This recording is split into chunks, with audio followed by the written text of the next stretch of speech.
evenings. Nationwide news at this hour, fired. Also, tune in to the entertainment and sports shows in the nights and on the weekends. It is Boy Things After Dark right here on Nationwide 90 FM. Everything is news, from current affairs and entertainment to sports, business, and other categories. Nationwide 90 FM. This is Beanie Man. Give it to them. Zaga, Zen. From every whisper to every commotion. That's rubbish. The KSAMC cannot investigate itself. Was Click News really talking like that? Every news story unfolds here first at Nationwide 90 FM, the new revolution in media.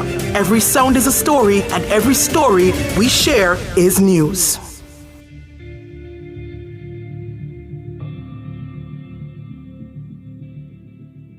It's the West Kingston Constituency Conference at Tivoli Gardens High. Tune in to Nationwide at 5 from 6 to 9 p.m. on Thursday, November 21 for this broadcast. See you at Tivoli Gardens and hear from party leader, Prime Minister Andrew Holness, Winston Ennis, Fayval Williams, Everald Warmington, Matthew Samuda, and others. Plus, stay tuned to hear from Desmond McKenzie. So don't miss Nationwide at 5 on Thursday, November 21 from 6 to 9 p.m. It's the West Kingston Constituency Conference. Catch Nationwide at 5 or tune in to Nationwide 90 FM, the new revolution in media. This broadcast is brought to you by the West Kingston. Christmas starts here at H&L Rapid True Value. Get Christmas ready by shopping the latest in our catalog. The time brought to you by H&L Rapid True Value is Nationwide time, 5 o'clock. Crisp and refreshing. Room temperature or chilled. A Pure Water would drink. The temperature by Pure Water is 30 degrees Celsius in Kingston, 28 in Montego Bay. From the Nationwide News Network, comprehensive, incisive, tough. This is Nationwide at 5. Good afternoon, I'm Robian Williams. And I'm Mahiri Stewart. In Nationwide news at this hour, more than 500 people evacuated from New Kingston building this afternoon due to bomb threats. Veteran MPs Mike Henry and Carl Samuda will not be seeking re-election in the next general election. But Carl Samuda says he was blindsided by the JLP General Secretary's announcement. I've not had a discussion, nor was I told that this announcement was pending, let alone that would be done.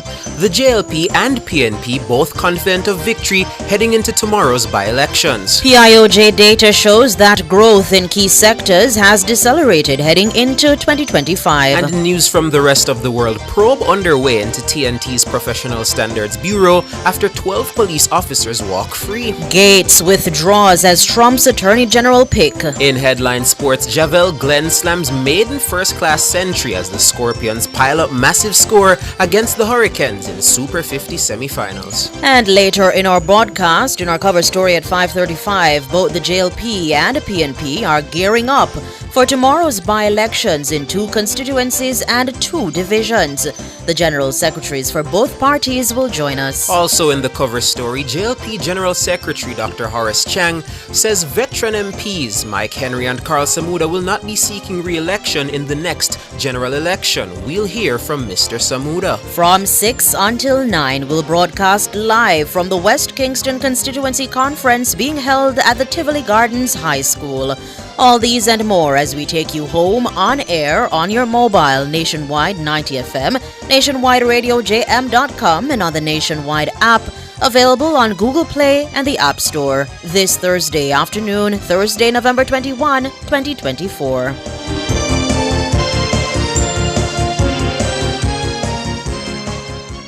News at 5 is brought to you by KFC's Popcorn Chicken, now available in barbecue. Do whatever the crunch you want with KFC's Popcorn Chicken. KFC, it's finger licking good. If it's news, it's got to be Nationwide 90 FM. More than 500 people were forced to evacuate the RKA building in Grenada Crescent in New Kingston on Thursday due to an alleged bomb threat. Reports are that at about 3:36 p.m., the Jamaica Fire Brigade received a call and immediately dispatched units to the location. Fire Commissioner Stuart Beckford spoke with her team just before news time.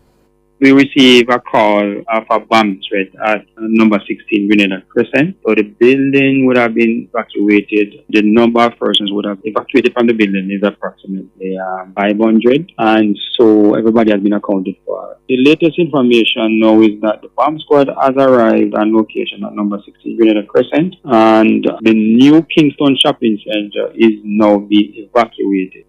The area was cordoned off to pedestrians and vehicular traffic. Commissioner Beckford says prior to the incident in New Kingston, another bomb threat call was received at the Alpha Girls School on South Camp Road in Kingston. The bomb squad came and they gave the all clear, having done a sweep of the school. And so at about 2:23, the all clear was given for Alpha. Stuart Beckford, Commissioner of the Jamaica Fire Brigade. The RKA building houses the head office of the Ministry of Health and Wellness, as well as offices of the Ministry of Tourism and other related agencies. Meanwhile, Commissioner Beckford says it's unfortunate that people would seek to disrupt peace and commercial activities with bomb threat hoaxes.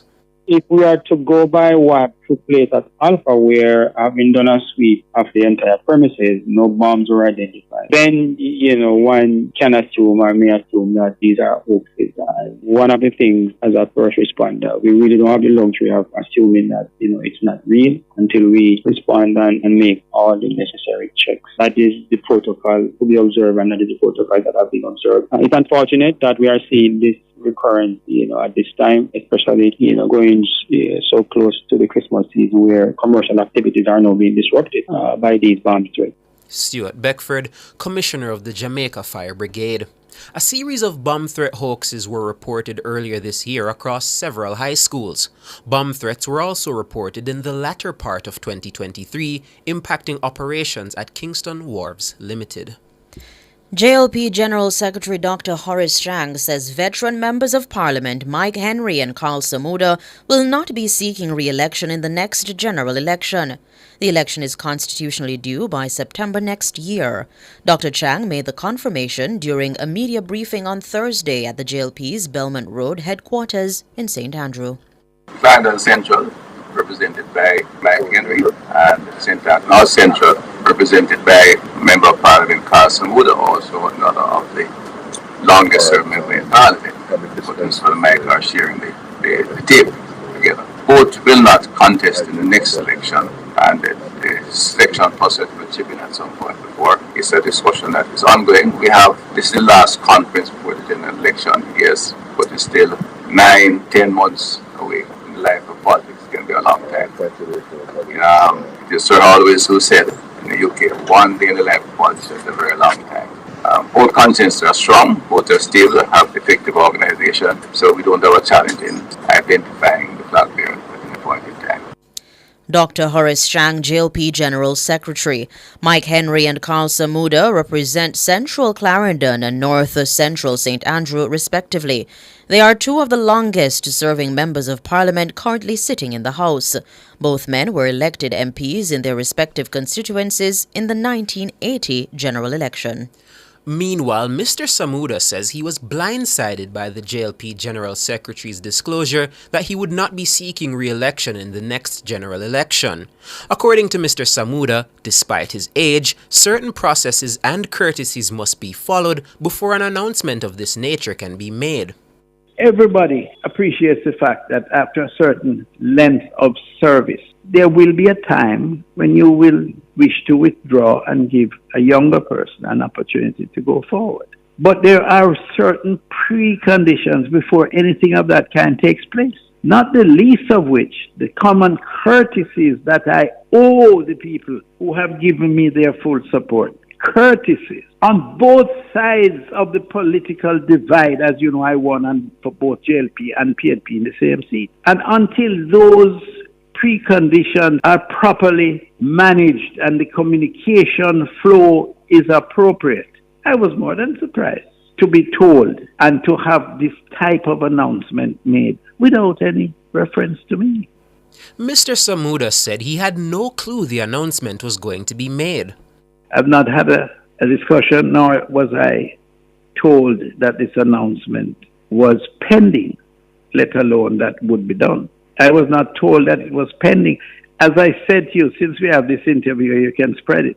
The fact is, I would have expected at least a discussion would be held with me that this statement was being contemplated. I believe I deserve that after what I have done.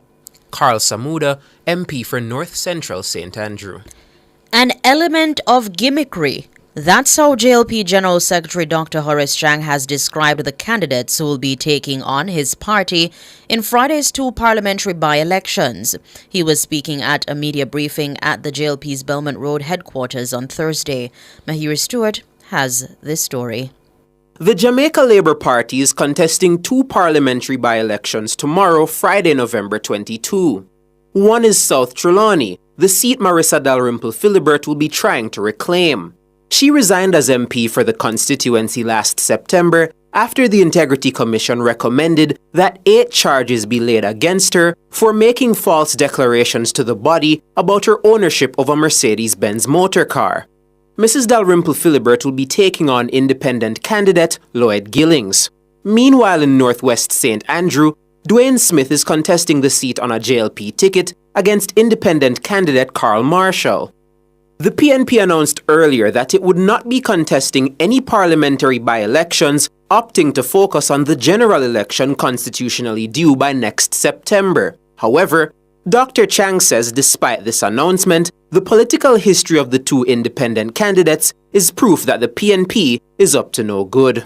There is no doubt that the Labour Party will have retained the members of Parliament, but I think it's good to take a look at it because the activities of the opposition, though, they reflects their tendency to look for cheap shots and gimmickry to attract the attention of people. They indicated they are not contesting the election, but the contestant in South Sudan is a former PNP councillor, and in fact was the PNP candidate up until very recently, a caretaker of the wish to use. In the case of St. Andrew, they have selected a former Speaker of the House and a former candidate to contest and say they're independent.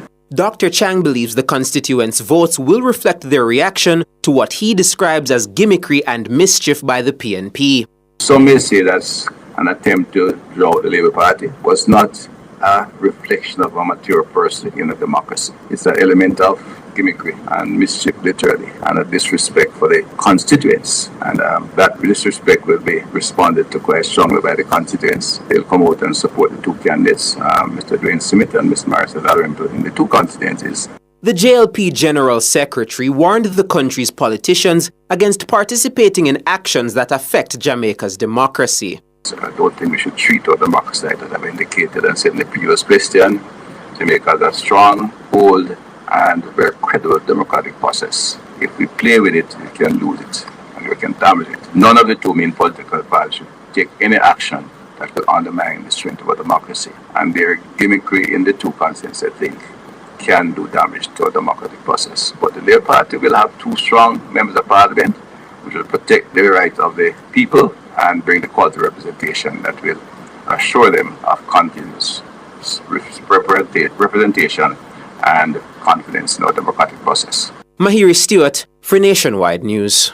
Meanwhile, the country's 2 major political parties have expressed confidence going into Friday's by-elections. Voters are set to elect members of parliament for South Trelawney and Northwest St. Andrew, as well as councillors for the divisions of Ainan Town in Clarendon and Morant Bay in St. Thomas.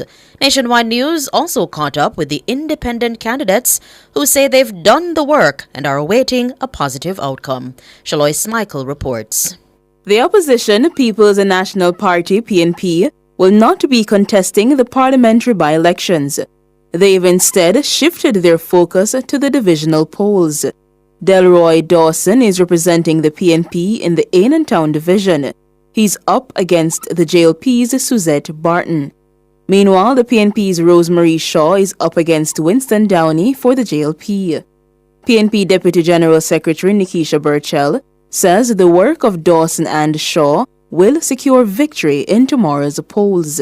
Our candidates are in a jubilant mood ahead of tomorrow's election. We've done our groundwork. We've been with the people and they know our intentions and we're getting positive feedback from them. We've done our organizational work. To the people of Ainantown and Morant Bay, I want to thank them for trusting us and for supporting in advance our candidates. Both Rosemary Shaw of Morant Bay and Delroy Dawson of Ainantown will deliver for them because they have a track record of doing so. And we agree that time comes for them to get the representation they deserve. But JLP Deputy Leader and Local Government Minister Desmond McKenzie is confident of his party's chances in both divisions. I am pretty confident of the two parish council municipal elections. I have been in both Morant Bay and in Ainantown, and I can say to you that the strength of the party in terms of its work on the ground is at a very high level, and I'm expecting great things for the Labour Party in those two by-elections come tomorrow. Meanwhile, two independent candidates have remained in the race to contest the parliamentary by-elections.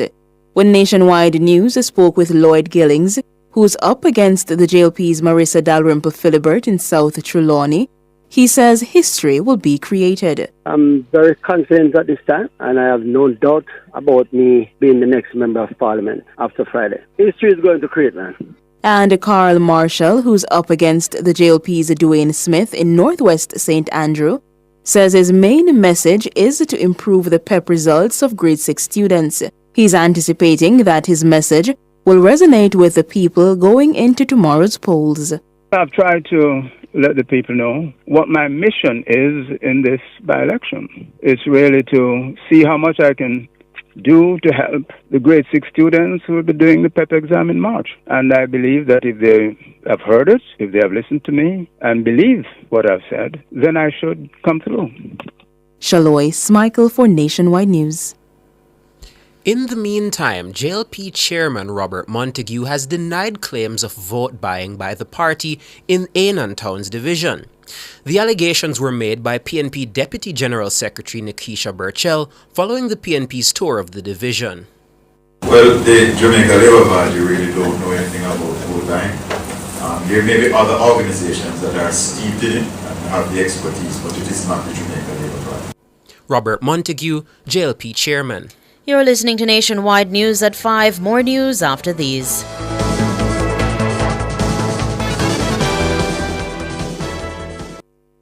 Value Drug Pharmacy offers curbside pickup and delivery of your branded and generic drugs. WhatsApp your prescription to 876-881-6695. The time by Value Drug Pharmacy is 16 minutes after 5.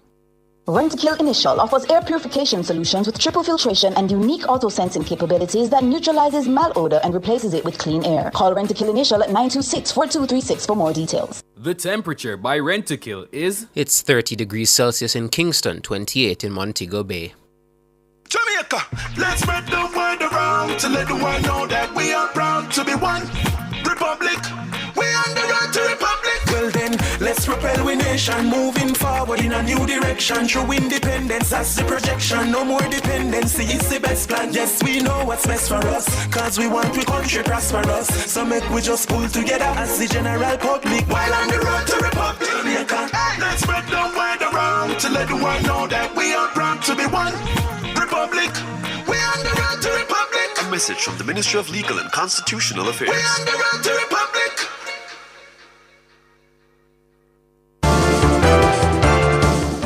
Continuing the news, the Jamaican economy has had one of its most turbulent years as growth in key sectors has decelerated heading into 2025.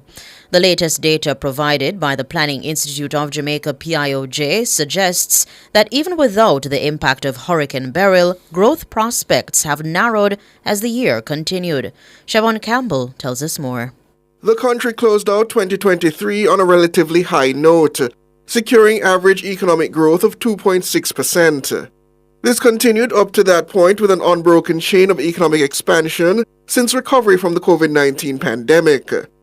At the time, PIOJ Director General Dr. Wayne Henry was optimistic that this would be the case for 2024.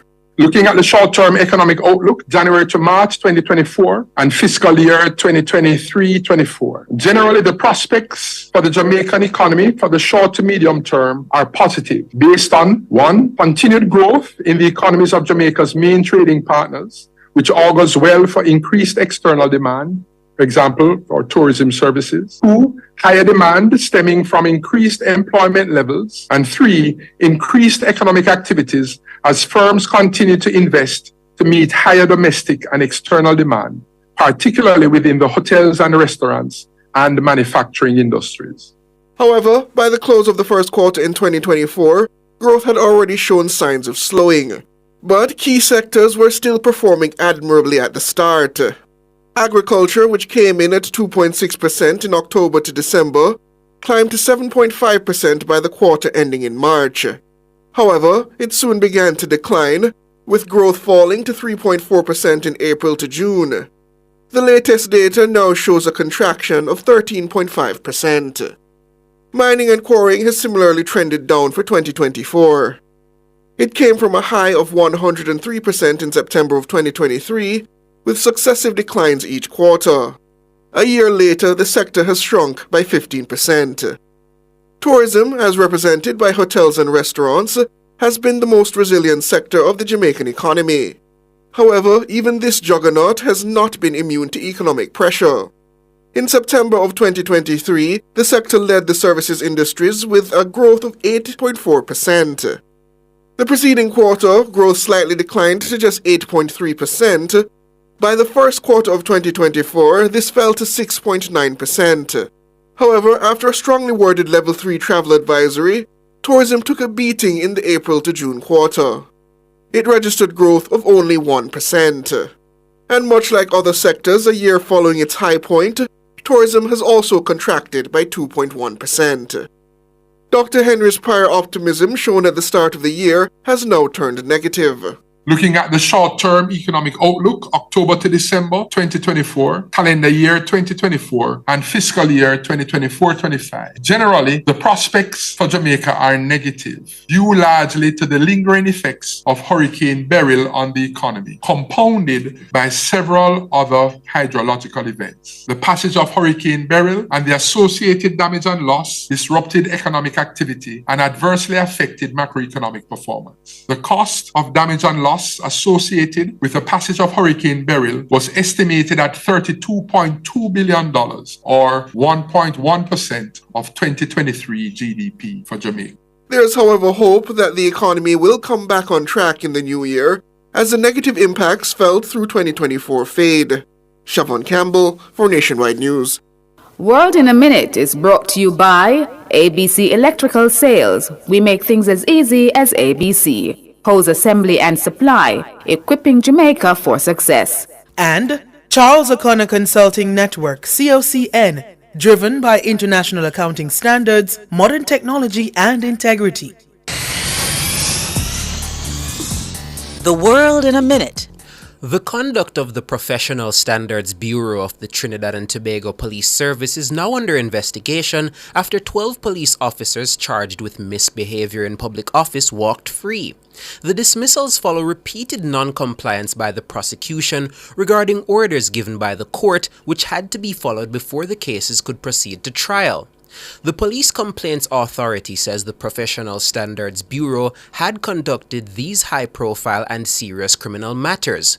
The authority says it made several referrals for discipline and repeated advice to the Commissioner of Police over the past 13 years. These investigations refer to matters where police complainants fail to attend court, fail to comply with the court's directives, and fail to comply with their own standing orders. Donald Trump's pick for Attorney General has withdrawn from consideration for the role. Matt Gaetz says the controversy surrounding his nomination had become a distraction for the president-elect. The former congressman is the subject of a House Ethics Committee report. According to the BBC, the report details allegations of sexual misconduct, including sex with a minor and illicit drug use against Gaetz. He has denied any wrongdoing. It's uncertain if the report will be released, but there has been a steady leak to U.S. media of alleged details from the investigation. Gates resigned from the House of Representatives after Trump announced he wanted the Florida politician to be America's top lawyer. World in a Minute was brought to you by ABC Electrical Sales. We make things as easy as ABC. Hose assembly and supply, equipping Jamaica for success. And Charles O'Connor Consulting Network, COCN, driven by international accounting standards, modern technology, and integrity.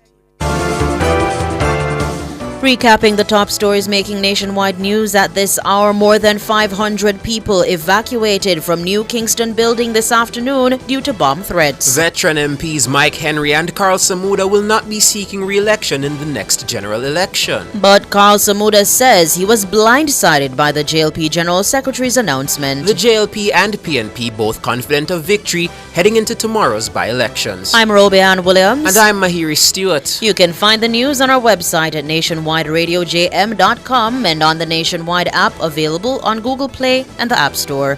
News next at 6 tomorrow morning.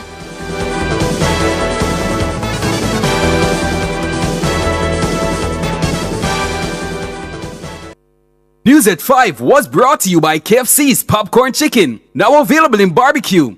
Do whatever the crunch you want with KFC's Popcorn Chicken. KFC, it's finger licking good. It's time! Shocks Depot is having a pre-Christmas clearance sale with massive discounts on all shocks and struts for all vehicles. Installation and wheel alignment available, plus warranty on all shocks and struts. Contact or visit Shocks Depot at 79 Hagley Park Road. Telephone 876-649-0238 and call or WhatsApp 876-509-0076. Shocks Depot. Our products are durable, comfortable, and affordable.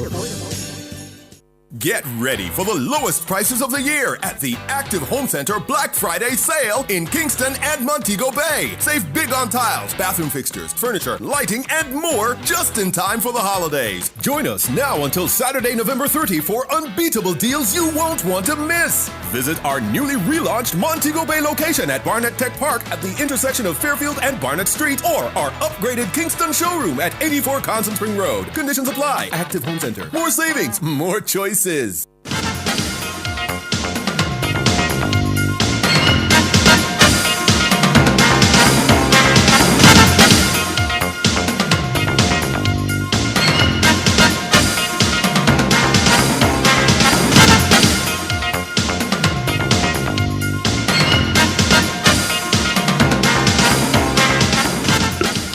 Hello, good afternoon, and welcome to Sports here on Nationwide 90 FM. I'm Wayne Walker. Javel Glenn today cracked his maiden list day century to steer the Jamaica Scorpions to the biggest total of this year's CG United Super 50 tournament. Glenn was left not out on 114 as the Scorpions piled up 352 for 9 in their 50 overs against the Leeward Islands Hurricanes in the second semi-final at the Brian Lara Stadium. Glenn hit 10 fours and 6 sixes, and he also shared in a second wicket stand of 114 with Captain John Campbell, who made 77 his highest score of the tournament so far. The Scorpions then suffered a middle order collapse, losing 6 wickets for 12 runs before Glenn and Javor Royal, who made 74, shared in a 124-run 8th wicket partnership. Rakeem Cornwall was the pick of the bowlers. He bagged 4 for 67 and Hayden Walsh Jr. 3 for 78. The Hurricanes are currently 83 for 3 after 12 overs at sports time. Kofi James is not out on 62. 2 wickets have so far gone to Royal. The winner of this game will face the Barbados Pride in the final. The Pride knocked out defending champions, the Trinidad and Tobago Red Force, in the first semi-final yesterday. The two-test series between West Indies and Bangladesh will get underway tomorrow at the Sir Vivian Richards Stadium in Antigua. The clash features two teams who have woefully misfired this year, with the West Indies winning just one of their 7 test matches in 2024 and Bangladesh coming off a 2-0 series defeat to South Africa. The visitors have been weakened by the absence of 2 of their star batsmen in Mushfiqur and Shanto. The West Indies could make 2 changes to the side that played the last test against England, with Justin Greaves and Alzari Kamari Joseph likely to come in for Jason Holder and Gudakesh Moti. Experienced pacer Kimar Roach is also available and could get in, having taken 50 wickets in 9 test matches at the venue. Commentator Joseph Reds Pereira says the final 11 for West Indies should make interesting reading. Well, I certainly see Roach definitely starting. In 9 test matches, he has 50 wickets at 17.4 per wicket. And he's had a marvelous record on that ground. So Coach Kohli will have to decide whether he's going to play both of the Josephs or he'll play one with Seals, Mary Warrican as the left-arm spinner, unless it's going to indicate on the morning of the game it's going to turn square. Roach definitely has got to be in terms of the contest, but it might be the Bangladesh spinners against our batsmen and our fast attack against their fairly inexperienced batting lineup with a number of their top batsmen not available for this series. Joseph Reds Pereira, the game is set to bowl off at 9 o'clock Jamaica time. Dunby Holden scored a late injury time winner on Thursday to beat Tivoli Gardens 2-1 in the rescheduled Ray and Nephew Jamaica Premier League encounter. The win moved Dunby Holden into the top 10 of the standings. They are now 7th with 12 points, while Tivoli remains second from the foot of the standings with 7 points. The competition continues on Sunday with 4 games. St. Andrew Technical High School are through to the semi-finals of the Issa Walker Cup knockout after coming from behind to beat Campion College 2-1 in their quarter-final at Stadium East this afternoon. Tivoli and Wolmers are currently meeting in the last quarter-final at the same venue. The latest score, Wolmers leading 2-0 at half-time. Meanwhile, Denby and Stets are through to the semi-finals of the Ben Francis knockout.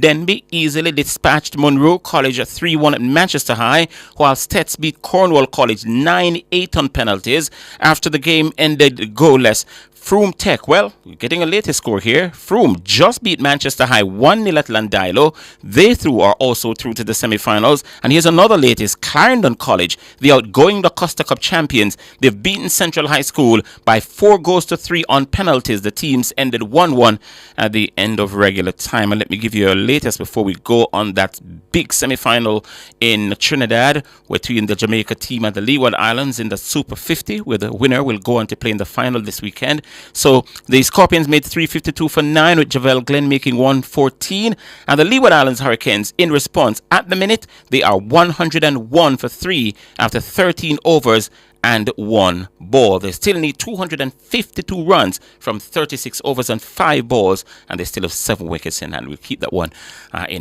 keep you posted with that one, and as soon as we get the final score we'll put that up for you. All right, that's sports.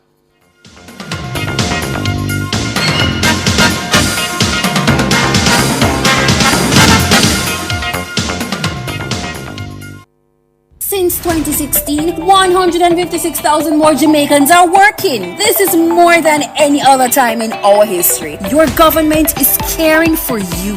The time brought to you by the Office of the Prime Minister is 5:30. I don't have no time for whole heap of paperwork. That's why I downloaded and signed up for my One Jane Passport app. Get it all in one go. Download and sign up now. The temperature by the One Jane Passport app is 28 degrees Celsius here in the nation's capital, Kingston. It's 27 in the western city, Montego Bay. Outperform, outlast. With top performance. Jackhammer. Reliable, full stop, not comma. We have the expertise for drilling and demolition. We have the power tools for plumbers and electrician. Fan select tools, free parts and free repairs. Free parts, free repairs. 2 to 3 years. Hilton, available at Delta Supply, 106 Hagley Park Road. Call us at 876-302-6111-4. Delta Supply. We service what we sell. Delicious meals, poolside cocktails, right on the beach. Disconnect from the daily worries and reconnect with the one you love. There's no paradise like home. Enjoy a romantic all-inclusive escape at Couples Tower Isle in Ocherias from $299 per night. Take advantage of this offer today by calling Couples Resorts at 876-632-8200. Conditions apply. The Police Civilian Oversight Authority will be hosting its awards ceremony for Area 2 Transforming Our Police Services TOPS competition on Wednesday, November 27, 2024. The TOPS program, established in 2019, is aimed at increasing compliance with Jamaica Constabulary Force policies and procedures. Additionally, the program seeks to boost the morale of police officers. The program is comprised of 4 phases: the TOPS Area Competition, the TOPS Area Award Ceremony, Area Performance Review Meeting, and Re-Inspection. Join Cliff Hughes online from 9 a.m. to 2 p.m. as we broadcast live from the TOPS Award Ceremony, Wednesday, November 27, 2024, only on Nationwide 90 FM, the new revolution in media. This broadcast is brought to you by Police Civilian Oversight Authority.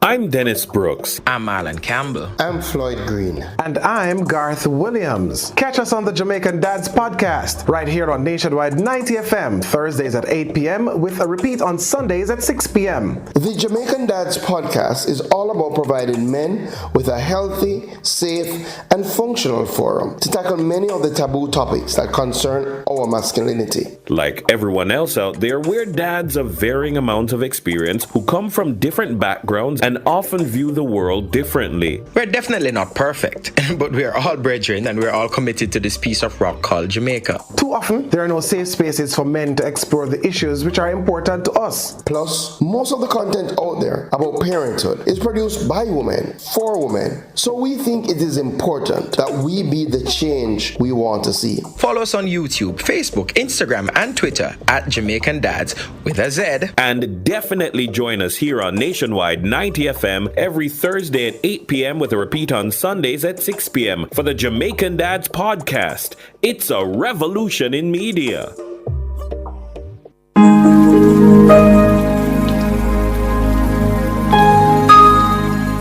Hi there.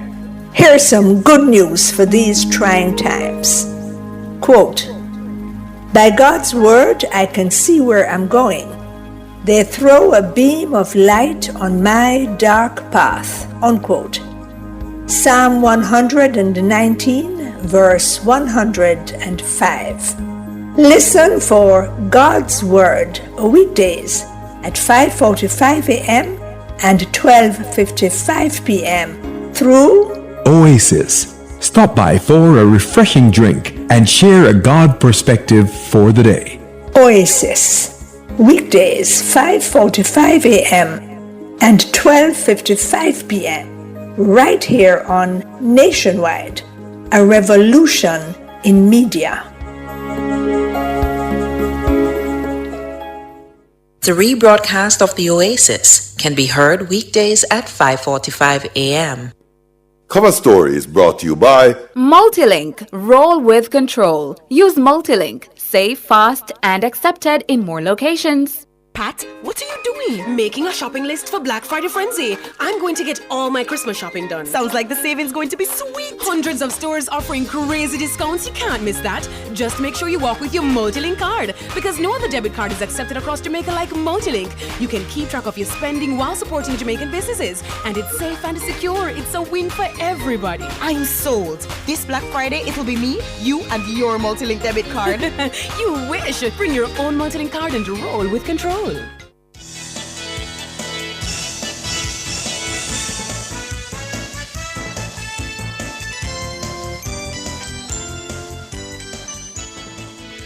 Good afternoon, listeners and viewers. It is 5:36, the 21st of November, and you're in the Cover Story. I'm Siobhan Campbell. My name is Sanjay Lewis. How are you, Siobhan? Doing quite well, Sanjay. I know we have a Wonderful. two-parter in terms of the politics lined up this evening, but before that, I understand you have an update for us. Yes, just a developing story that more than 500 people were forced to evacuate the RKA building on Grenada Crescent in New Kingston today due to an alleged bomb threat. And reports are that at about 3:36 p.m., the Jamaica Fire Brigade received a call and immediately dispatched units to the location. And we understand the area was cordoned off to pedestrians and vehicular traffic.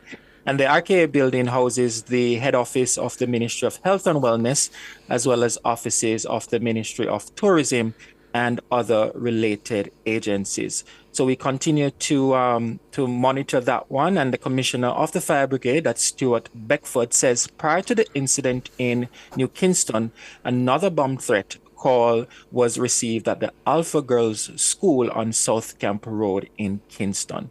So it's a item of breaking news, and it's a developing story that we will continue to watch for you. I'm sure we'll have more on that in the subsequent broadcasts, and you hate to hear it.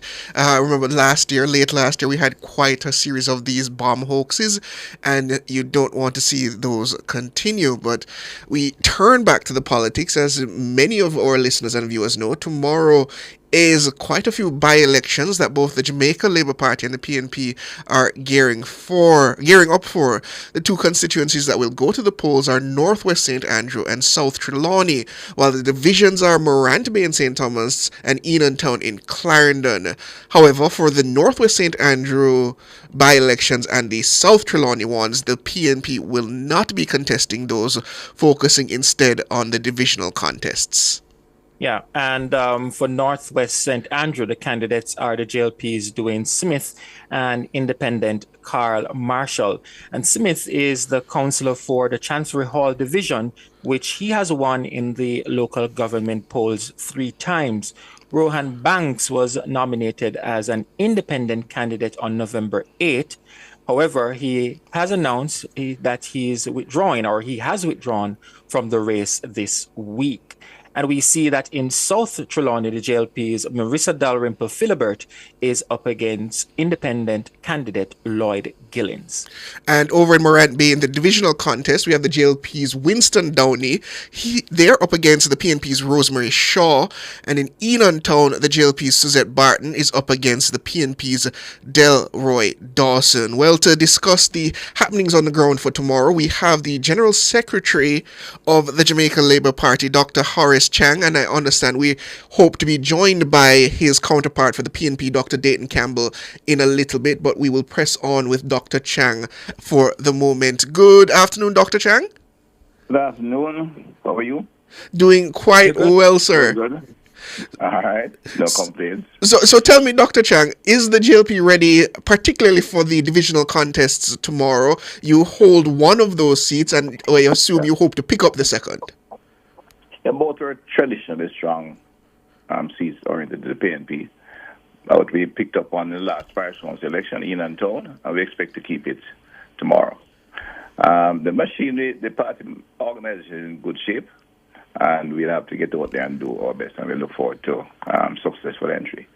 The other 2 seats are constituencies, which we hold and will continue to hold. The PNP has, of course, indicated that they are not, and I put nothing in brackets, contesting, because they have put out 2 PNP persons independent, which are kind of playing mischief with our democratic process. But that's the status, that's what it is, so we have to work with it. But both independent candidates are well-known PNP supporters and former and PNP activists still.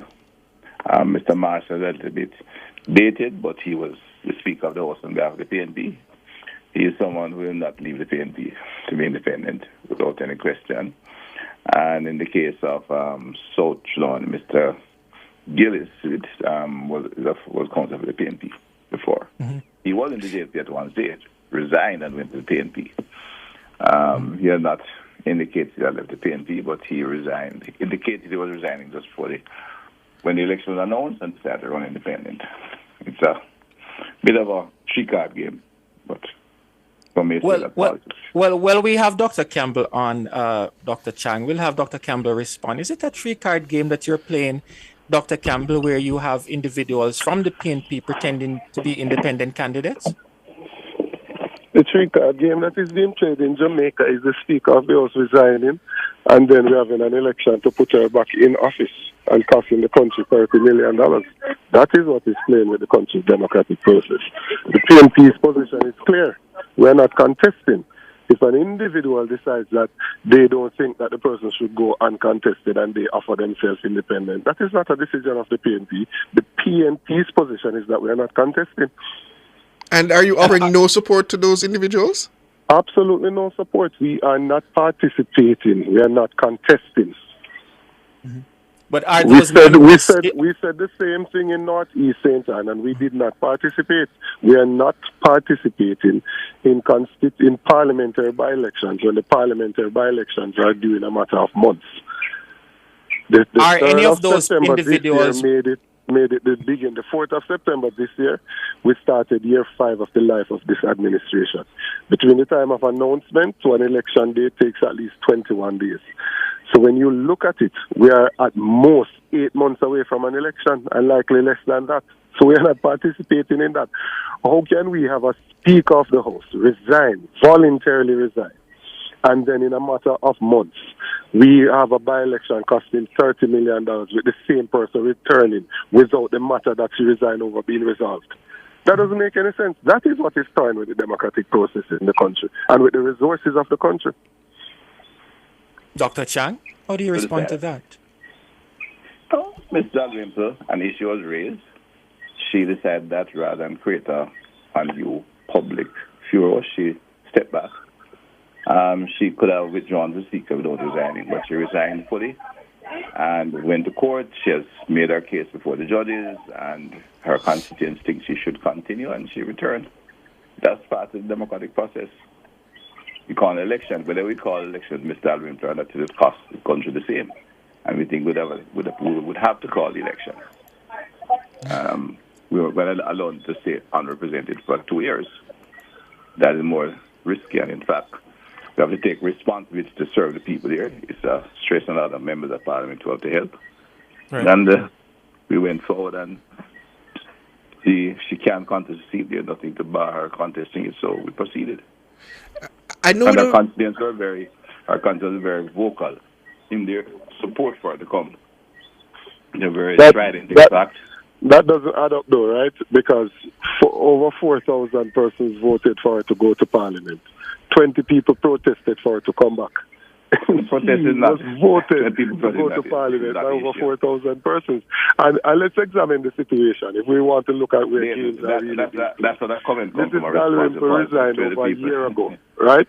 We had what was an engineered resignation in Northeast St. Anne, right, of a first-term member of Parliament, not even being allowed to serve out her first term, resigning, and a senator resigning to run in that seat, and we still have 2 vacancies in the Senate.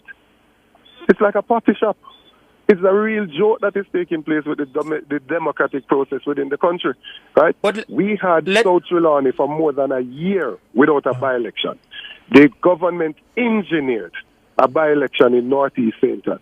Resignation on Monday, call the election on Tuesday, and then there is no haste whatsoever to fill the 2 positions in the Senate, which only requires an appointment. I hear it, Dr. Campbell. For that, only an appointment. They'll be appointed in due course by the leader, by the Prime Minister of the country.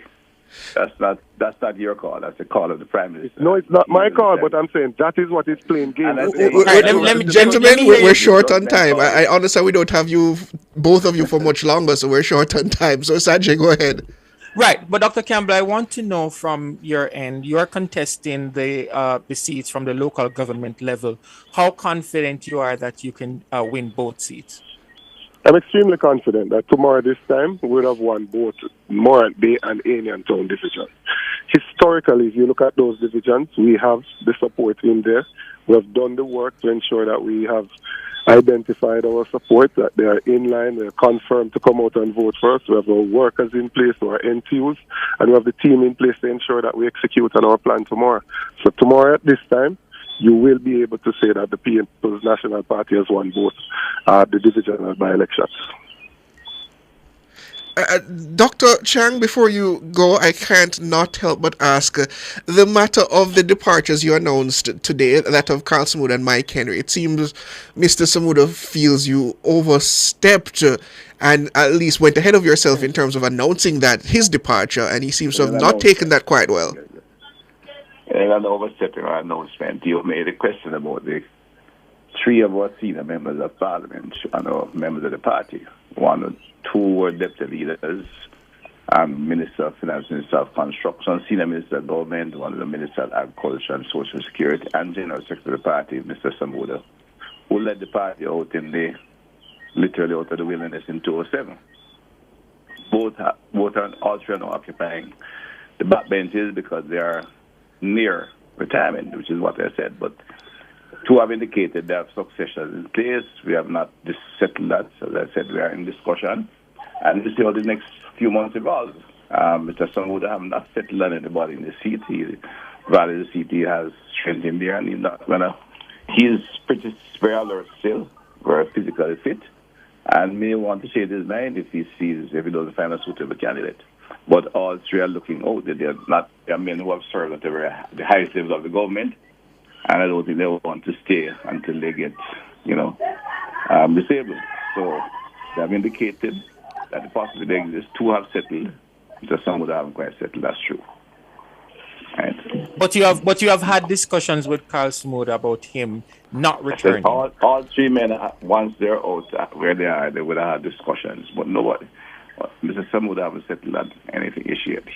He wants a candidate he can feel proud to hand over his seat to, quite frankly, and he's not settled on that yet. And as I said, he's quite alert and active physically. Unfortunately, medically, both of his colleagues are not in the best of shape, and we have to be pursuing more actively succession in those two seats. But nothing is settled. The reality is that there are senior men who have looked on the other side of the fence at this point in time, so to speak. But we have indicated we have time to settle it, and we will settle it in due course. Understood. I understand we can't keep you both for much longer, gentlemen, so we thank you for your time. That is the General Secretary of the People's National Party, Dr. Dayton Campbell, and just now that is his counterpart for the Jamaica Labour Party, Dr. Horace Chang. We thank you both for joining us this afternoon. We may see Dayton on the road tomorrow.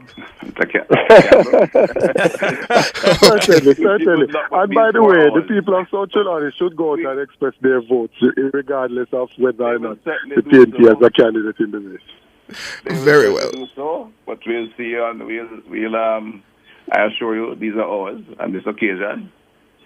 Your time is not yet come. Have a good evening. We'll see.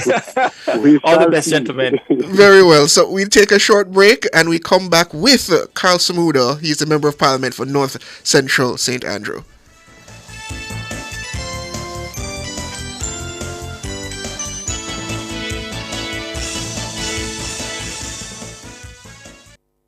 Clearing personal non-commercial shipments at the port? Avoid the wait. Request a contactless clearance through your agent today. It's more efficient. It's secure. The time by the Jamaica Customs Agency is 10 minutes to 6. Label Crafts Jamaica Limited offers exceptional finishes that will make your product extraordinary at an affordable cost. The Temperature, brought to you by Label Crafts Jamaica Limited. The number one choice for label printing is 29 degrees Celsius here in the capital city, Kingston, and 27 out west in Montego Bay.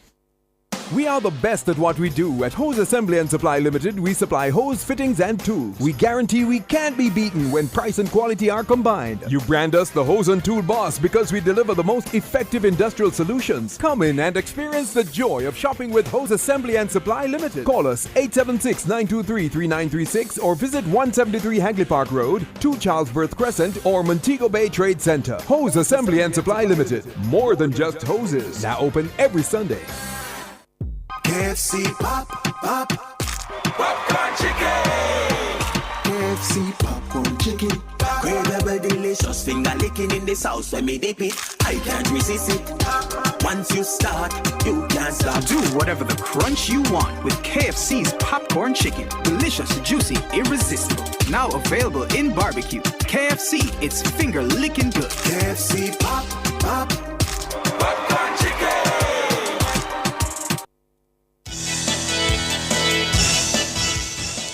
Welcome back, listeners and viewers, to the cover story. We just had with us the general secretaries of the two main political parties, and we now turn to another aspect of the politics, the departure lounge, so to speak. Just this afternoon, the GLP General Secretary, Dr. Horace Chang, told news outlets that members of Parliament Mike Henry and Carl Sumuda will not be seeking re-election in the next general election. And as I understand it, Mr. Sumuda has raised some objection to that announcement, and we have him on with us now. Good afternoon, Sir Sumuda. Hi, how are you doing? Doing quite well, Mr. Sumuda. Good. So you heard the news this afternoon, and I heard your response briefly. But what is the actual picture currently? Are you in the departure lounge? You are not seeking re-election, or was that a premature announcement?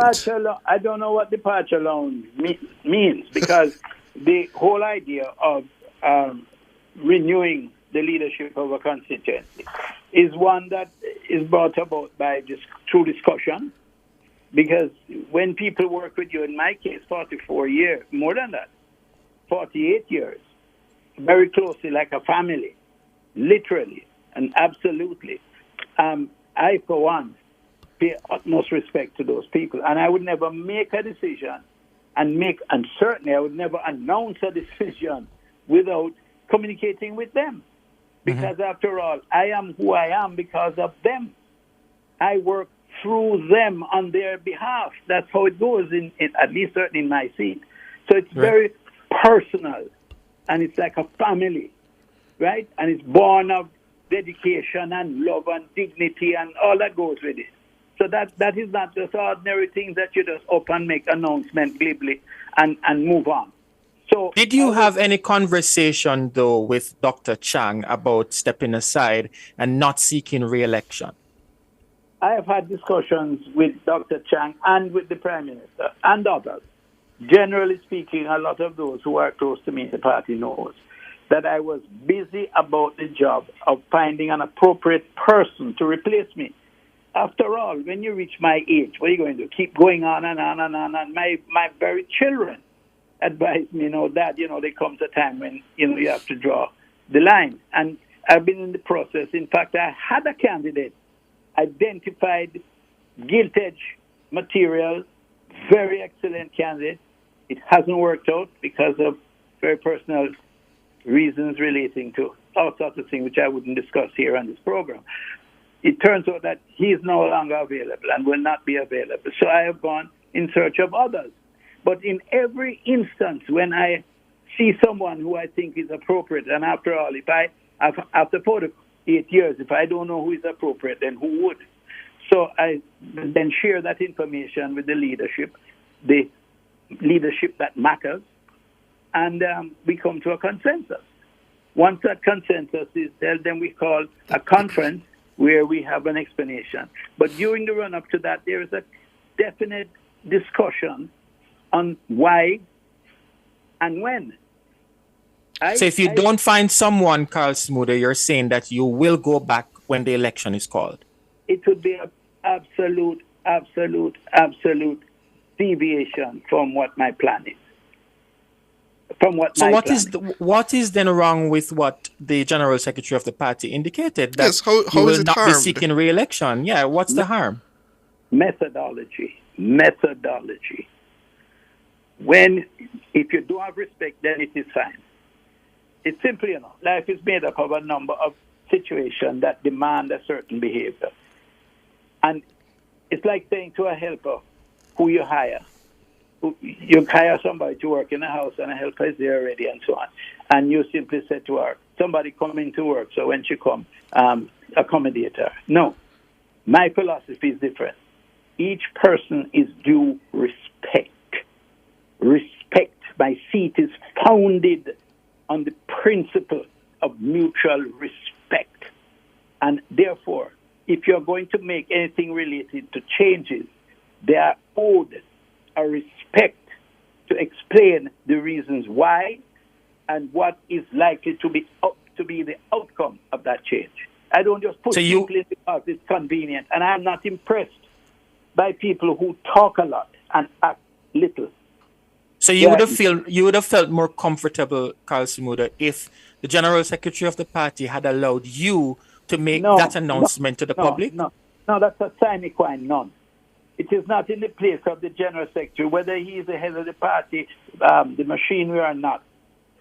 If you're dealing with respect for service, commitment, and for success at the political level, you have to transfer that to the person on the ground who has led that process for so many years. If you don't show respect inside, then it is problematic. So you have to have respect. They should have respect for he who leads now, and they must have respect for those who replace him and for the people who work with him. That's my philosophy. And there's no power on the planet that is going to change that philosophy. None. Period. So, Mr. Smuda, let's look at the situation on the ground. The North Central St. Andrew, that is your seat. I mean, I don't know if we can really categorize it as anything else. You've won it for both political parties, and you've been there for longer than I've been alive, actually. So, is your concern then that by announcing that you're stepping down later without you having your plan cemented, that you could essentially tear a rift in the constituency machinery there? That's why I have not done so. That is why I have not done so. And everybody's rushing around like the, chicken with their head cut off, everybody hustling for a seat.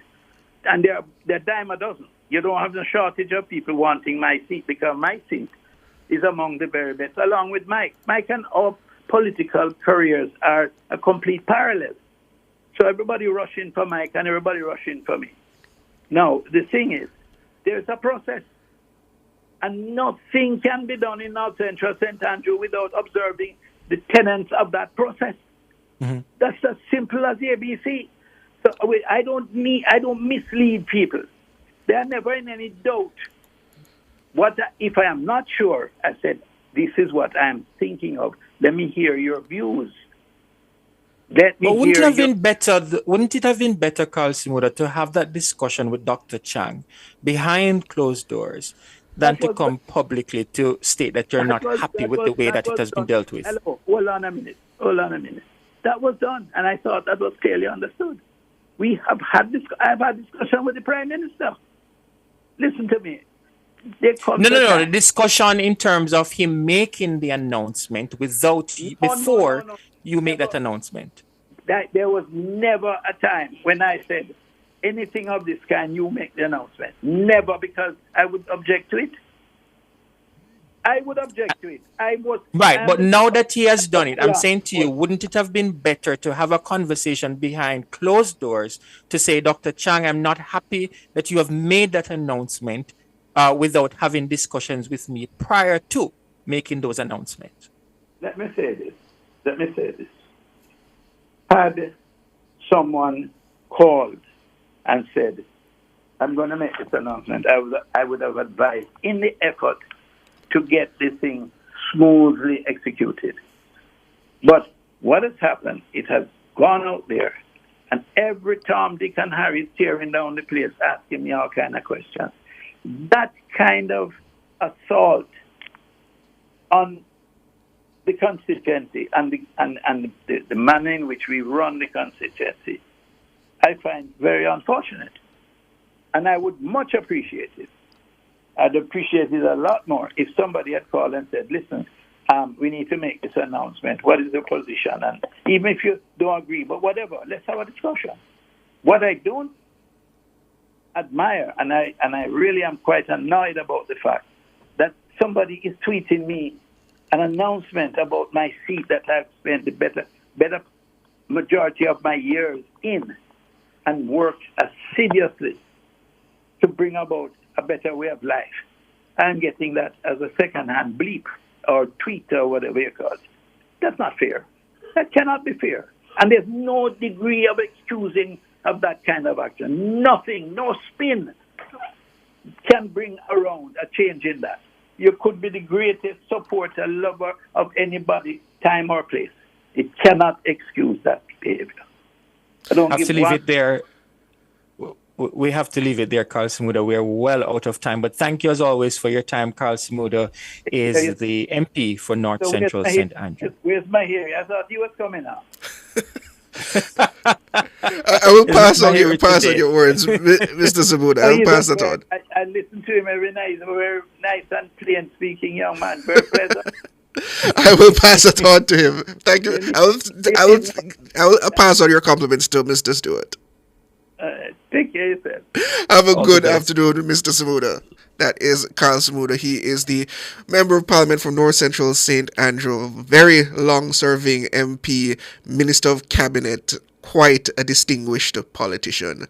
And that will be it for the cover story. We will now go over to Tivoli Gardens for the West Kingston Constituency Conference with Cliff Hughes. Siobhan, good evening. Sanjay, and yes, we are at the Tivoli Gardens Comprehensive High School in West Kingston for the annual constituency conference. This is the last of the constituency conferences before the big day on Sunday. Yes, and the Prime Minister and JLP leader, Andrew Holness, is expected to address the labour rights here this evening. So we're going to be bringing that to you live up until about 9 tonight. Okay, so stay tuned to Nationwide at 5.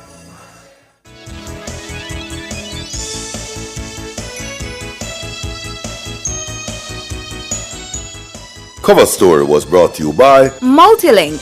Roll with control. Use Multilink. Safe, fast, and accepted in more locations.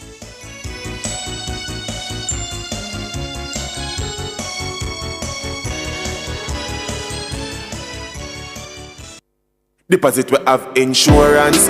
It's an account that come with assurance. Let me teach you why it's important to have deposit insurance. Just in case your bank crash dead. No need to put your hands on your head. Up to 1.2 million you get for all accounts that's affected. Yeah, one room you can start it, or throw a house party. Pay your mortgage with ease. JDIC is a smart win. Deposits we bring safety. JDIC them protect me. Bank and billing society protected. The flow you must get with. Protect your savings smart. We urging you to call me. Guarantee you need us. We take banking serious. JDIC, protecting deposits for you and me. Fa la la la la la la la la. Did you hear that? It is almost Christmas and Fostridge is having a super solar lighting sale. Yes, you heard right. From now until November 25th, enjoy 20% off your selection of solar wall lamps, garden lights, and solar flood lamps. You can't afford to miss the sale. It is the Fostridge Super Solar Lighting Sale, now until November 25th. Visit us in Kingston, Mandeville, Montego Bay, and Draxall. Shop and save, only with Fostridge. Shop and win a mega kitchen from Megamart. Spend $6,000 or more before GCT at any Megamart location and fill out the entry form provided for a chance to win a brand new stove, fridge, and microwave this Christmas from Appliance Traders Limited. Visit us on social media to win monthly prizes courtesy of Lasco, Grace Foods, and Facey Commodity Company Limited. Promotion runs from September 30 to December 6. Shop now to win a mega kitchen from Megamart. The best value by far. Conditions apply. Must be 18 years or older to enter. Authorized under Section 58.3 of the Betting, Gaming, and Lotteries Act. Are you ready to turn your sales and marketing skills into high earnings? Nationwide 90 FM is searching for business development executives to build lasting client relationships. If you have experience across all stages of the sales cycle and possess strong communication, negotiation, and time management skills with a proven sales track record, this opportunity is perfect for you. Join our team and work with the top corporate brands, media agencies, and of course, our on-air personalities. Enjoy networking opportunities, professional growth, and competitive commissions. Ready to take the next step? Send your resume to hr@nationwidenewsnetwork.com today.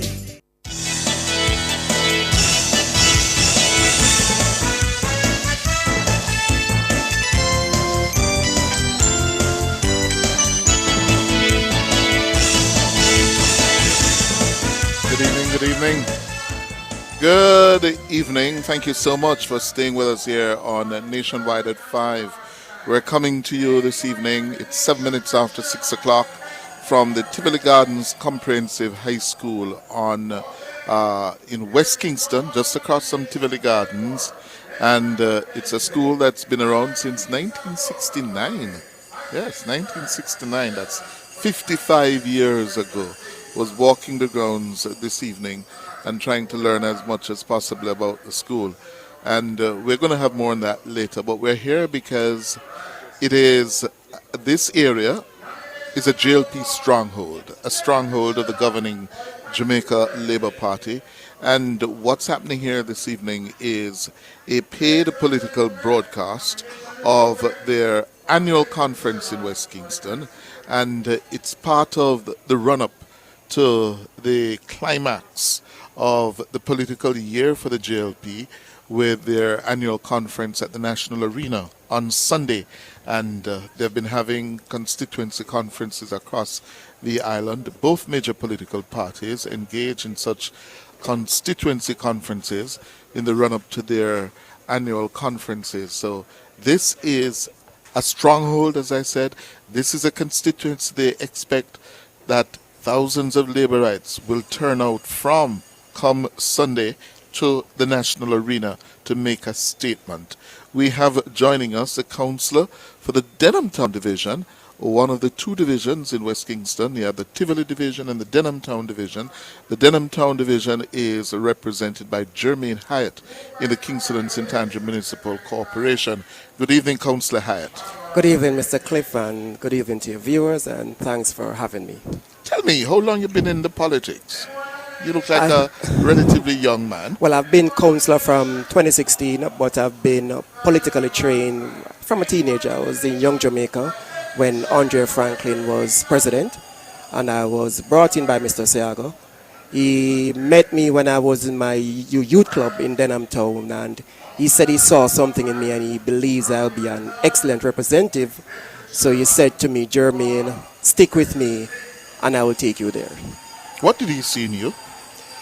I ran a youth club, started at the age of 15, and we won Youth Club of the Year through SDC.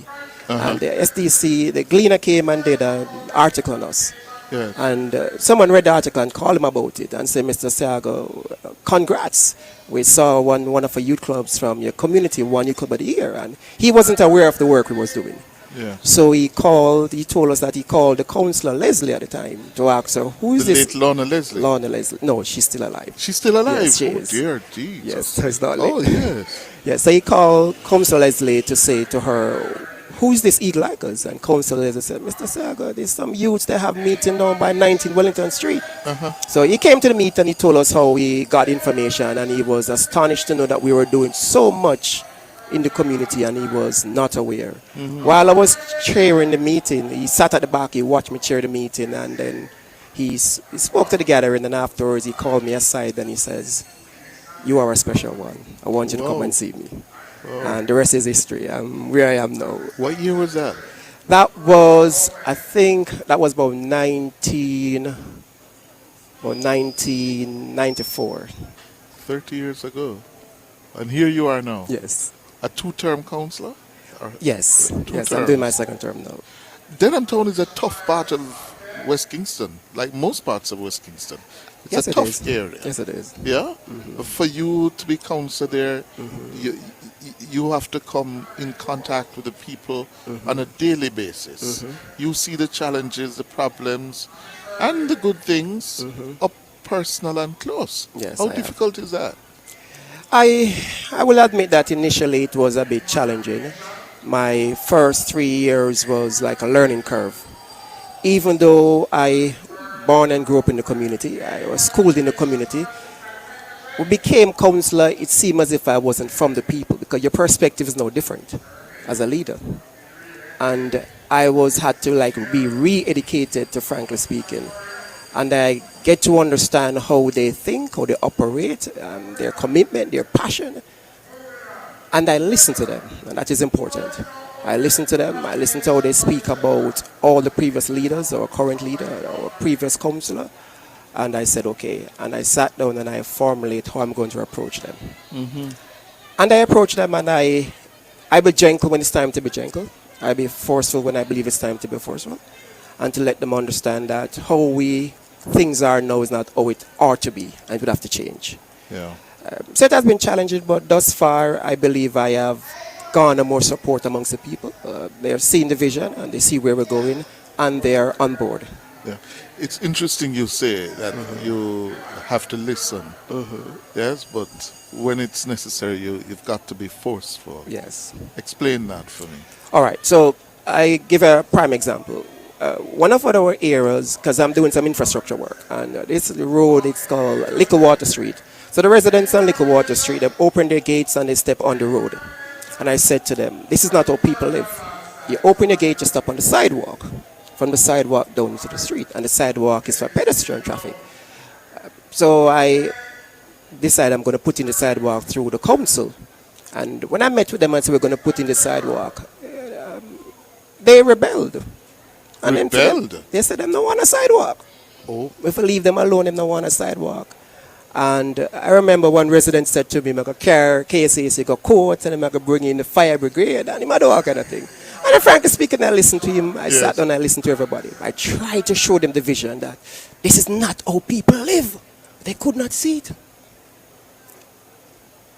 Other members of my team came in, the contractor came in, and they would not budge.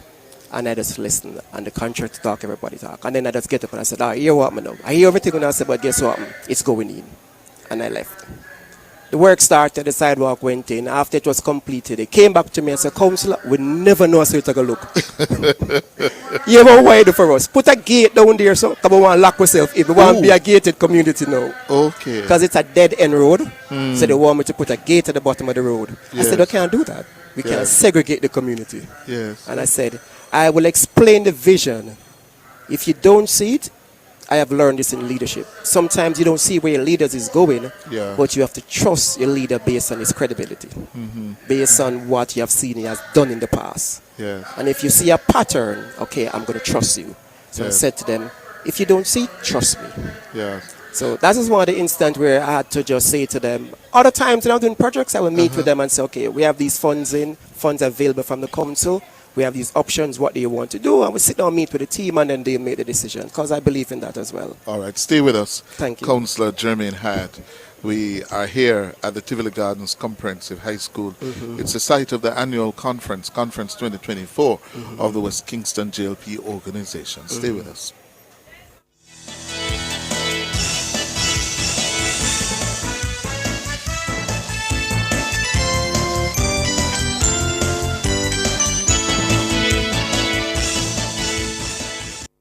It's time! Shocks Depot is having a pre-Christmas clearance sale with massive discounts on all shocks and struts for all vehicles. Installation and wheel alignment available, plus warranty on all shocks and struts. Contact or visit Shocks Depot at 79 Hagley Park Road. Telephone 876-649-0238 and call or WhatsApp 876-509-0076. Shocks Depot. Our products are durable, comfortable, and affordable. I only have Hanes. Make yourself comfortable in authentic Hanes underwear. Nothing beats the never out of style ultra soft 100% premium cotton Hanes underwear. Hanes Comfort Fit V, crew neck and A shirts, absorbent Hanes socks, Comfort Flex Hanes boxer briefs for men, and stylish itch-free Hanes underwear for women and kids. Make yourself comfortable this holiday season, inside, out, and underneath with Hanes underwear for that cool all-day comfort everyone deserves. I only have Hanes for you. Are you ready? Join us on November 28th from 11 a.m. to 5 p.m. at the University of the Commonwealth Caribbean's Youth Day. Enjoy our Business Expo, get expert leadership advice, and explore diverse program offerings. Join a live panel discussion on youth leadership in the digital age and many more exciting presentations. You don't want to miss this. UCC's Youth Day, November 28th, 11 a.m. to 5 p.m. 17 Worthington Avenue, Kingston 5. For more information, visit ucc.edu.jm. The following is a paid announcement by the Jamaica Labour Party. All roads lead to the National Arena Sunday, November 24, 10 a.m. for the 81st Annual Conference of the Jamaica Labour Party. Come here, Prime Minister and Party Leader, Dr. the Most Honourable Andrew Holness, stand on a record of performance to deliver on the mission of prosperity for all Jamaicans. Stronger message from the stronger team. Here, heavyweights Bobby Montague, Dr. Horace Chang, Dr. Chris Tufton, Darrell Vaz, Kamina Johnson-Smith, Floyd Green, youth ambassadors and other champions. Bank to bank, JLP River come down for the 81st Annual Conference, Sunday, November 24, 10 a.m. Jam-packed National Arena. Green shirts, belts, flats, check. Stronger leader, stronger party, stronger performance, stronger team, fully active. See you at conference. The proceeding was a paid announcement by the Jamaica Labour Party.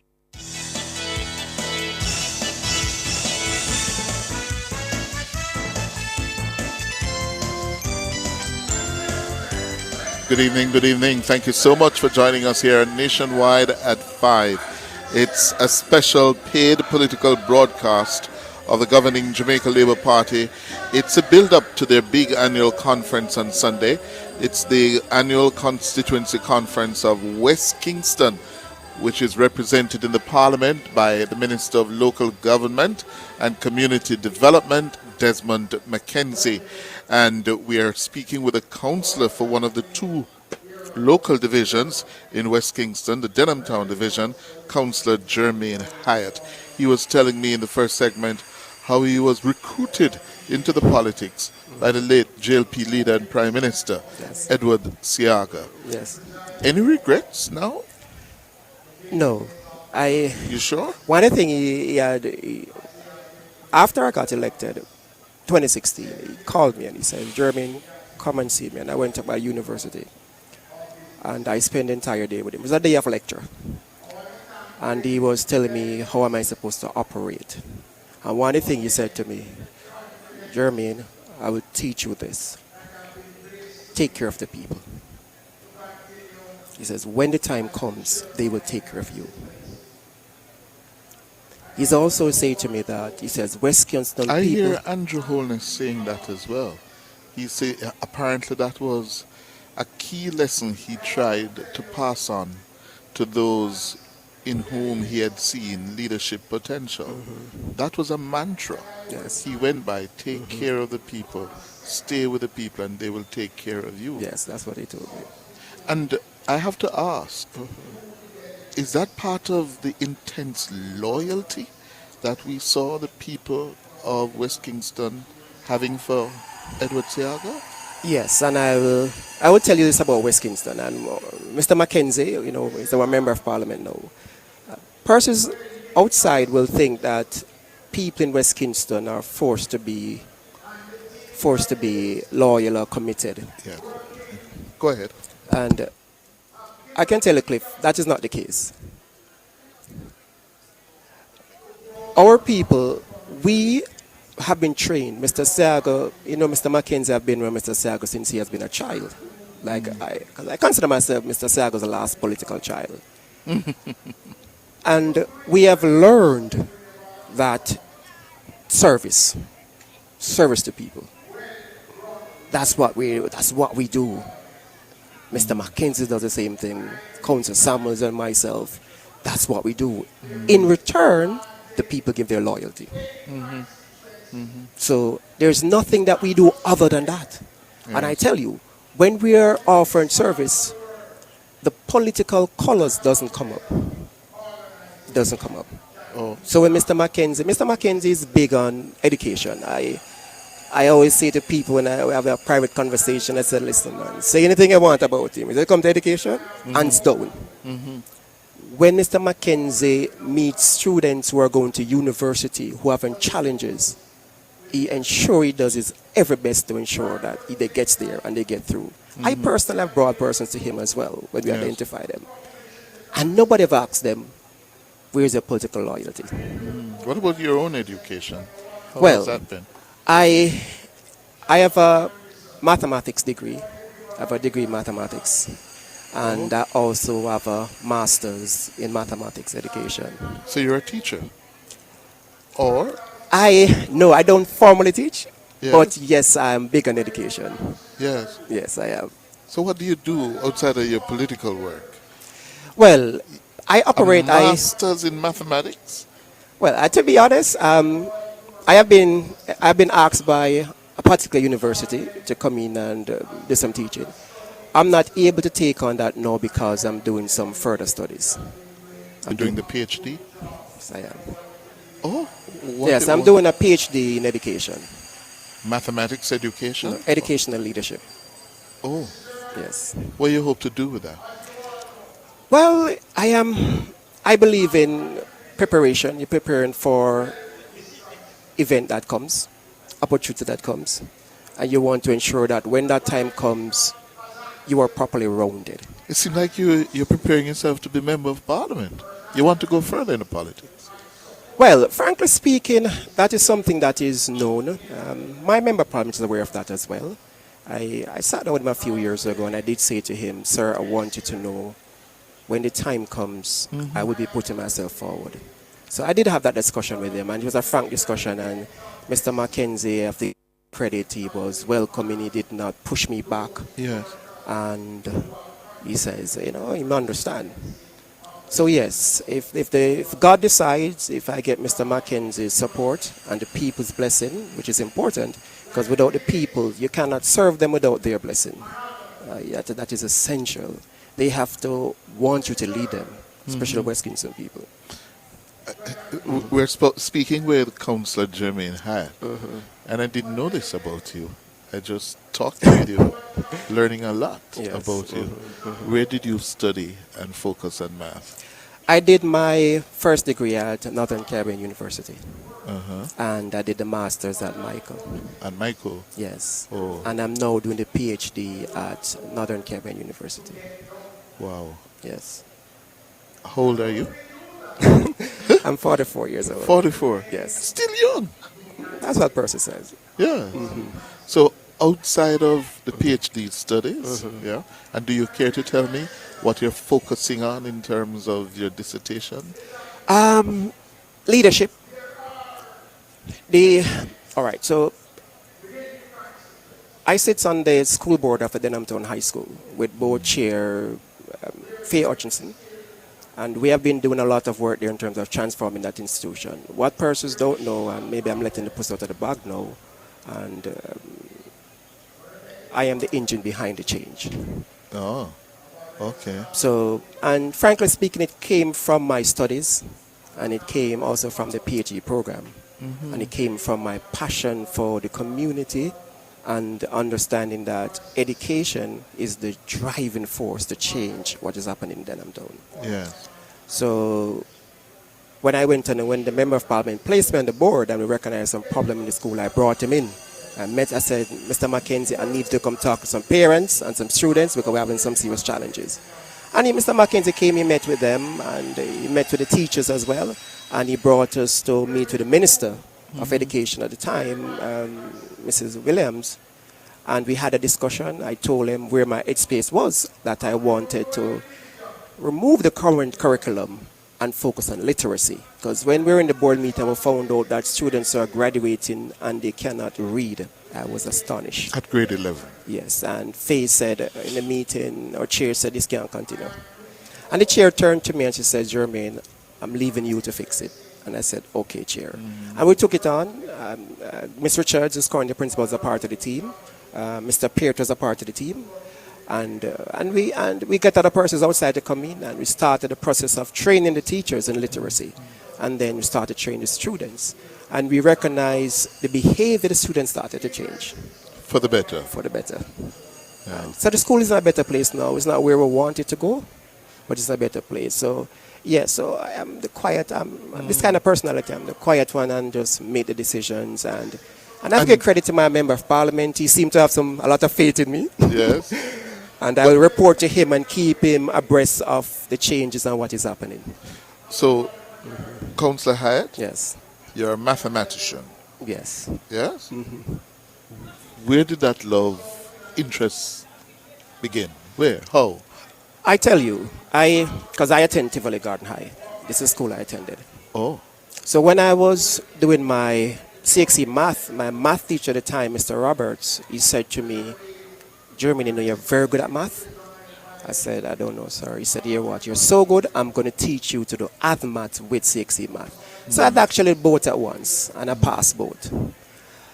You know, when Mr. Siago told me I need to go to do further studies now, and he said to me, get himself into a university, and I said I want to do political science. He says, no, Jermaine, you don't need to do political science to be a politician. He said, I want to do something practical. What are you good at? I said, sir, well, I'm good at math. He says, well, math is something that is in high demand and always will be in demand. Go and pursue math. And that's how I went to do the degree in mathematics. Wow. So I have this, those who know me well will say to you, he has the ability to analyze, see things before it comes, break things down. And so I have it naturally, and then the training mathematically, it just compute everything together. So when I say problems, I just naturally my problem solver. Yes. So when things come before me, I just break it, look at it, and I just put it apart and put it back together and say, okay, that is the way forward. So it's just a natural thing. So Edward Philip George Siago had a huge impact on your life. Yes, honestly, I love that man dearly. I can't deny it. He has. I said he saw something in me, took me, and I watched him. I admire him a lot. I admire his love and passion for the people. It was second to none. And, you know, truth, none of us, and Mr. Mackenzie will openly agree that he cannot walk in Mr. Siago's shoe. Neither did I. Neither can I. Yeah. Based on the standard that he has set. But we have to still nonetheless try our best, because the people keep us at that standard. So, Denham Town, how is it doing?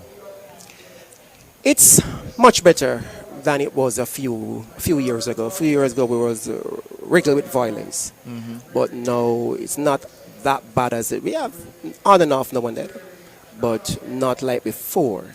So the Zozo unit in the community years ago, we used to have Zozo stations at different areas, intersections. That don't exist anymore.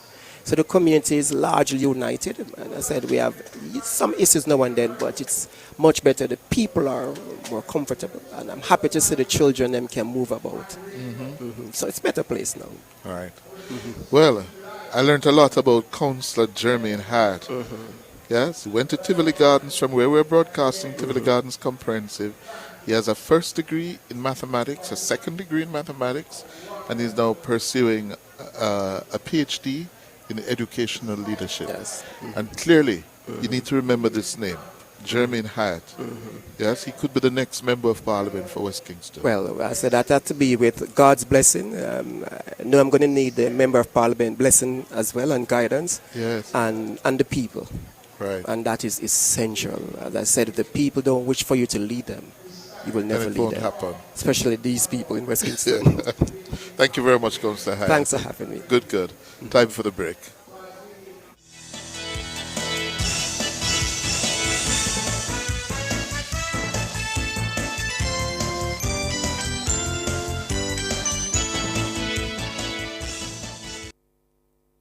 Are you ready to turn your sales and marketing skills into high earnings? Nationwide 90 FM is searching for business development executives to build lasting client relationships. If you have experience across all stages of the sales cycle and possess strong communication, negotiation, and time management skills with a proven sales track record, this opportunity is perfect for you. Join our team and work with the top corporate brands, media agencies, and of course, our on-air personalities. Enjoy networking opportunities, professional growth, and competitive commissions. Ready to take the next step? Send your resume to hr@nationwidenewsnetwork.com today. Does your bra ride up your back? Do your shoulders hurt from carrying the weight of your breasts? These are signs of an ill-fitting bra. When was the last time you were fitted by a bra fit specialist? The bra experts at LaBelle Femme will take care of you.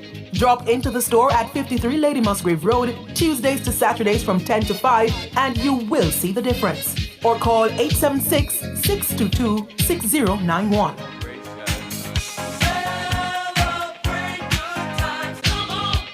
New fast food always tastes to savor. Giving you the best, giving you the flavor.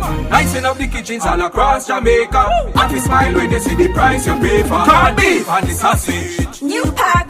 Ketchup and the pepper sauce. New pack. Beans and the baked beans. New pack. Rice. New pack. New pack foods always taste to savor. Giving you the best, giving you the flavor. Nice enough the kitchens all across Jamaica. Happy smile when they see the price you pay for. New pack, more than just value. Life is precious. Whether you're driving through the hills in the country, the town, or on the highway, remember, slow down and take it easy. Your family and friends are depending on you to get home safe. Speeding may save you minutes, but careful driving saves lives. Since the beginning of this year, 288 people have been killed in 247 crashes, so drive safe. Brought to you by the Office of the Prime Minister.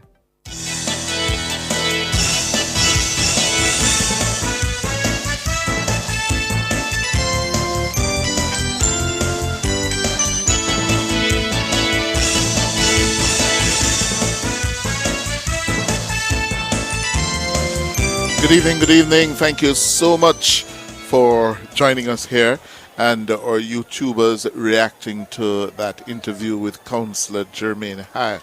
Many people just didn't know about Councillor Hyatt, yes? And the fact that he was tapped, recruited at age 15 by Edward Seaga, yes, to join the Labour Party, yes, as a resident of Denham Town, and clearly Seaga has had a very positive influence on him. He has gone on as a graduate of Tivoli Gardens High School to earn a first and second degree in mathematics, and now doing a PhD, getting himself ready, yeah, for higher leadership.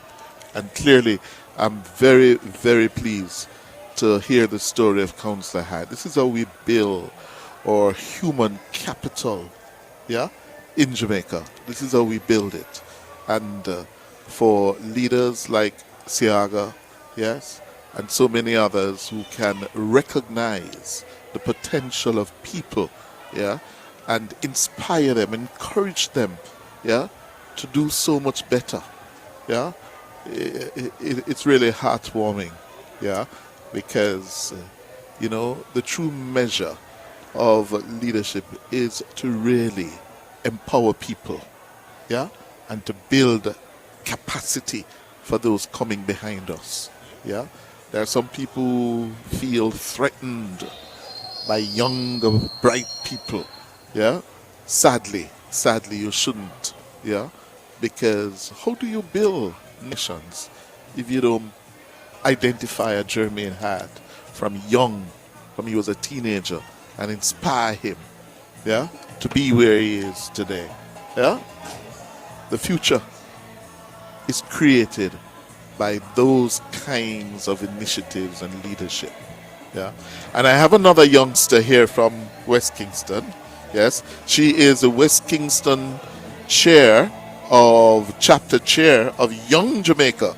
That's the young affiliate group of the governing Jamaica Labour Party. Anishka Crossdale? That's correct. Anishika Crossdale. Anishika Crossdale.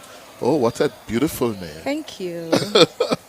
Anishika, what are you doing in the politics? Tell me. I just love the politics. I love to be involved.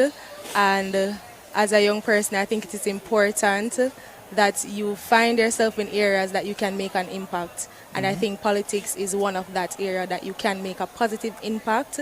And from I was younger, I always loved youth involvement, and I believe that my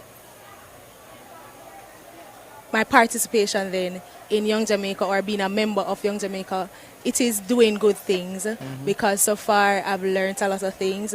You know, I try to read a lot of things when I see the articles come out, or when I hear my Prime Minister speaking, or when there's a new thing tabled in Parliament. You find that a lot of the young people, they don't listen to the things that happen in Parliament. They just like probably watch the act right, or they just read the headlines. But I try to listen to whenever it is happening happening on PBC, and I find that it has really helped me to be a better person, to be involved. But how were you drawn into the politics? All right, so you should know I live at 81 Charles Street, and that is across from the MP's office. And so from I was younger, I used to always see the big vehicles driving and coming. Mama used to say, "What them people them want to know?" And so as a student, I am a past student of the Queen's School. So when I was attending Queen's, I just went up there one day. In the constituency In the office? constituency, yes. I just went up there one day. Uh-huh. And when I was up there, I saw the person. There was actually a youth meeting that was happening up there, and I just went and I sat and I liked the energy that I was getting, and I said, you know what, this is something that I want to be a part of. What year was that? That was in 2016. At the time I was 15 years old. Oh. Yes. Oh, so you were still at Queen's at the time? I was still at Queen's at the time.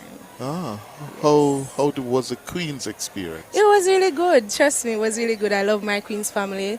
I went there the other day to look for some teachers. Some of them moved on, but some of them, they're still there. And I want to mention my math teacher, Miss Sullivan. If you're listening, Miss Sullivan, big up you. You're a really big part of who I am today.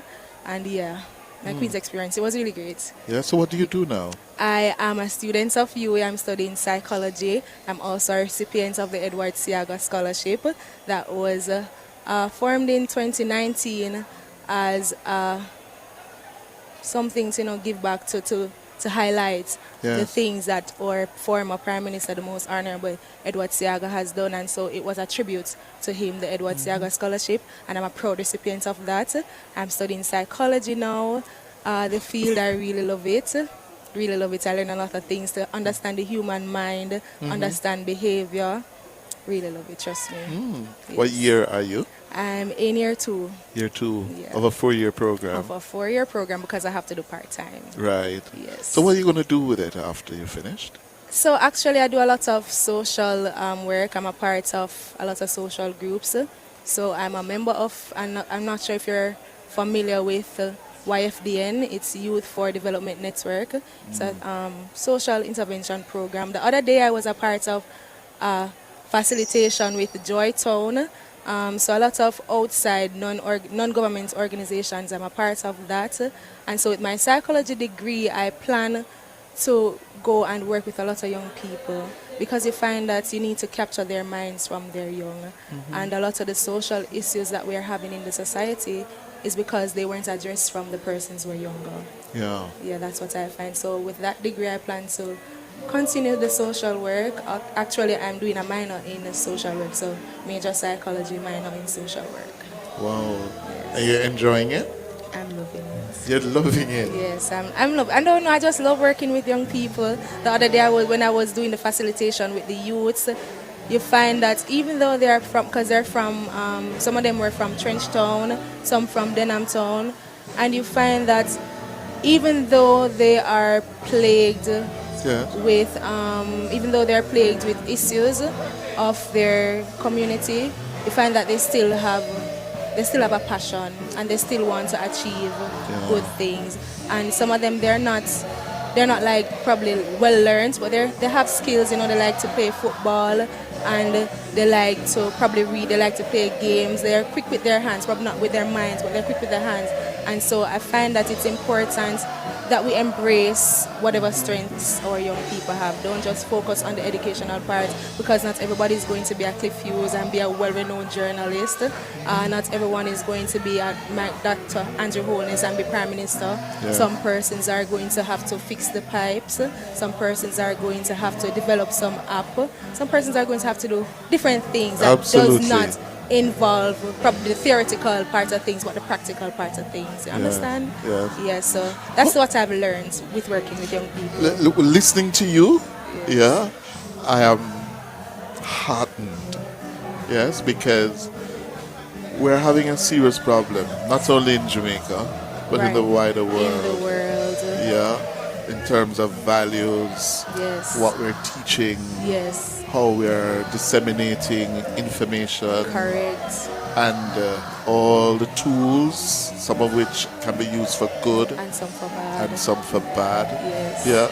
When you talk to the young people, especially the young girls, ladies your age, what is it that is happening with them? You find that some of them, they're probably struggling to find their purpose. And so what I do when I approach a set of people, young people, I first tell them who I am, where I'm from. And I try to tell them you're not defined by where you're from. Instead, And I think it's a quote that I developed by myself. You're defined by your opportunity to overcome your challenges. You're not defined by the circumstance, but how you deal with it, how you choose to use a negative thing to create a positive thing. And so I tell them, find something that you're interested in, whether it be doing nails, whether it be going on the street and feeding people, whether it be at home reading. Find something you're interested in, and when you find something that you're interested in, you build on that strength. Don't always focus on what you're weak at. Yes, you want to acknowledge your weakness so that you can build on it, but you want to mostly build on your strength, because your strength is probably what is going to allow you to overcome and achieve great things. Yeah. Tell me, you said it's not where you're coming from. You told me you grew up at 81 Charles Street. Western Kingston. In Western Kingston. Yes. Yes? How difficult was it for you? It was really very difficult, trust me. So I've never said this before, but my mom, she's schizophrenic, and that's why I chose the field of psychology. Wow. Yes, my mom, she's schizophrenic, so it's a that she struggled with. And so you found that from an early age, it was after the incursion. You have never spoken publicly about this before? No, I've never spoken publicly about it. But sometimes, you have to highlight your challenges so that people can see it and appreciate where you're coming from and appreciate a story. So my mom, she's schizophrenic, and at an early age of 10, I believe it was, or 11, I had to go and live with my grandma because my mom had to be admitted to the hospital. And I find that at that time it was a really hard time for me because, I don't know what schizophrenic mean. I just know I'm not my mother. I'm only seeing my grandma. And it was a really hard time. Where was your father? He died. My father died when I was 5 years old.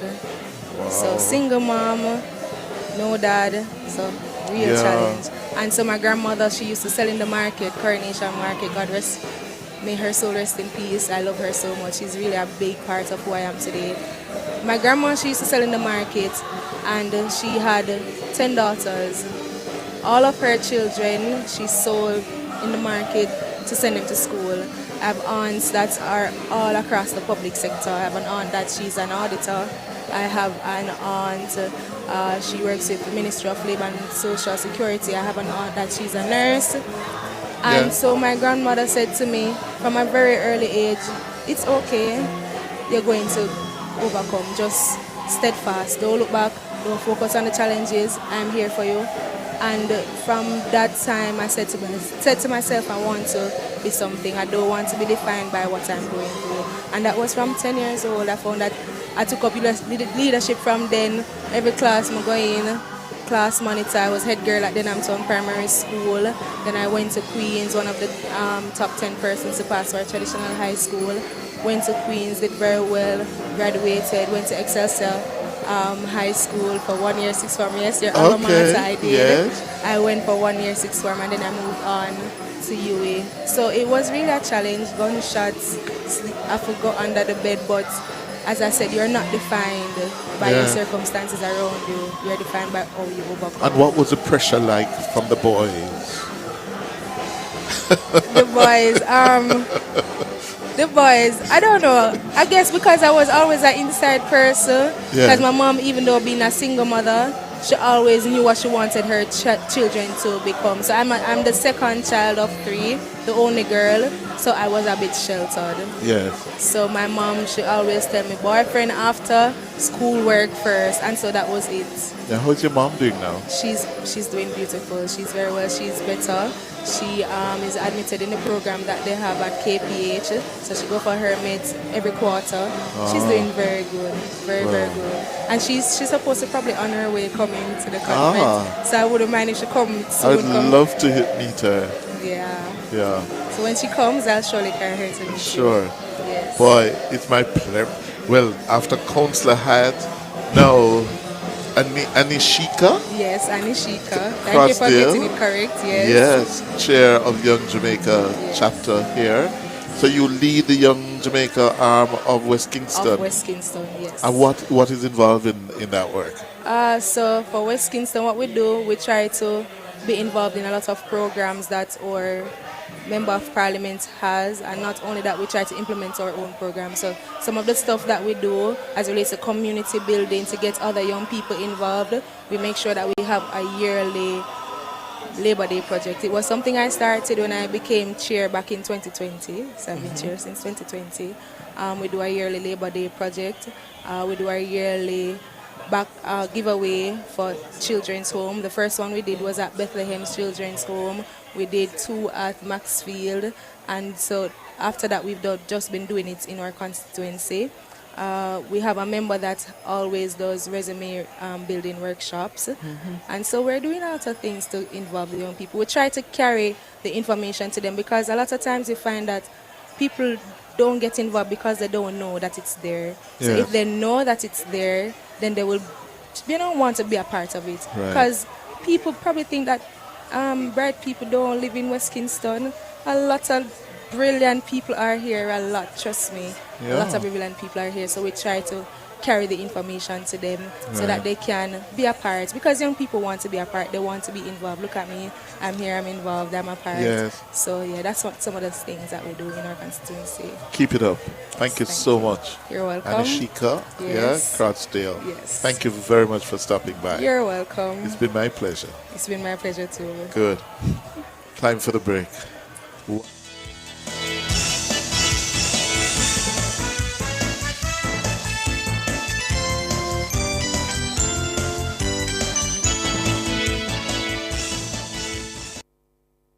Want to start investing in stocks but don't know how? Then the JMMB Income and Growth Fund could fit your future best. With returns that outperform inflation and tax-free advantages. Visit jm.jmmb.com to get started with as little as $5,000. Conditions apply.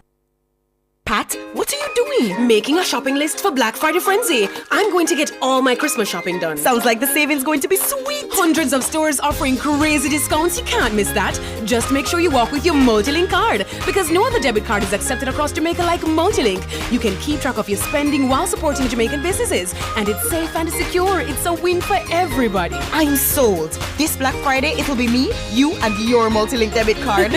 You wish. Bring your own Multilink card and roll with control. Not a mercy. This one is very classic, dedicated to all the schoolers who are taking beats. If you've ever struggled to pass an exam, then you'll know that students today are under great pressure to get good grades and secure qualification needed to move on to higher education. The problem is that too many students are struggling alone and could really benefit from connecting with hardworking teachers and other bright students in other parts of the country and the region. Join me, Dennis Brooks, this and every Friday evening from 8 to 9, with a repeat on Saturday morning from 8 to 9. For the A-Team, a study group on radio, my team of teachers, students, and experts will break down the syllabus, giving you information, tips, and past paper questions that will help you get top grades in your upcoming exams. Follow us on Facebook Live and on Twitter and be a part of the community. It's the A-Team. Fridays at 8 p.m. with a repeat at 8 o'clock on Saturday morning. It's your free extra class on radio and social media. And it's right here on Nationwide 90 FM, the revolution in media.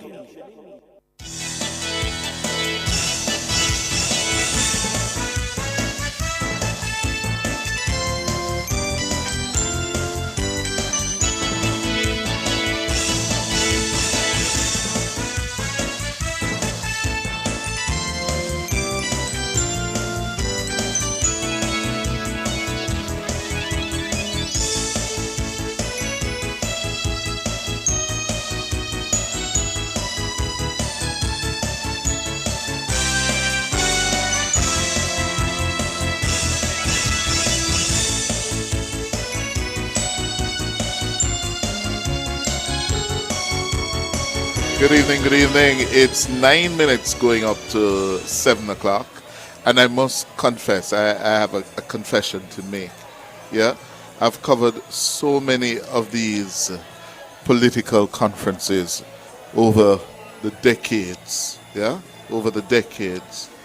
And this evening, the 2 interviews I've done so far with Councillor Jermaine Hyatt and Anishika Crosdale, yeah, are the most satisfying and memorable. I will never forget these two youngsters. Yes? Because it's happening in a time when there are so many worries. I am so fearful about what I'm seeing in Jamaica and across the world. Yes? And I worry what kind of leadership we're going to be having in a short few years.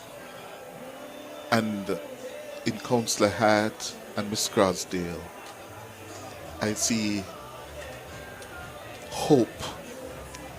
I get a very positive feeling, yeah, that,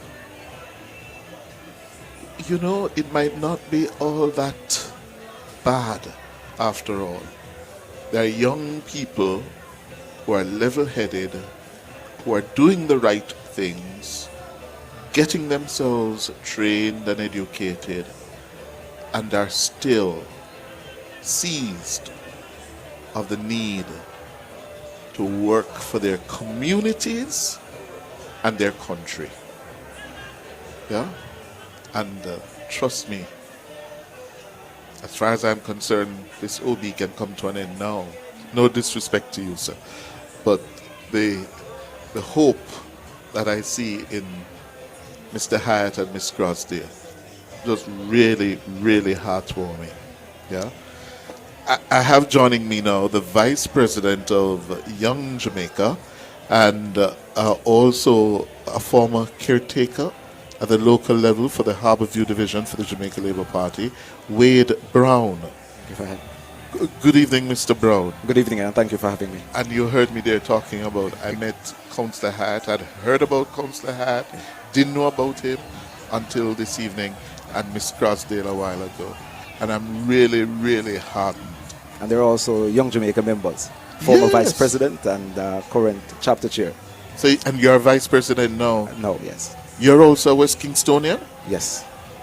From where in West Kingston? I'm from Tivoli Gardens. I was born at the maternity clinic right across the road, so I'm at home.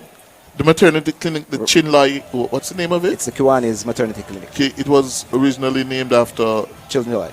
Charles Chinlai, yeah. Yeah. That's where you were born. That's where I was born. What year? I was born there in 1991. Oh, 1991. Yes. And you grew up in Tivoli? Absolutely. Where did you go to school? I went to the basic school right there, the Charles Chinlai Basic School. I went to the Denham Town, now the Edward Siago Primary School, and then I went to Wolmer's Boys School. Thereafter, then the University of the West Indies, and then further studies thereafter. What did you study at UWI? I studied integrated marketing communications. Yeah. Wow. So there's as Miss Crosdale said. Absolutely. Yeah, and I've been aware, West Kingston has produced so many outstanding, good, educated, culturally aware professionals, Absolutely. you know? Absolutely. And you're just another one. So you met Eddie Siaga too, didn't Absolutely. He was the guest speaker at my graduation in 2003. He and Desmond McKenzie was one of the persons. From the primary school? From the primary school, and he and Desmond McKenzie. I was also a scholar, Scotia scholar, foundation scholar for Indy City. And you were what? I was a scholar in the GSAT. You did so well.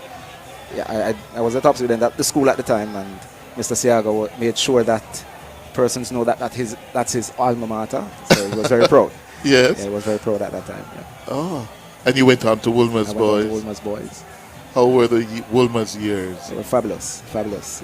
Great formative years, and I owe a lot of who I am to that, as well as West Kingston, most definitely.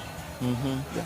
And looking forward to, you are now Vice President of Young Jamaica. Absolutely. What are you looking forward to? You're now fully immersed in the politics, the GLP politics. Absolutely. Well, I'm looking forward to contributing, to be a part of this team. It's an honor to sell the message of a party that performs. It's an honor to be a part of a team that brought down youth unemployment to the lowest numbers. It's an honor to be a part of the team that has transformed the infrastructure of Jamaica significantly. And we look at our skyline at the heights, we look at the low at the ground, the roads, and we see the massive transformation that the government has done. And I'm heartened to be a part of this team, to be a part of this community that supports this team, and to be a part of the youth arm of the party. Mm-hmm. And the level of discontent in the country, yes, how you explain that, given that economic performance? Well, the Prime Minister in the past 3 platform speeches, I've noticed he's made, significant mention of the national development as well as the local representation. And he has clearly expressed that the people are not discontent with the national performance.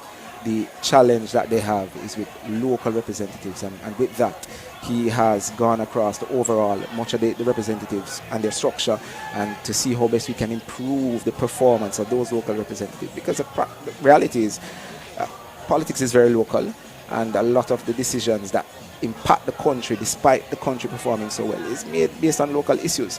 So I do feel confident that the Prime Minister will remedy that. I do get worried at times when I hear persons, making rhetoric, risking what the gains that Jamaica has made. I saw recently a image circulating where separated what the PNP did and what the Jamaica Labour Party did in colours, and that was night and day. For want of a better word, it was night and day. The performance, no new taxes, wage freeze versus the largest increase in wages ever, a minuscule minimum wage to the largest increase in minimum wage ever. So these are things that I'm really heartened to be a part of a team that pushes that message and actually implement. It's the first time I've seen a platform speech be actual development in a country. I've heard about the JPS reduction in rate, the GCT being removed. I remember that very vividly in Papine Square, and I've not seen that to date. But I've seen the 1.5 being implemented. I've seen so many things that have been implemented, and it has brought about a lot of promise, a lot of hope for youth in the political process, because we know politicians worldwide are viewed in a negative light. They say what they need to say to get in power. But we've seen over the past 8 years a government that has promised and delivered. And I'm very happy to be a part of that time. I don't hold my head down. I see here in my notes, you are a former caretaker for the Harbour View Division. You have given up on that? I'm the former caretaker candidate. My candidacy was the last election, so I was a candidate in the last election. How did you fare? I got the highest in 20 years, but notwithstanding, it wasn't enough to move. What was your share of the vote? I got about 30% of the votes.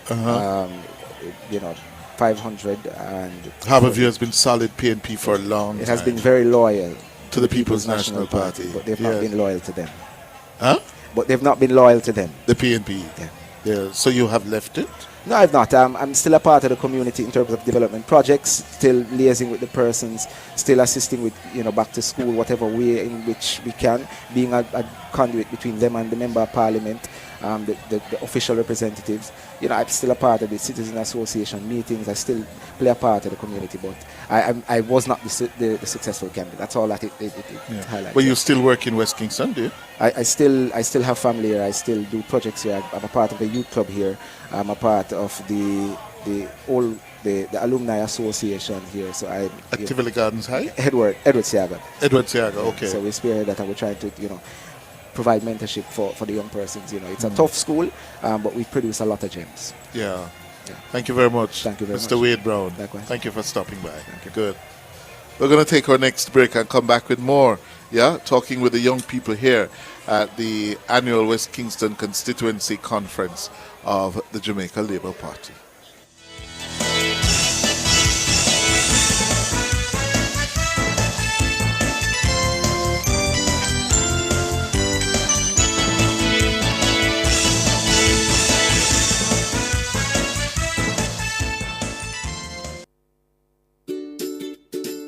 As a parent, you give your children a good start in life. You nurture, protect, and guide them. Parenting is a process that prepares your child for independence. As your child grows and develops, there are many things you can do to help your child.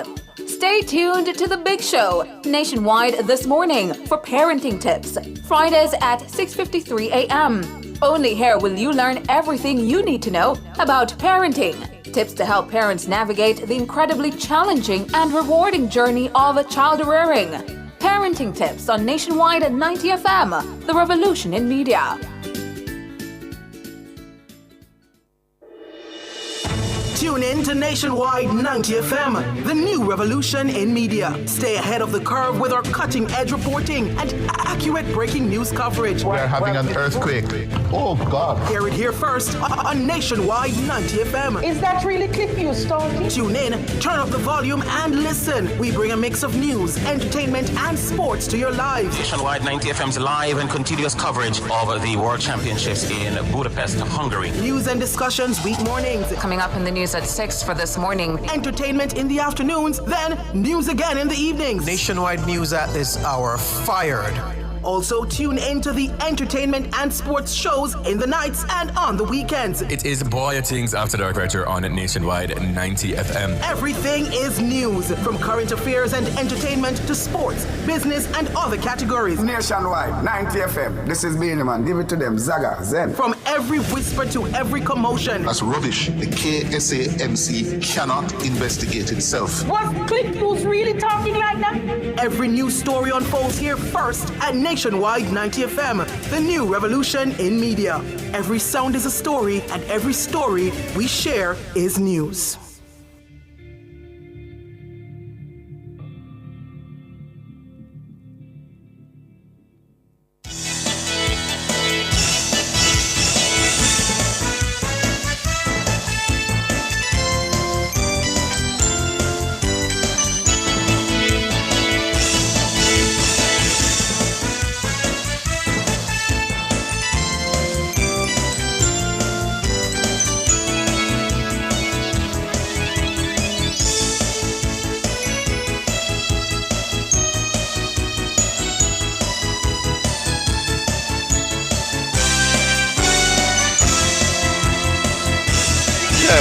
Good evening, good evening. And I have a bell ringing labor right here. Sophia. Let me see. The tongue drop out.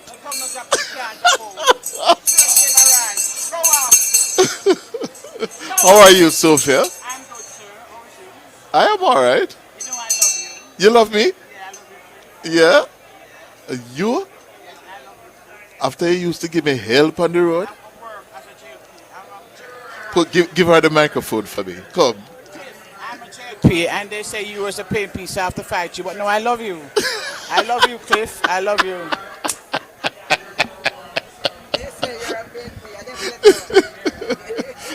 It's good to see you. Good to see you. Good to see you, Cliff, and I love you. Always love you. All right. How is West Kingston? West Kingston is good. We are still saying shower, ever ready Oh. for Desmond McKenzie, and we're going third term. Oh? We're going to win a third term for Andrew Holness. The whole Jamaica going to see Andrew Holness come next year. Me not see that, you know. Me see it, Cliff. If you don't see it yet, me see it. You see it? Yes. Where you see it? Me see it at Portland, St. Anne's, St. Elizabeth, Kingston, Trelawney, Montego Bay, and even some sitting in Manchester we're going to win, Cliff. Really? Yeah. So hold on there, Sophia. Hold on there, Sophia. Talk to me. Tell me, what happened tomorrow? Tomorrow with the by-election. Tomorrow I win all 4 by-election, Cliff Hughes. Well, we know you win Northwest, St. Andrew, and South Chilonica when you have the competition. But what about Inantown and Morant We Bay? will win Inantown and Morant Bay tomorrow, Cliff. We're going Why are you so confident about I'm confident that anything called JLP can't lose again. Oh? Can't lose again. We No, lose February, though. We don't lose February. We never lose February, Cliff. I lie you tell, Pan. We never lose. I still love you, Cliff. We never lose. We never lose. Mash down those lies, Cliff Hughes. Mash down those lies. All right, Sophie. I love you, Cliff. I love you. I love you. Love you too, Sophie. Marlon Morgan. Good evening, Cliff. Good evening to your listeners. Talk to me. What is happening here today? Well, big one for the lead up to Sunday. Absolutely. As you can appreciate, Desmond McKenzie, son of the soil here in Kingston Western, and of course the Jamaica Labour Party's deputy leader. He has responsibility for Area Council 1, and of course the JLP's bedrock of support continues to be here in Kingston Western, and we are feeling the energy of the Labourites, many of whom are in attendance this evening, and all roads, of course, leads to the National Arena on Sunday, when the big, massive celebration and, importantly, messaging from the party leader and his support cast. The JLP is a team. We are the better team, the stronger team. We have the better message. And, of course, we have the better track record of performance. And we will be unpacking that for the Jamaican people come Sunday. Tell me, how important is a meeting like this, for the mobilization for the big annual conference? Both your party and the opposition, PNP, put a lot of store into trying to ensure that you cram the arena and overflow on the outside. Why is that so important? Why it's not about the message and less the optics? Well, in the Labour Party, Cliff, we don't actually see it as being mutually exclusive. In fact, we place a premium on communicating our message to our supporters, and more importantly as well, the just Jamaicans across the length and breadth of society, because we don't take it for granted that many are sympathetic to, all of them are sympathetic to our views and indeed our party, and so we avail ourselves of all the opportunities that we can to convince them and to, more importantly, present factual information to them and turn their attention to the empirical data. So on the political side now, it's important to imbue a sense of energy, to mobilize people to test your own constituency and political machinery in terms of being able to turn out supporters, being able to keep people engaged and keep the tempo and the spirits of persons at optimal levels. That's all important. So we don't see it as mutually exclusive. We do both at the same time. Have merriment, have the people being energized and enthused, but at the same time potent and instructive messaging. And when I, as a young man, was in the politics, indeed, conferences were not so much about putting on a massive show on Sunday. That was important. That was very important. But it was the debates, the contest of ideas, what were the issues current and not so current in the country that you would engage each other about. Indeed. I don't see much of that taking place now in either the JLP or the PNP. It's all about the food and the merriment and putting on the clothes and showing up for conference. Well, I can appreciate why there may be that perception, because indeed such has the merriment and the jubilation been at conference that has largely become the look and feel of a gathering of this sort, whether it is on the PNP side or on the Jamaica Labour Party side. And so we are mindful, yes, that persons are typically in a jubilant mood. You have just the sheer optics of that, persons having all kinds of party paraphernalia out and so on. But it doesn't diminish the premium that is placed on communicating in meaningful ways what it is that the political party is seeking to do in terms of leading Jamaica in a certain direction. And so in the JLP, we pride ourselves on that. And as I said before, politics has evolved, yes. So compared to the 70s or perhaps the late 60s and the 80s as well, that you would have alluded to just now, we find that there is room for the discourse to be much more meaningful and keenly contested, because the issues that confronted Jamaican society 40, 50 years ago are maybe a bit different, but in the main there are keenly contested issues that are deserving of the application of people's mind and the application of serious thought in terms of how people come down on the issues here in Jamaica. Tell me, now is a time of increased political activities. Tomorrow, it's by-election day in Jamaica, and the two parliamentary by-elections in South Trelawney and Northwest St. Andrew are foregone conclusions. Notwithstanding the PNP contesting by way of proxy candidates. Oh? Well, I mean, it's a perspective many hold. The fact that Mr. Gillings down in South Trelawney is a former, PNP candidate, and up to some months ago was the PNP's caretaker in Trelawney Southern. And the gentleman who has since emerged as an independent candidate in St. Andrew Northwestern, what's his surname, Mr. Marshall, he would have served in a previous dispensation as Speaker of the House, and he was a PNP Member of Parliament, of some vintage, certainly some time ago. And he doesn't hide it. He is a supporter and a member of the PNP still. And so, to the extent that the PNP is not contesting the elections in a substantive way, it would appear as though they have found ways and means to have some presence in the game, albeit by way of what I'm describing this evening as a proxy. Well, you studied these things, and you are a serious advocate for the Labour Party in these spaces. Tell me, with the PNP not contesting, what is the measurement we should use to assess the performance of the JLP in South Trelawney and Northwest St. Andrew tomorrow night? Well, as you can appreciate, Cliff, politics is a numbers game. It is a game of measurement in the sense that you go out and you campaign, you hit the pavement, you put your machinery in place, and so you have targets. I will not divulge the targets to you here this evening, but indeed the turnout within the context of an uncontested by-election, as similar to what we would have seen in St. Ann Northeastern a few weeks ago, it will not necessarily be at very optimal levels.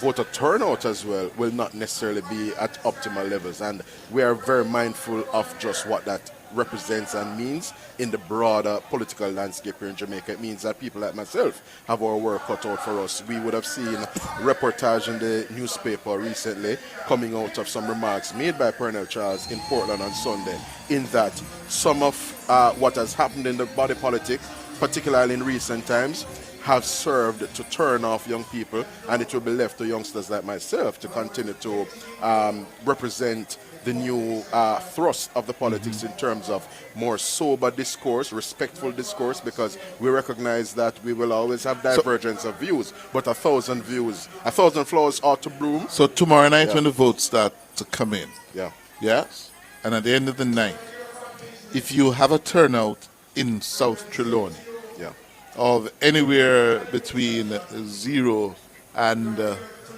20%, how should that be interpreted? I'm looking at somewhere at 14 or just about between 12 to 15. It should be interpreted as, a part of the cut and thrust of an uncontested by-election. Certainly not by one of our foremost, political parties, that being the PNP. Yeah, but a turnout of less than 20%, it means that your base isn't energized enough.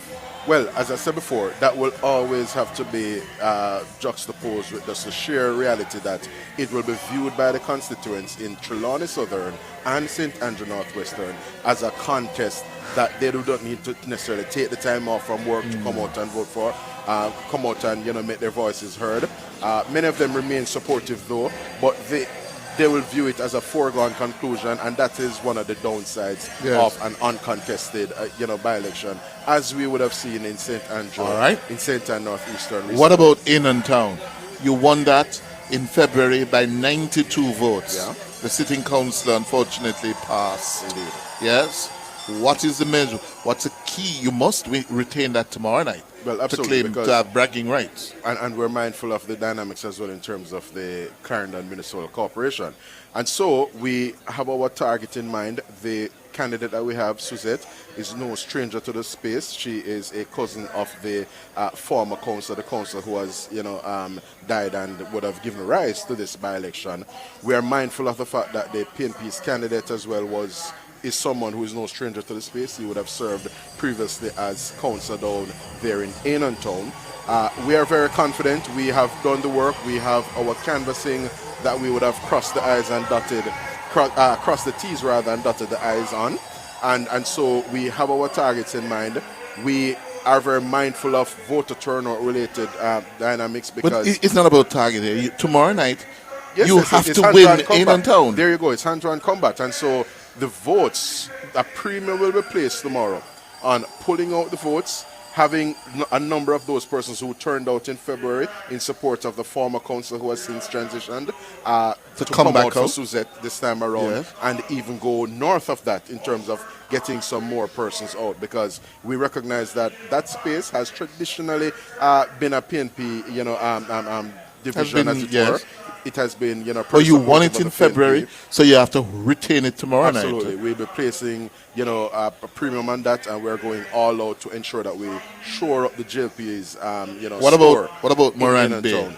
What about Morant Bay? Morant Bay you lost is- by 420 Yeah. votes in February. It's a difficult proposition. Morant Bay is a space that has traditionally, supported the PNP in considerable ways.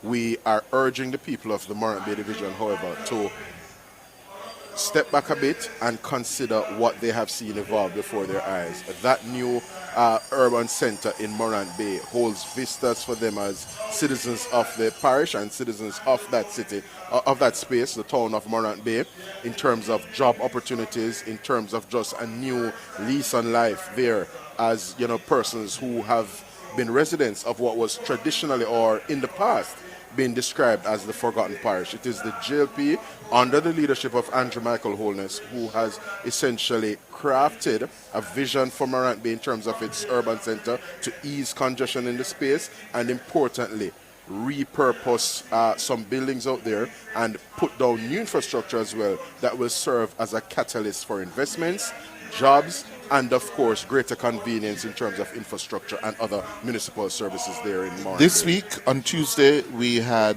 the Prime Minister seeking to pivot in terms of the government's economic policy thrust to growth. And then 2 days later, we got the news that the economy has declined, contracted by 2.8% of GDP year over year, July to September quarter. That's bad news for you on the eve of a general election. And we take it in stride. We take it in the context of Jamaica being a small island developing state. We are always going to be exposed to and susceptible to the ravages of, weather events such as, a hurricane. Certainly a hurricane of the magnitude of Beryl that we saw early in July is not necessarily the kind of thing you would want, particularly when you're seeking to make a serious push for growth and consolidate the macroeconomic stability that the country currently enjoys. But what is important is that as an administration, Cliff, we have built up and managed our fiscal affairs in such a way that Could I just interrupt you, because I gather that the councillor for the Tivoli Gardens Division, Donovan Samuels, is addressing the conference. See the young ladies working in the BPOs, they're going out every morning. A matter of fact, if you observe carefully, you will realize that not many people are at home during the days. The streets are nearly empty because people are meaningfully employed, either out there going to school or going to work. So when you hear people talking about nothing is happening, don't run with what they are saying. We know that something happening in this country which is changing the landscape of how people think and behave. Jobs are being created left, right, and center. The amount of recommendations I do on a daily basis for people who are seeking work indicate to me that a lot is happening out there in the working world. People will come to you and they want to open bank accounts, and you have to recommend them by filling in the forms. When you ask them why they need an account, they tell you that they get a job and nobody's paying by check nowadays, that you have to go to the bank. So a lot is happening in terms of employment. Right? The healthcare system that we have is much better than what it was 20 years ago. We know that because we listen to what is happening. So when you hear them talking, listen. And not of us are on social media. And one of the things I have observed with social media is that somebody posts something and all of a sudden it is true. Nothing don't go so. When you see them post anything, what they're trying to do is influence you. You must run with it. Don't take it for granted that they're talking the truth. A lot of what they're saying is just fake news and they're trying to influence you in a particular way. But you must have the good sense to decipher what is true and what is not true. You need to follow what is happening when the government announce any program. You need to listen to the Prime Minister and the ministers whenever they are announcing programs that they're on the platform, indicating our program should go. Because most of the time, if you listen to other people, believe you me, you start to doubt yourself. Don't doubt yourself in terms of what the Jamaica Labour Party's government is doing. It is the best government this country has ever seen. And it is a government which is taking us to prosperity. There's no doubt about that, labor rights. Show our labor rights, there's no doubt about that. We live in a community for the people who are from West Kingston, in which the market district is overflowing with vendors. But believe you me, if so many vendors are out there and they are still making a living, it means that somebody is buying. Okay, somebody is buying.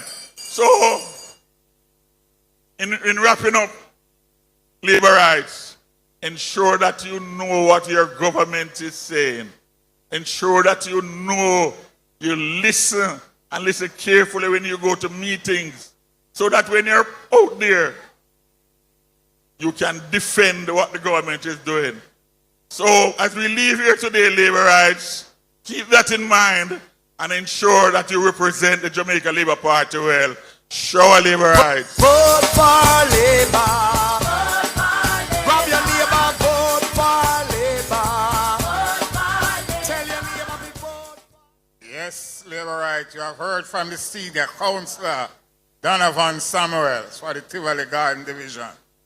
Coming at this time to address you, we continue with West Kingston. None other than the Denham Town Councillor, Councillor Hyatt. Let's have it for Councillor Hyatt. Them a dup inna the street and me see it go over, they go beat and teach, beat and teach, beat and teach. West Kingston! Beat and teach. Step over them, make everybody see. First, let me acknowledge our Member of Parliament, Honourable Desmond Mackenzie, and other members on the platform. Two messages I want to send. Firstly, West Kingston this Sunday will be coming out in their thousands. So we will be there, and we're going to be there early. But Councillor Samuels, I hear you. But I want to say the second message. The progress in this country is undeniable. Everybody sees it. Even the PNP see it. It is undeniable what is happening in Jamaica. Undeniable. But what is happening? I agree with the Prime Minister. There is a challenge for the minds of Jamaicans, where people are trying to trick us with what we're seeing, to make us believe that what we're seeing is not true. But it's evident. The progress is evident. We are on the road to prosperity. So, West Kingston is going to play their part. We are going to loan to Labour Party our Member of Parliament so he can go out there and assist the party in bringing home the other constituency, because we know on that fateful night we will be there first. But we are also fully aware that West Kingston alone cannot form government. We are conscious of that. And because we are conscious of that, our beloved party leader can have our member of parliament beside him on the road, bringing in to ensure the other constituencies will join West Kingston to make Jamaica Labour Party secure the third term and continue the growth and prosperity that Jamaica is facing. Jamaica people continue to go to prosperity. Thank you, Labourites.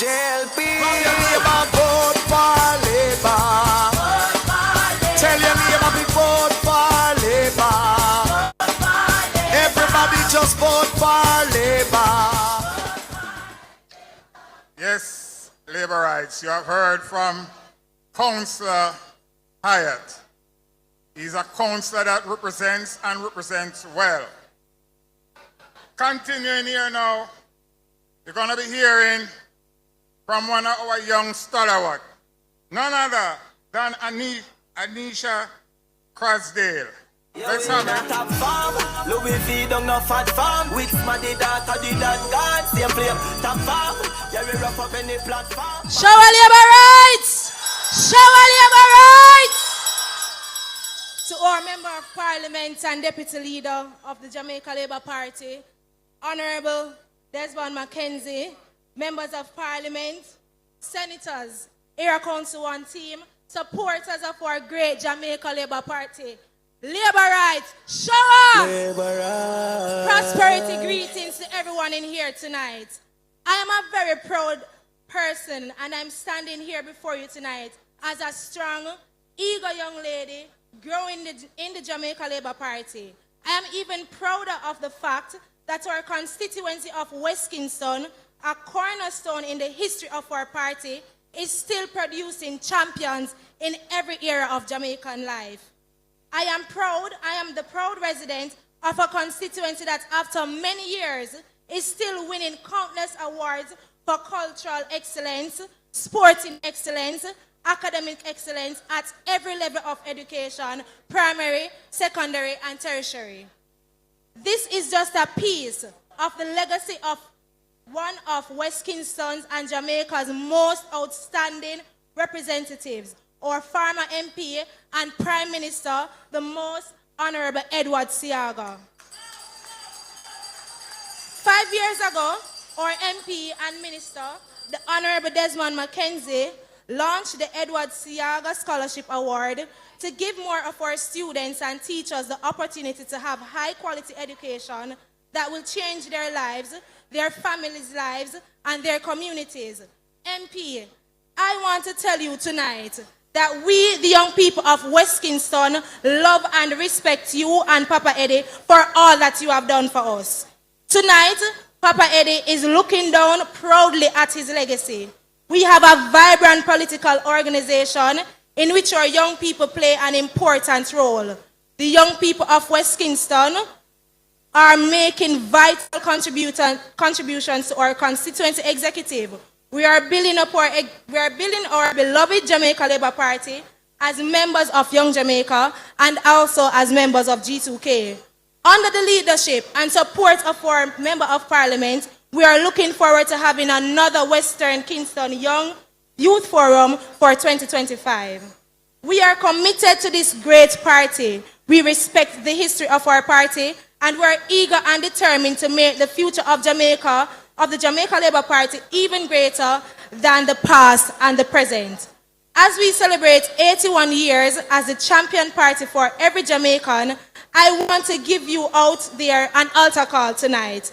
I call on more of our young people to learn about the party. I call on you to get involved by joining the political process and joining the Jamaica Labour Party as we continue to build Jamaica. Show our Labour rights! Show our Labour rights! I call on you to stand when you hear the bell. As we move with strength and confidence into our annual conference this weekend, I pay tribute to our party leader, the Prime Minister, Dr. the Most Honorable Andrew Holness, and our MP and Minister of Local Government and Community Development, Honorable Desmond Mackenzie. You both have given young people all across this country a renewed sense of achievement, and you are standing proudly on the shoulders of our national hero and founding leader, the Right Excellent Alexander Bustamante. So, on behalf of all the young people of West Kingston, I, Anishika, thank you. Show our labor rights! Show our labor rights! Marching on to victory. Labour Party marching, Labour Party marching, marching on to victory. Labour Party marching on, alright, marching on to victory. Labour Party marching, Labour Party marching, marching on to victory. Jump and shout, tell it all about. Yes, you have heard from the young lady. Yes, Miss Crossdale. And this great institution, the Jamaica Labour Party, believes in the young people. Yes, we believe that the young people is the future, and therefore we invest in the young people. Coming at this time to address you, one of your own again, Wade Brown. Let's have it for Wade Brown. Boss, set the trend, set the trend. We set the trend, set the trend, set the trend. We set the trend. Show a labor right. Show a labor right. If you're proud to be a labor right, say show. If you're proud to labor right, say show. Over here, say if you're proud, say show. Labor rights. I stand there as a proud son of West Kingston. Proud. When I say proud, I'm being proud. You know what proud spell? Proud. Labor rights, we are a part of the bedrock of the Jamaica Labour Party. And we, as the bedrock, must defend our party. True or false?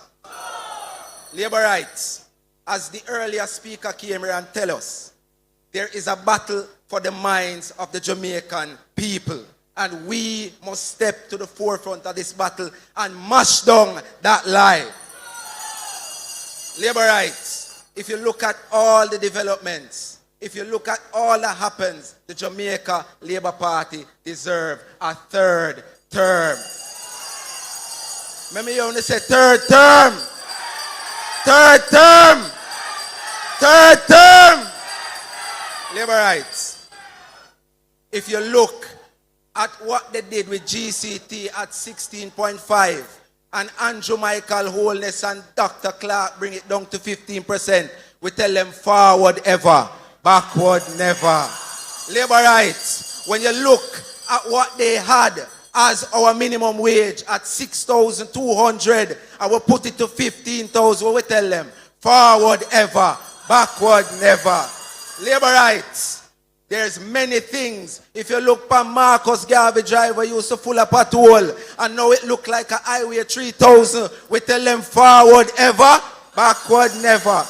You look in Kingston and you see the skyline. You look at downtown Victoria Pier, where used to be a mash down place, and you look at what the JLP has done. Them all put Rock Hotel up there, where them, let me not say anything. But when we look at all that has happened, we have to tell them forward ever, backward never. Labor rights, we do not want to go back. They see what the minister has done. They see what we've done in West Kingston. And we know how them treat we in West Kingston when they're in a power. Labor rights, it's no secret. We must be on the forefront. We must be out there selling the message of this Andrew Michael Holness government.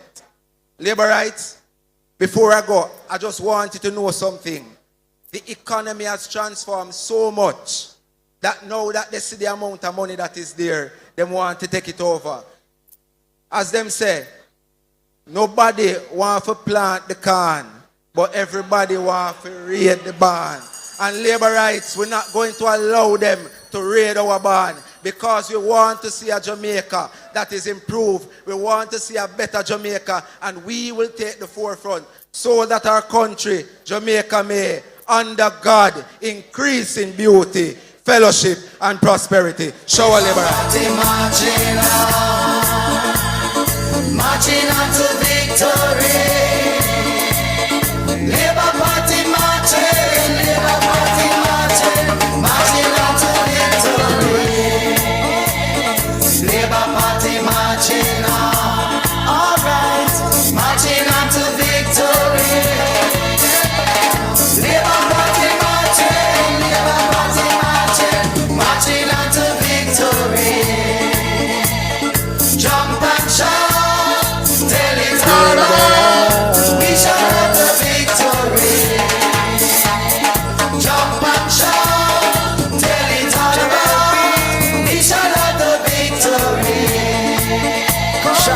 shout, shout, shout, shout. Oh yes, we voting for Labour. Alright, me and my neighbor. Bring them. We voting for Labour. Careless. Me and my neighbor. We voting for Labour. Oh yes, me and my neighbor. Voting. We voting for Labour. Alright, shout, tell it all about. We shall have the victory. Labour Party marching on. Alright, marching on to victory. Labour Party marching, Labour Party marching, marching on to victory. Jump and shout. Who you voting for? Labour. Who you voting for? Labour. Who you voting for? Labour. Who you voting for? Vote for the Labour Party. Hold on, we must save our country. Vote on to the Labour Party. Hold on for our posterity. Who you voting for? Labour. Who you voting for? Labour. Who you voting for? Labour. Who you voting for? Vote for the Labour Party. Hold on, we must save our country. JLP, oh JLP, JLP, oh JLP. Feeling hot, hot, hot. We're feeling hot, hot, hot. We're feeling hot, hot, hot. We're feeling hot, hot, hot.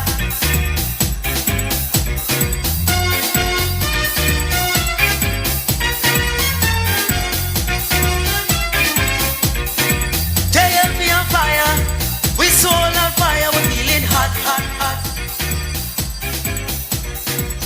Party people all around here feeling hot, hot, hot. What we do on that day is to vote JLP, voting sweet, we can't resist, just to vote JLP. Hey, so we vote, vote, vote, vote. Yes, you have heard from the young man Wade Brown. He's also from West Kingston. And as I said before, the Labour Party is looking good when it comes to young people. Coming at this time. Coming at this time. Coming at this time. You remember that lady? The lady who talked about the museum? Yes, Terencia Morrison. Coming at this time to address you. Ladies and gentlemen, let's thank for Terencia Morrison. You're the God of Elijah, you rescue me. While down on my Sanchez, I don't think you remember me flow at all. You know my flow when I'm in West Kingston is one song, Labour Party, marching on. When we are in the bastion of the Jamaica Labour Party, come on West Kingston! Yeah man, we're ready, ready, ready, ready. Come on man. Yes, West Kingston. Show your strength, West Kingston. Labour Party marching, Labour Party marching, marching on to victory. Everyone, everywhere from West Kingston. Marching on to victory. This is the headquarters of the Jamaica Labour Party.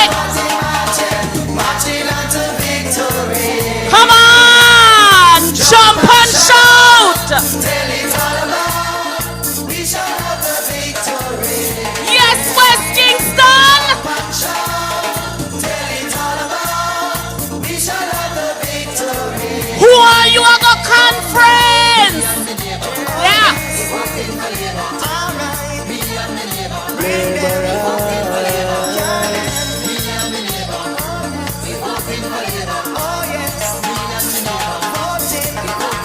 All the laborites across Jamaica who are watching us, good evening from West Kingston. All those who have joined us live from all over the world, good evening from West Kingston. It's a party atmosphere here.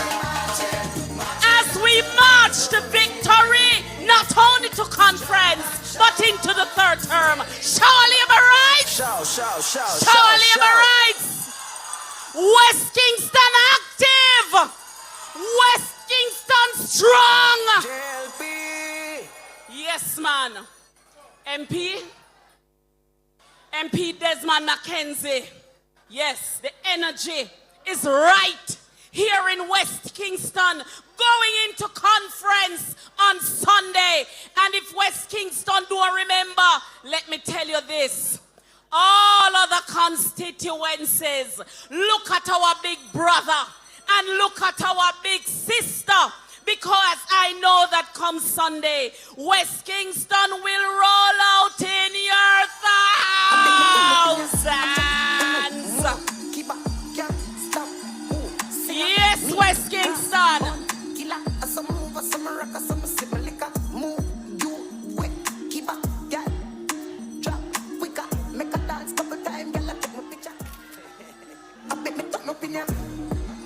Yeah.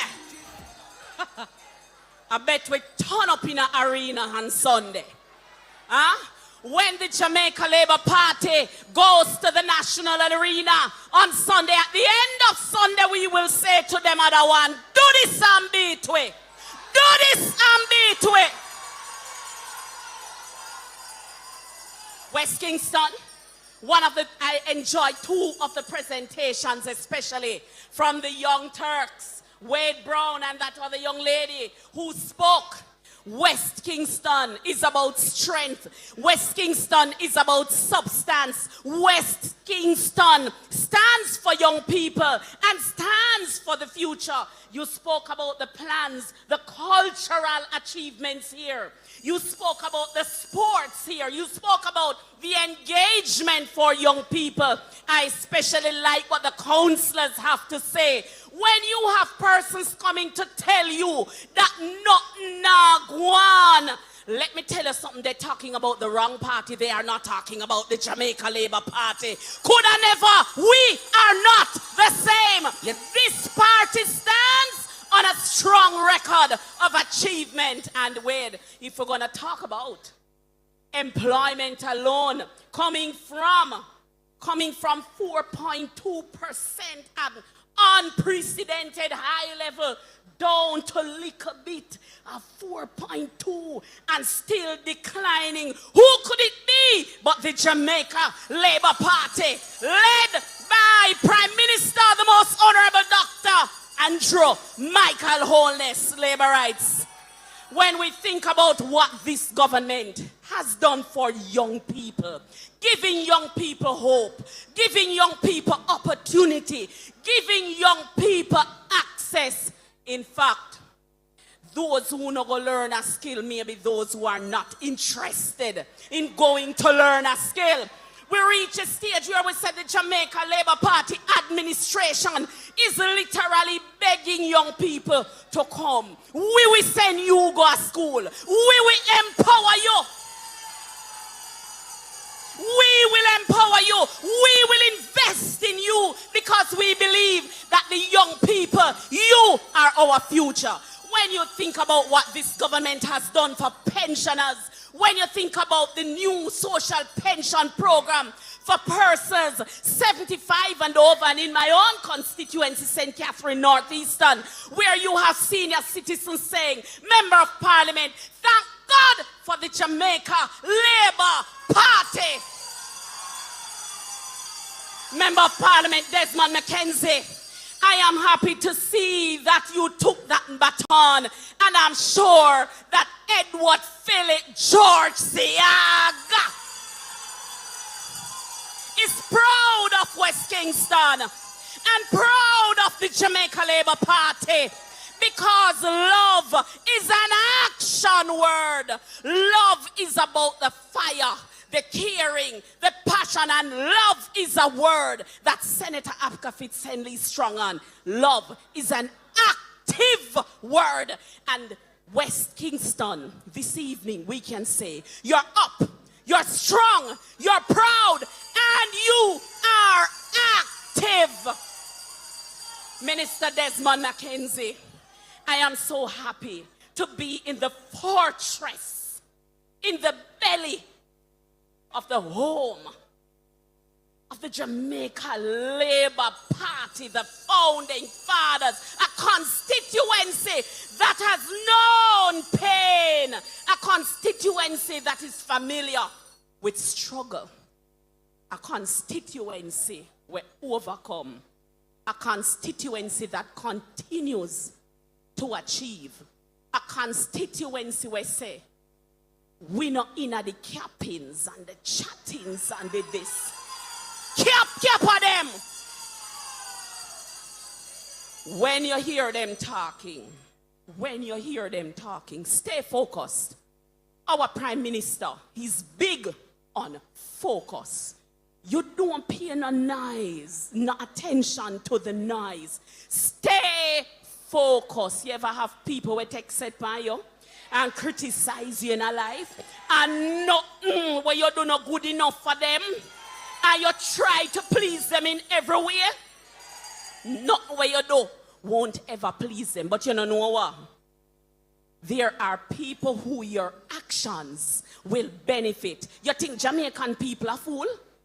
The Jamaican people have every confidence in this wholeness-led administration. Challenges there are, but this government has the will and the fortitude to keep on working for the benefit of all Jamaicans. Labor rights this Sunday,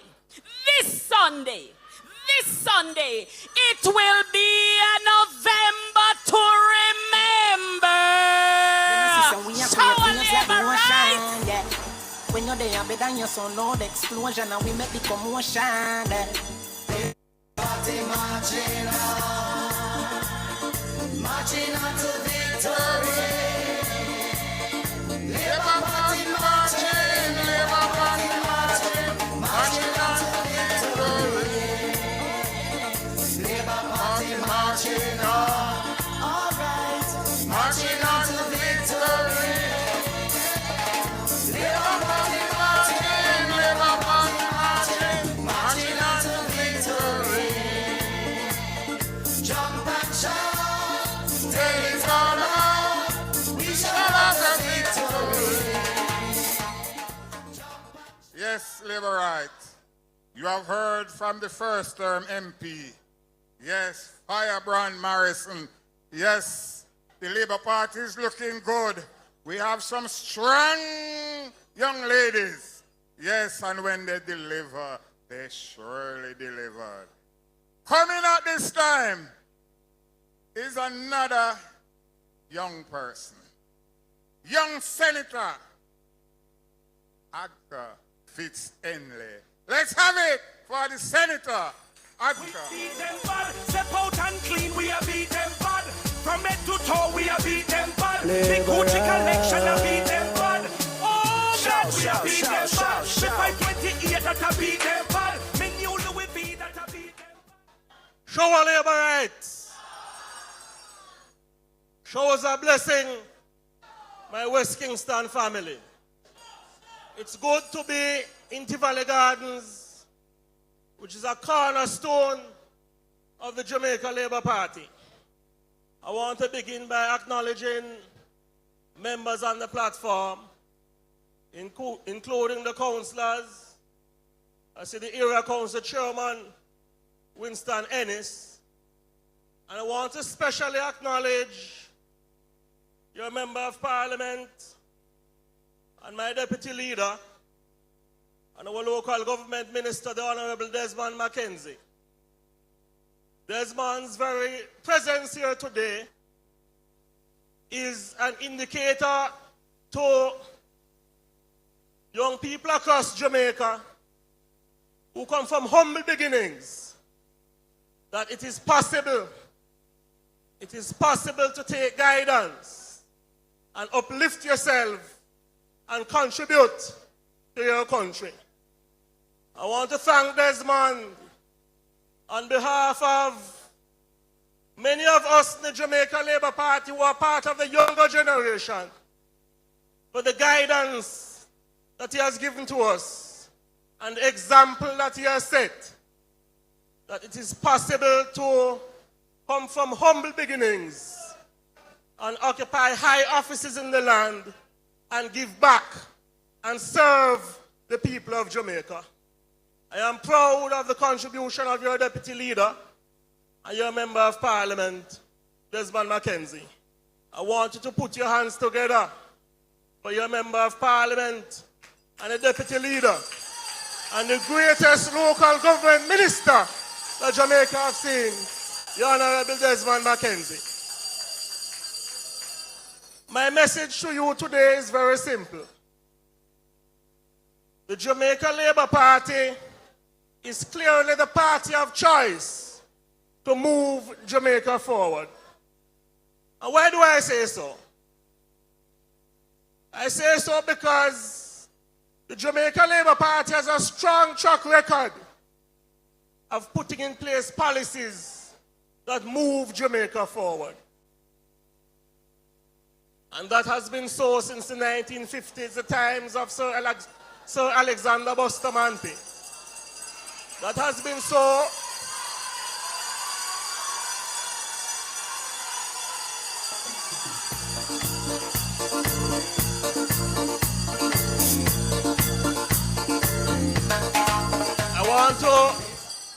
I want to acknowledge, just joining the platform, the Member of Parliament for East St. Andrew and the first female Finance Minister, the Honorable Favour Williams. Jamaica Labour Party. Labour Rights of West Kingston.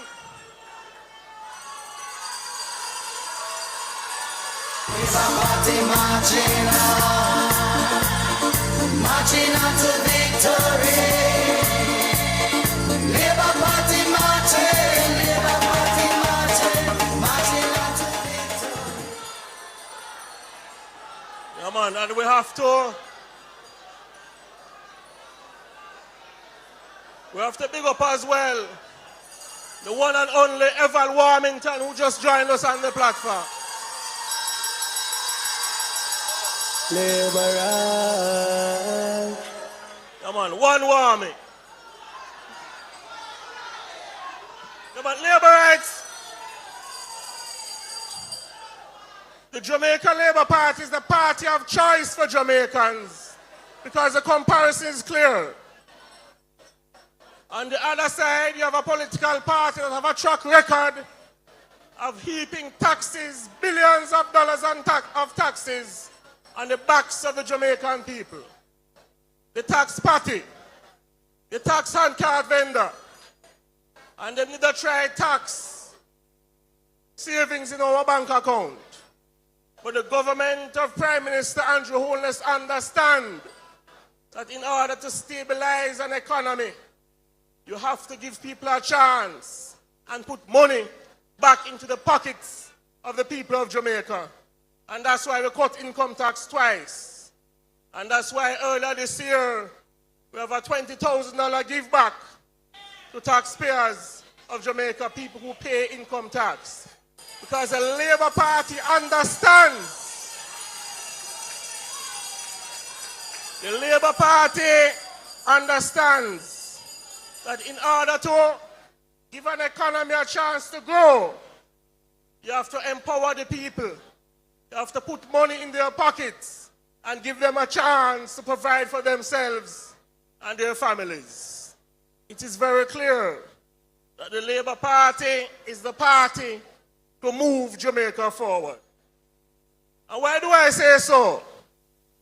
Because back in the day, not too long ago, when the PNP was in power, in their 4 years in office, they heaped $60 billion of taxes on the backs of the Jamaican people.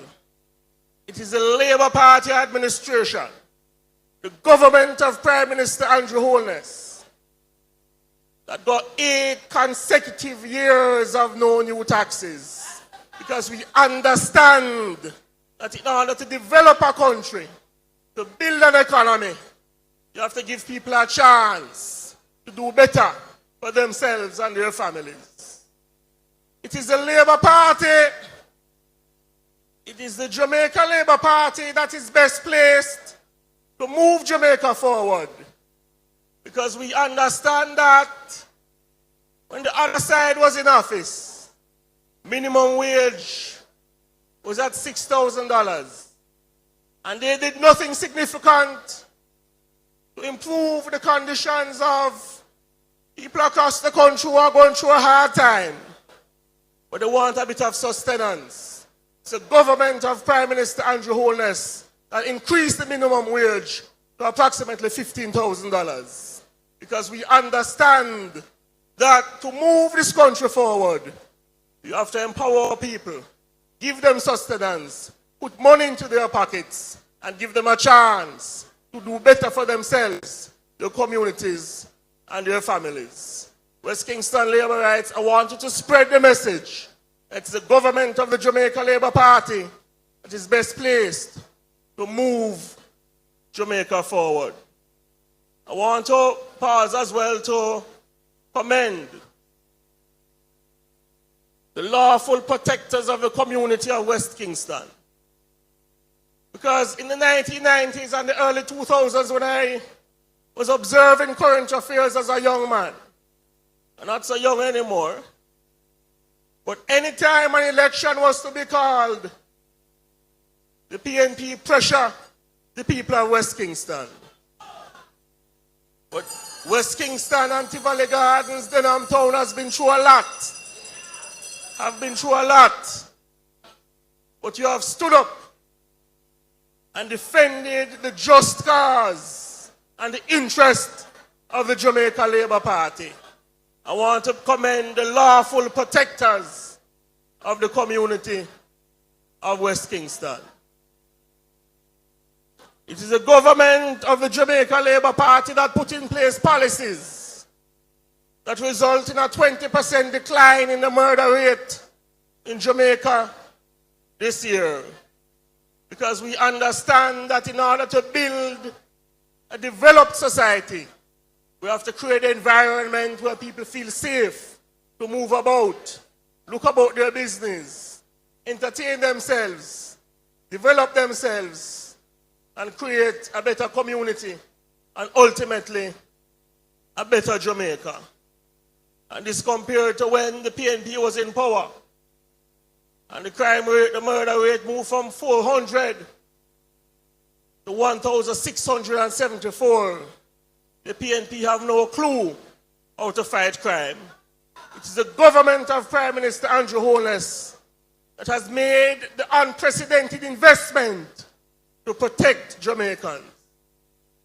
And finally, Labour Rights of West Kingston. I want you to spread the message across all the crevices and corners of Jamaica that it is a Labour Party government that is best placed to move Jamaica forward. Because on the other side, you have a man who believes in putting chain around the neck of black people. You have a man who loves to talk down to black people. So many times I hear him on platforms calling our Jamaicans of African ancestry the little boy and the little girl. Him have no regard for the people of Jamaica. You have a man on the next side who talk about him don't make him money already. And him don't need people. Him boastful. And he has no regard for the people of Jamaica. But on this side, you have a humble leader. You have a man who understands how to develop Jamaica. You have a man who has compassion for the people. And anytime you see Andrew Michael Holness, he's doing good for the people of Jamaica, turning on water for Jamaicans in need, giving houses to Jamaicans who have not had shelter for a long time.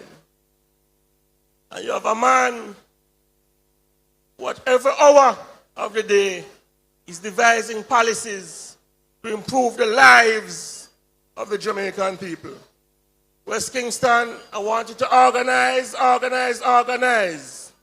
and ensure that whenever the Prime Minister and Jamaica Labour Party leader decides to call a general election, that the third term is secure for the government of Prime Minister Andrew Holness. Show our labor rights. I love you, and I'll see you soon. Marching on to victory. Labour Party marching, Labour Party marching. Yes, Labour Right, you have heard from the Senator. Yes, coming at this time to address you, Senior Member of Parliament, Mr. Everald Warmington, ladies and gentlemen of West Kingston. Let's have it for Everald Warmington. You know them. You know them. We not frightened for nobody, but we respect everybody, and we better than everybody. So me we run where anybody. No boy no better than we. No boy no better than we. Step on me can and say, them no for dance and fancy. JLP, Mr. Chairman, my colleague Desmond McKenzie, Minister Favor Williams, Minister Deborah Truck, fellow members of Parliament, Senators, Labour Rights, I bring you greetings from the people of Southwest St. Catherine.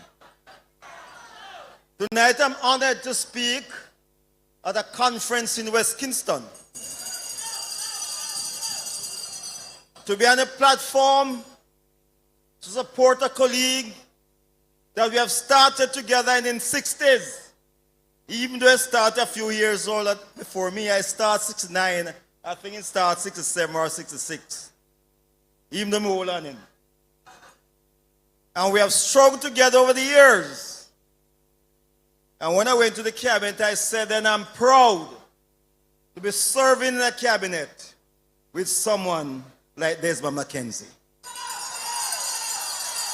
A protege of Edward Philip George Seaga. And tonight I'm proud and honored to be speaking in a constituency that Edward Seaga built. There's a tradition where Southwest St. Catherine and West Kingston always vote together at conference. And any candidate we support, whether leader or not, always win. And we have never gone on a different side. What Southwest St. Catherine say is what West Kingston say. And what West Kingston say is what Southwest St. Catherine say. And those are two bastions for the Jamaica Party. Where we are concerned with several people, and we make those two, we call them garrison. They have to use pickaxe, dig us out. And where Desmond and I are concerned, the rock stone so big, it's so strong, not a goddamn pickaxe can dig it.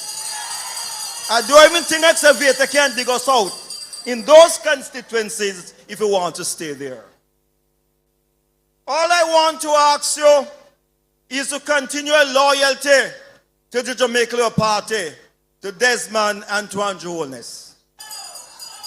You hear some stupid nonsense coming out about Paul saying this and Paul saying that. What me say? F Paul, Labour rights strong, Labour rights solid, and that effing thing not gonna away. You hear me?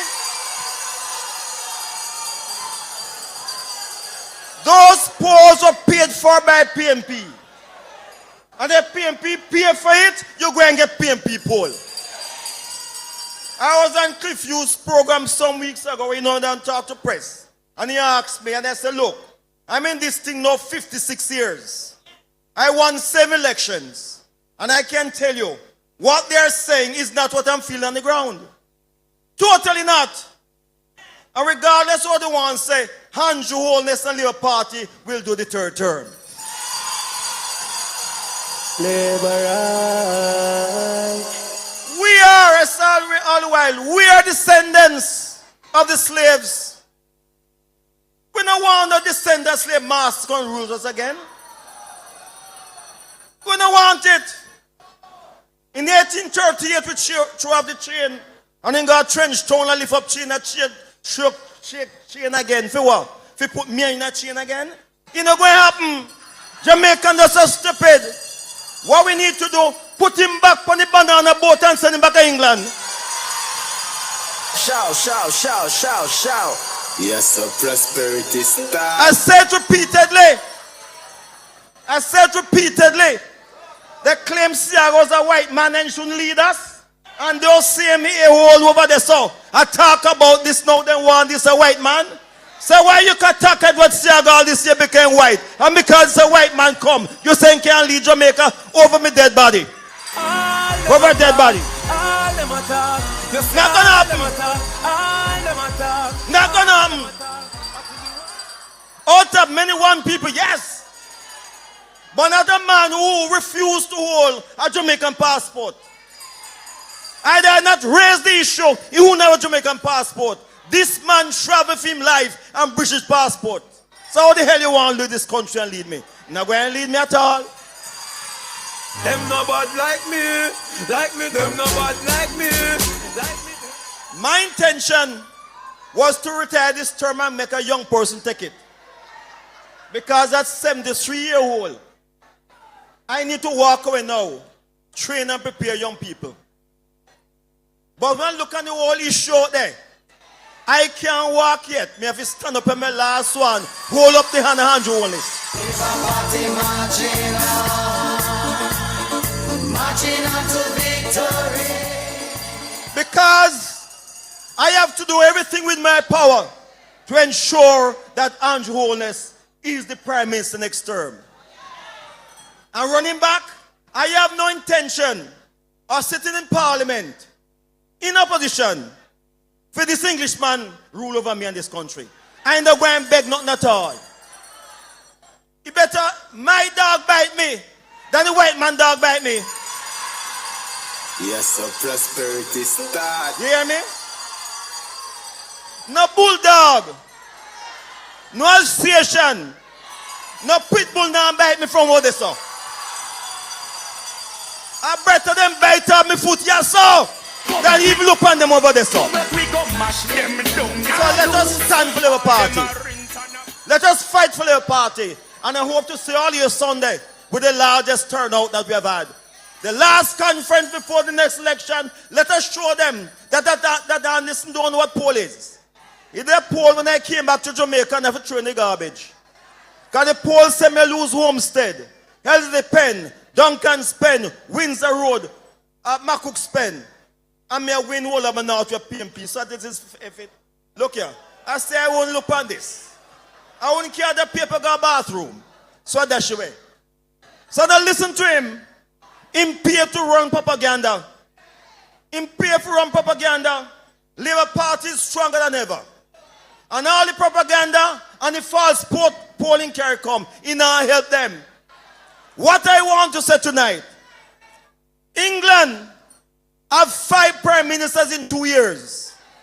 Because they can't find nobody. So this English white man, if he want to be prime minister, go England. They can't find nobody up there. They might use him. A country who have 5 prime ministers in 2 or 3 years can't find nobody. So I better go knock on Englishman's door and say, Mr. King, may I come? And left us alone. We are so. We stand for Andrew Holness.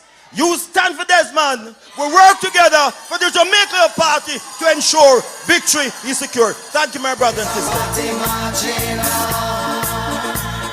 Marching on to victory. Labour Party marching, Labour Party marching, marching on to victory.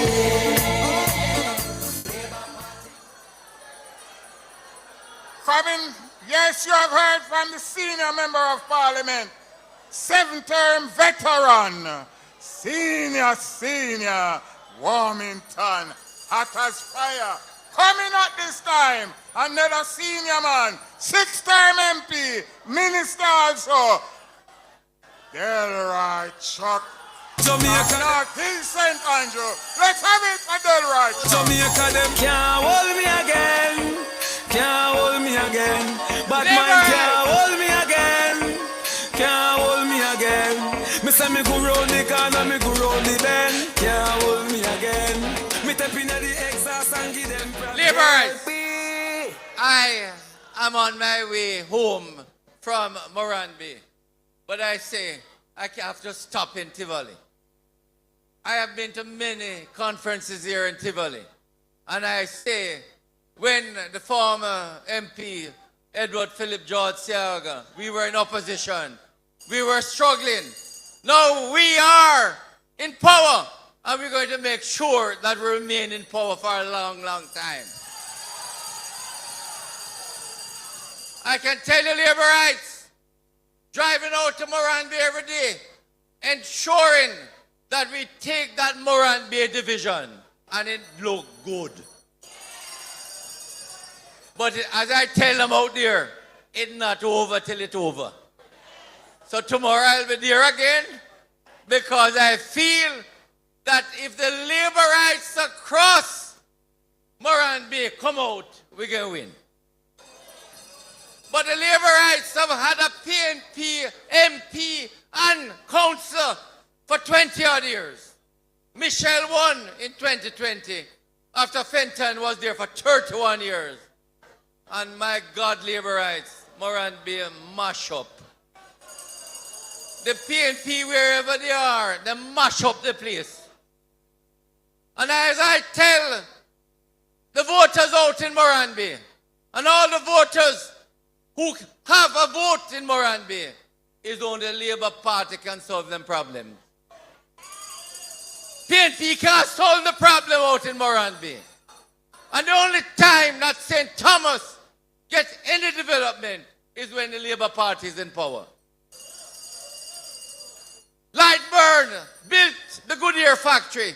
PNP locked it down. We built Princess Margaret Hospital. And when they locked down the Goodyear plant, all over the 18 years in power, them game fix it up, put in call center, nothing happened.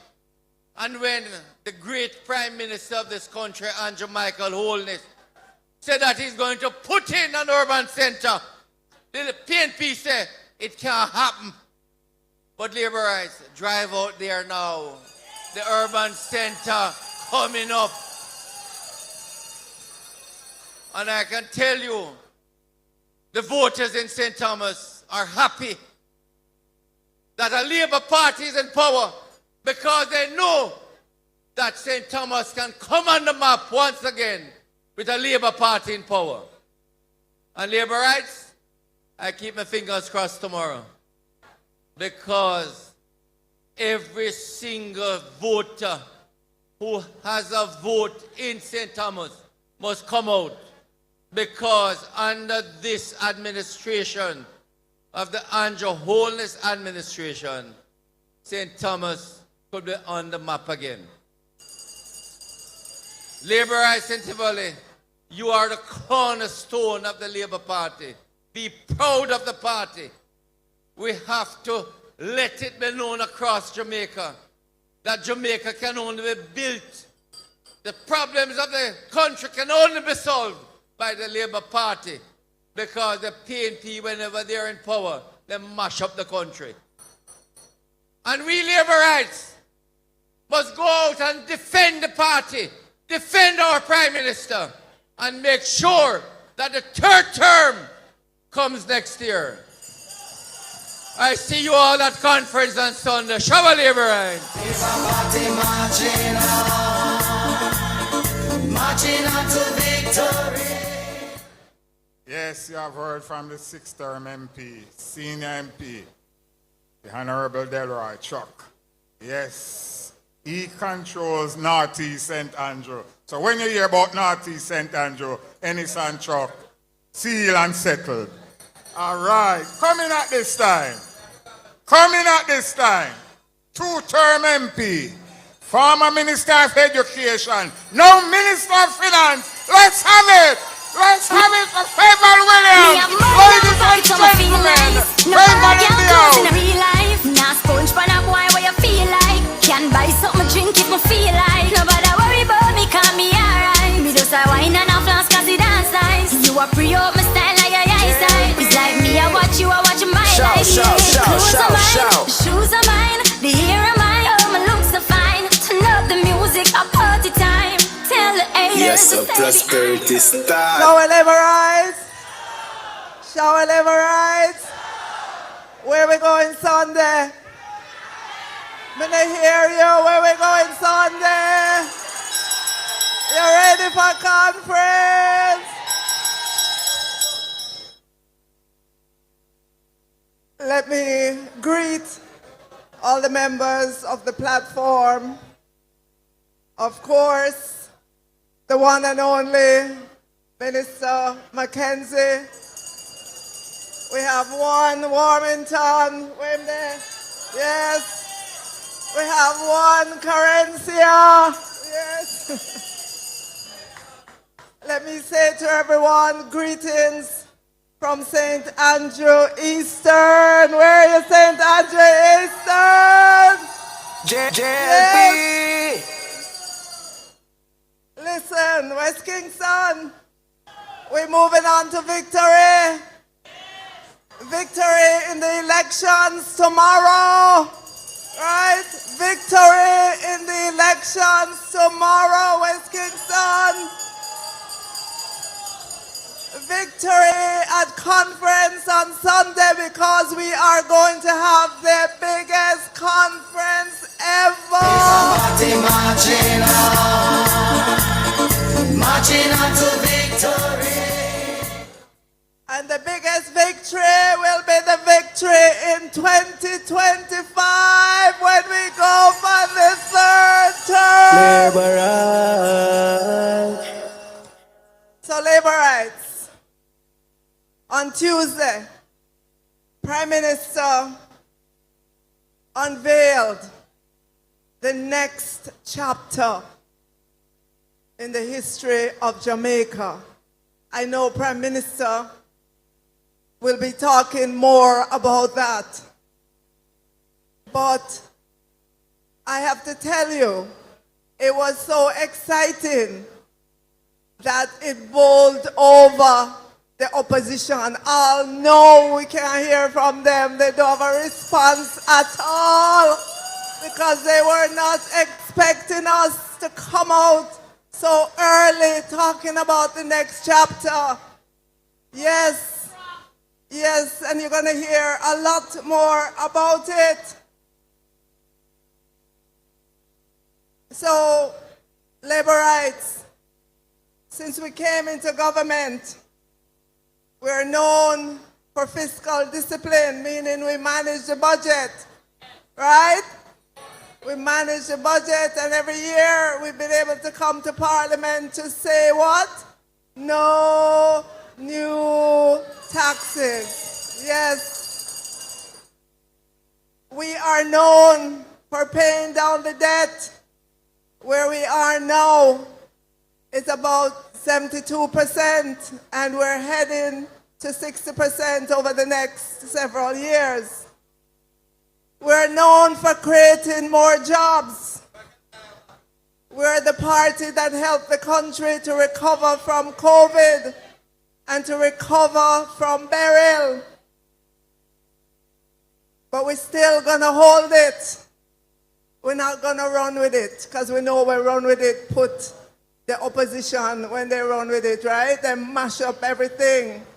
So we're gonna continue to be the fiscally conservative government, but we're going to move to ensure that we get higher growth in Jamaica, so that those of you who are in a little job, you can have hope of getting a bigger job, right? Those of you who are still worried about your housing situation, we want to create the opportunity where you're able to get better housing. And I know you're worried about some things like your road, children going to school, bus fare, and so on. The next chapter is the chapter in which we will pivot to growth, higher growth, so that we can get those things that you are desiring, labor rights. And we want that growth to be broad-based. We don't want to leave anybody behind. We want everybody to come along with us. We want people to begin to think about wealth creation in Jamaica. When was the last time you thought about putting away something for your future?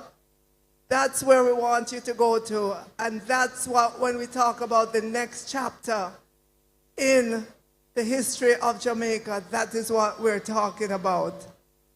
So labor rights, we want more economic opportunities for everyone. And that is what we're here for. So tonight, I know you've come, and you always come, West Kingston. I'm looking forward to seeing you at conference, because I know this is going to be the best conference ever in the history of the Jamaica Labour Party. Yeah? Ring the bells. Ring them some more. Loud, fly the flag. Yes, labor rights, come out in your numbers. Come out and listen to what is going to be said at conference. And go back and tell your neighbors about what you heard. Go back and tell them the good news of the Jamaica Labour Party. Go back and tell them to tell their friends about everything. I know the speakers before told you, don't listen to the other side. They only have negative to say and lies about the Prime Minister. Don't listen to them. Don't listen to them at all. Keep focus. Keep focus on what we are saying as members of the Jamaica Labour Party. Love you, West Kingston. Love you, lads. Show a labor rights. Party marching on. Marching on to victory. Labour Party marching. Labour Party marching. Marching on to victory. Yes, you have heard from the newly appointed Minister of Finance, Favour. Yes, we are getting there, we are getting there. Coming to address you at this time, one of the newest Member of Parliament, none other than Matthew Samuda. Ladies and gentlemen, labor rights, let's have it for the Minister of Water. Young Bunnies, you know, yeah, Andrew, Matthew Samuda. You know I come down there. Show up like I every other day. Them find sitting new for try. Andrew wholeness him a give the youth a better life. And to how him love the country, could pick another side. A JLT, I will swear power life. Keep yourself to yourself, no in a PNP yard. No couple show man, no everybody dog. Lion, no perfect. Masunda. Prosperity start. We're there upon business. Show our labor rights. Show our labor rights. Boy, West Kingston, wanna look pretty this evening.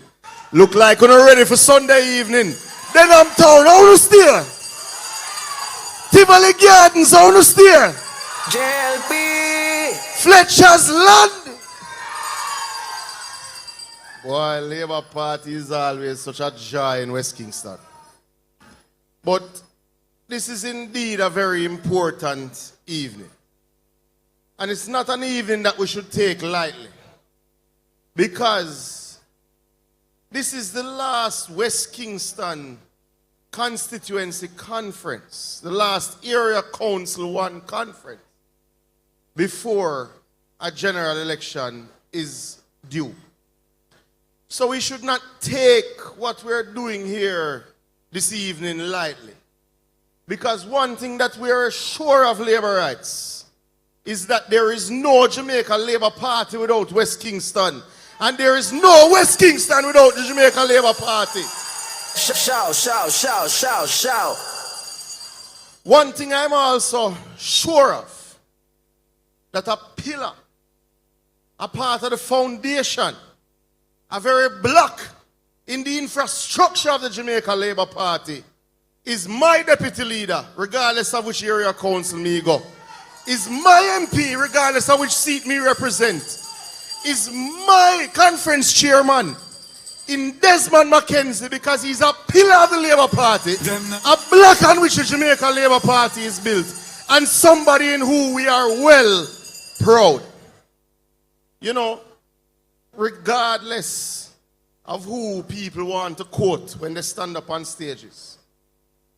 There is an important statement that a colleague minister makes, Minister Mackenzie. Says when you serve the people, they go to serve you. Our colleague Darren Vaz says so. But Desmond Mackenzie is an example of when you serve the people, they're going to serve you. Because we know that West Kingston stand up strong for the Jamaican Labour Party. But that strength cannot be taken for granted. That strength should never be taken lightly. Because we know that the Jamaica Labour Party is as strong as West Kingston is strong. We know that the people of West Kingston have stood with the Jamaica Labour Party in the worst of times. So we know that because the Jamaica Labour Party has created the best of times over the last 8 years, that it is time for West Kingston to benefit significantly from the Jamaica Labour Party.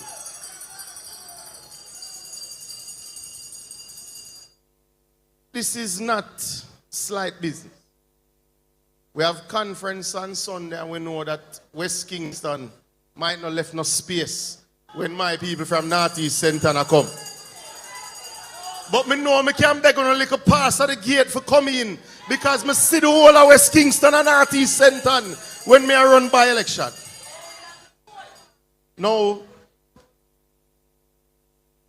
me decide this evening we're talking about two critical issues.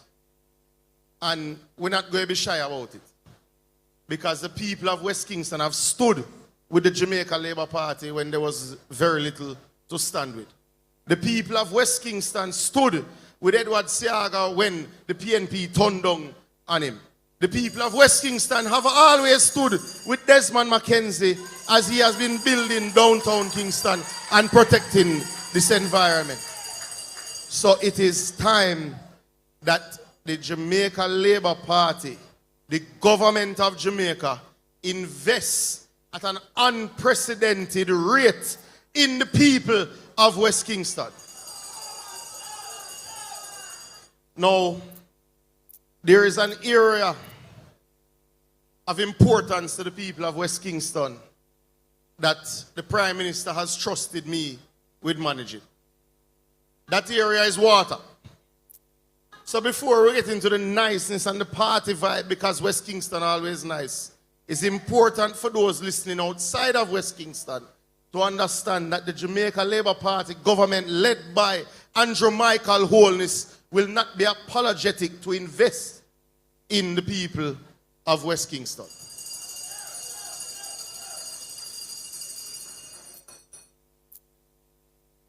West Kingston is in the industrial belt of the country.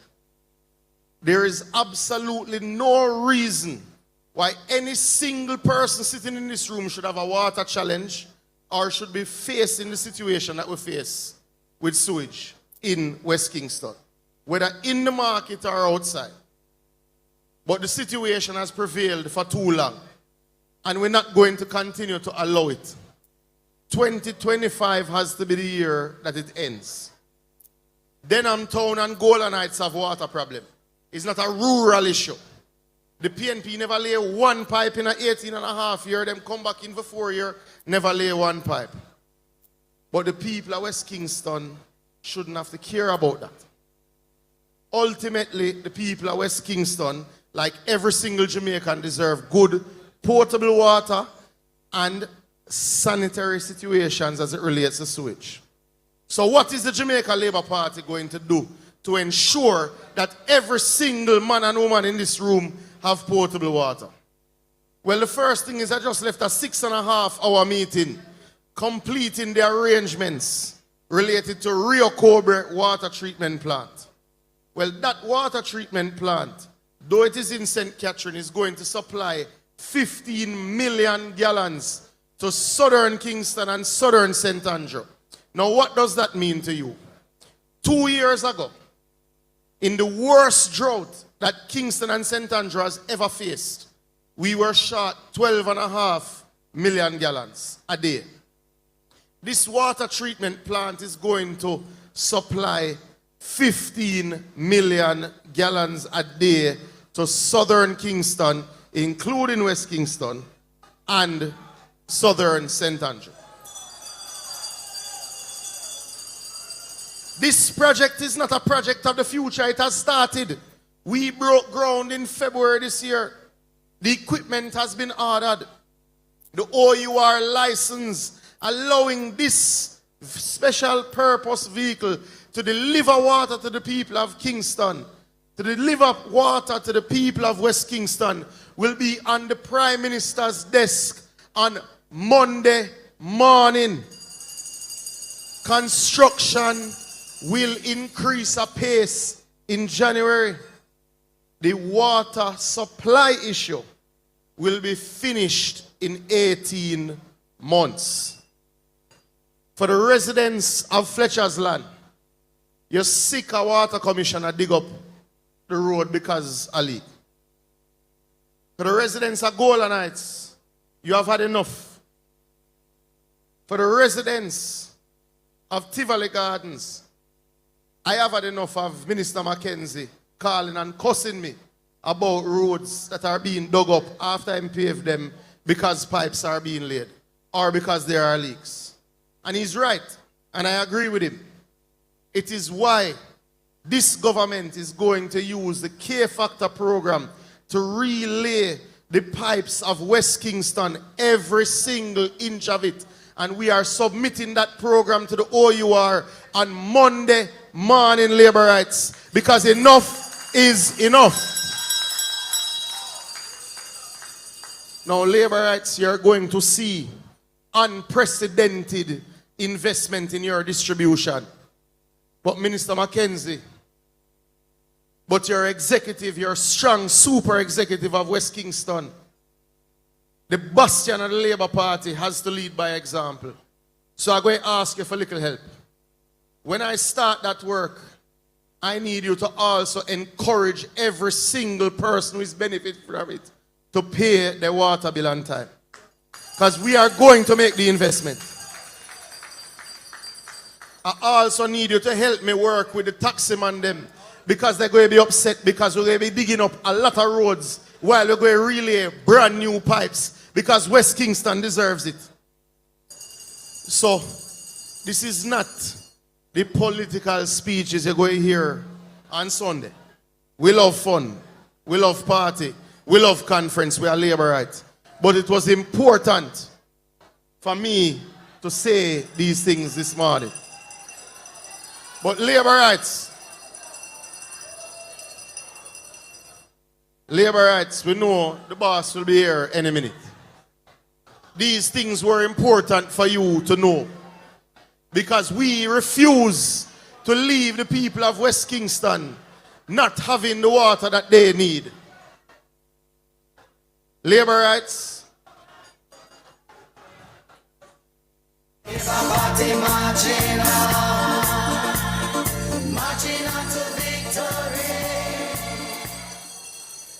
So labor rights, we finished with my business part. But it was very important that the labor rights of West Kingston understand that we will not allow the current situation to prevail. It's very important that the labor rights of West Kingston understand that though there was an upgrade to Darling Street pumping station that is affecting the sewage throughout the entire constituency, there will be a further upgrade, because enough is enough. But labor rights is also important for you to understand that this is only possible because you have good government. This is only possible because you've had a government that has said they're not going to run up the debt anymore and they're going to cut the debt in half. So in 9 years, this government has cut the debt of Jamaica in half. It is only possible because this government, in managing the economy, has created the lowest unemployment rate in our history. It is only possible because this is the first government in my lifetime that had $21 billion at the start of the year, start of the fiscal year, of unassigned capital. That money is going to be invested in the people of Jamaica.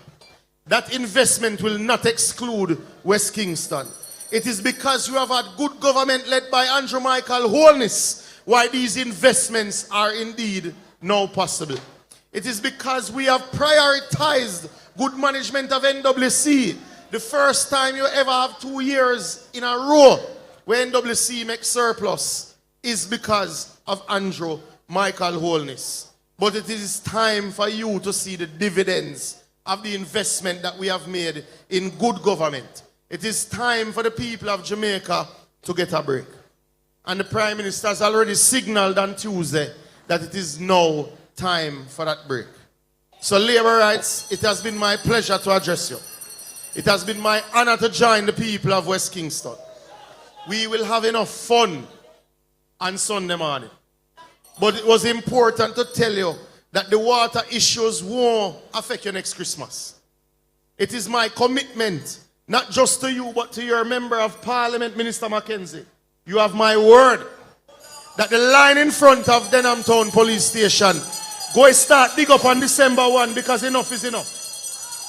You have my word that the line that affects you most in the market from North Street, which will cost this government $1 billion, is going to start on January 1st. Because Labour Rights, enough is enough, and it is time for you to see the dividends. Labour Rights, I see you on Sunday. We have a little fun on Sunday. But West Kingston, the JLP, will invest in you. Never stop investing in us. We love you. Show West Kingston, show Labour Rights.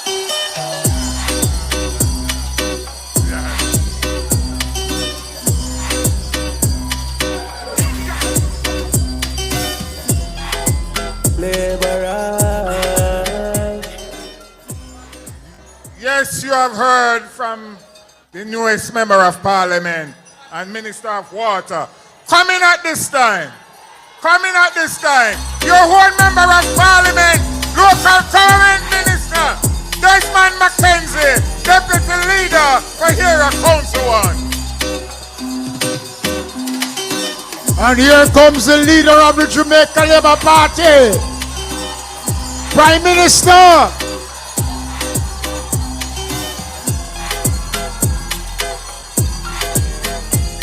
Labour Rights. JLP.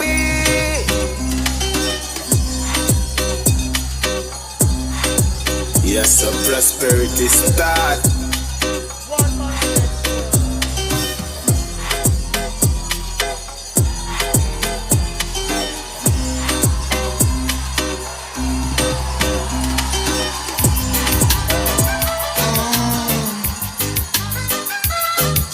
Victory.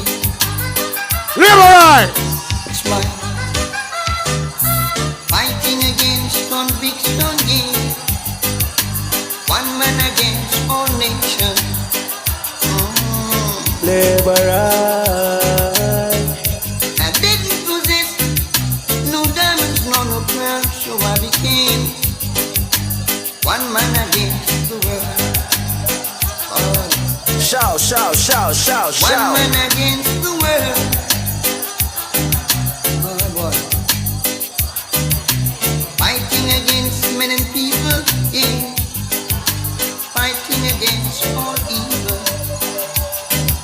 Oh no. Ladies and gentlemen, I want us to welcome officially to the bastion of the Jamaica Labour Party, the home of Edward Philip George Seaga.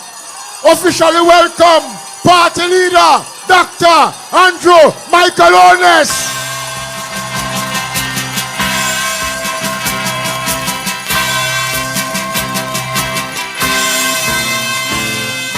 Equal rights and justice is our everlasting song.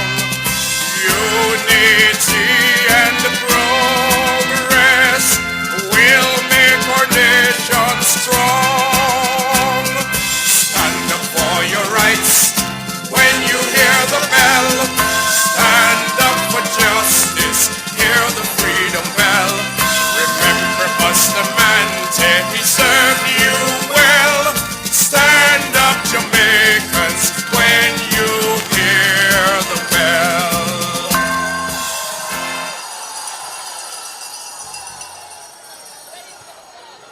Warrior, hey. Warrior, oh. Warrior, hey. Come people. Warrior, oh. I am a warrior. A Christian warrior. Come, say with me, weapon. Hey, where's something? Get something and wave it, come. Get something and wave it, come. Get something and wave it, come. Get something and wave it. Warrior, hey. Warrior, hey. Say warrior, hey.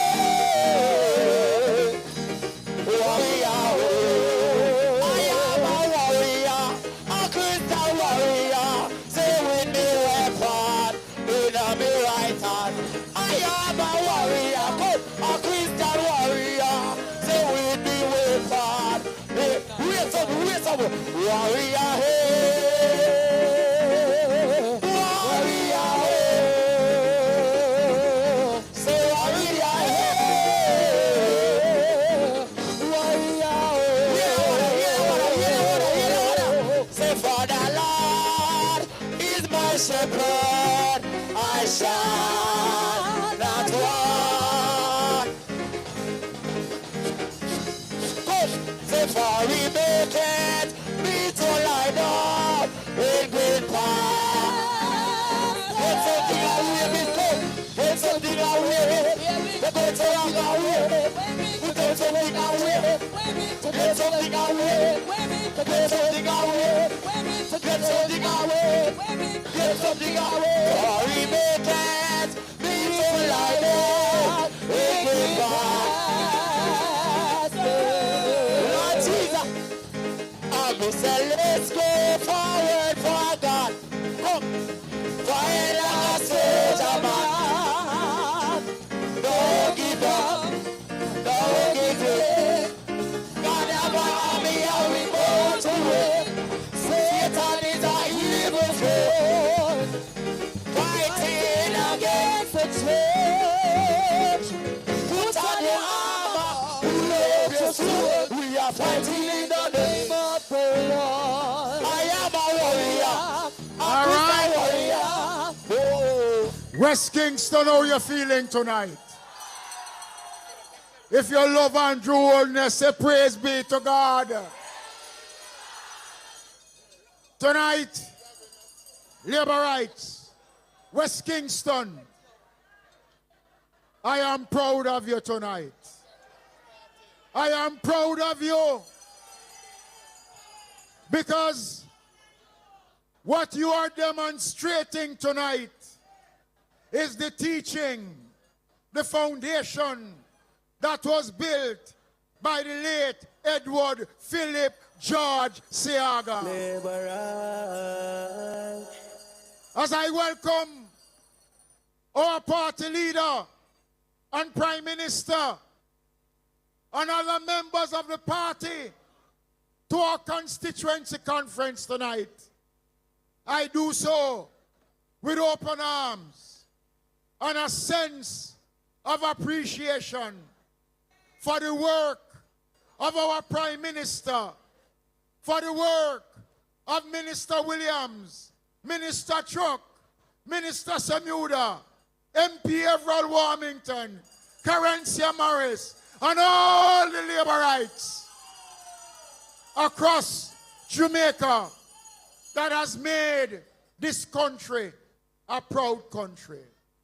Tonight I stand here as a proud member of Parliament, as a man who started from a child in West Kingston, serving this constituency in many capacities. I became the councillor of Denham Town in 1977. And I don't like to talk about myself, but I am the longest serving elected representative, whether at the level of local government into central government, built by the Jamaica Labour Party. But tonight is not about me. It's about the people of West Kingston. I stand here tonight because a couple months ago, the Prime Minister came and broke grounds for the construction of over 140 housing over in Rasta City. Labor rights. For 12 years, we've been waiting for the construction. Prime Minister, I am pleased to tell you tonight that the work have started, Prime Minister, and by the middle of next year, it will be on in earnest. At last, deliverance is coming for the people of West Kingston under your leadership, Prime Minister. In Denham Town, again you broke grounds for the Victoria Palms housing scheme, Prime Minister. A letter will be coming to you shortly, sir, inviting you to officially hand over those houses in Denham Town built by you, the active builder. So we in West Kingston, we have a saying, the hotter the battle, the sweeter the victory. We will remain loyal to you. We will remain loyal to the Jamaica Labour Party because we only grew up knowing one thing. Loyalty comes first. You are our leader. We are loyal to you. We are committed to you. And the people of West Kingston, Prime Minister, they have said to me in our private session earlier on today, they are allowing me to leave West Kingston, to go through the hills and the valleys of Jamaica. So when I say leave, I don't mean I'm leaving to go somewhere else. Leaving to spend time with him to ensure that a third term is secure for the Jamaica Labour Party under his leadership. And so, conference, the night belongs to our Prime Minister. And I am going to cut my presentation to you tonight. Because as far as I'm concerned, I am a son of the soil.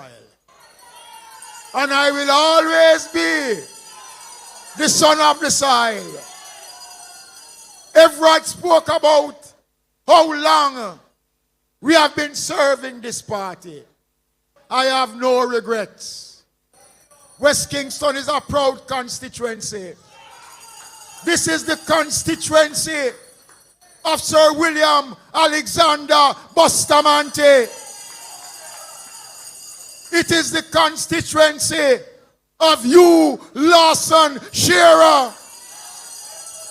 It is the constituency of Edward Philip George Siaga. The constituency of Bruce Horrett Golding.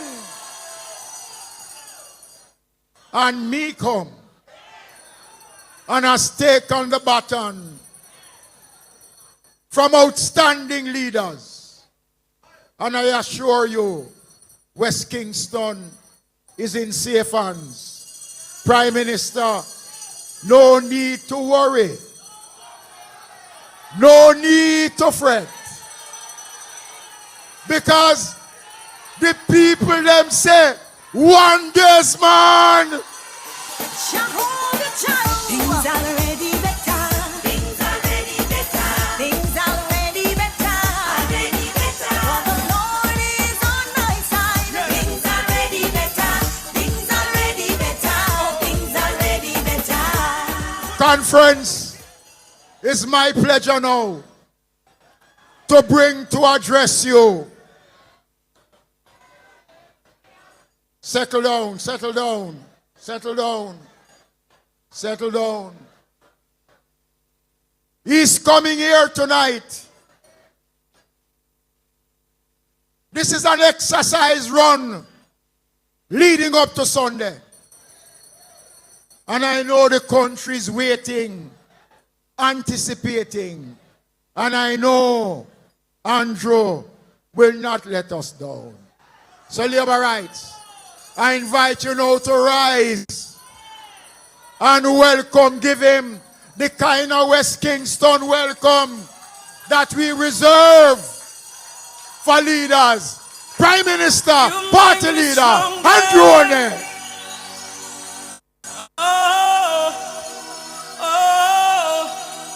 You make me stronger. Gracias, Jesús. Watch me. You make me stronger. Come on. Say, you make me Labor rights of West Kingston.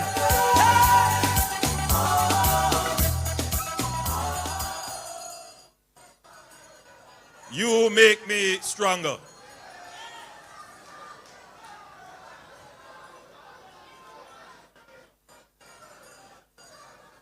It is what you call a truism, a statement that is obviously true. You make me stronger. My strength,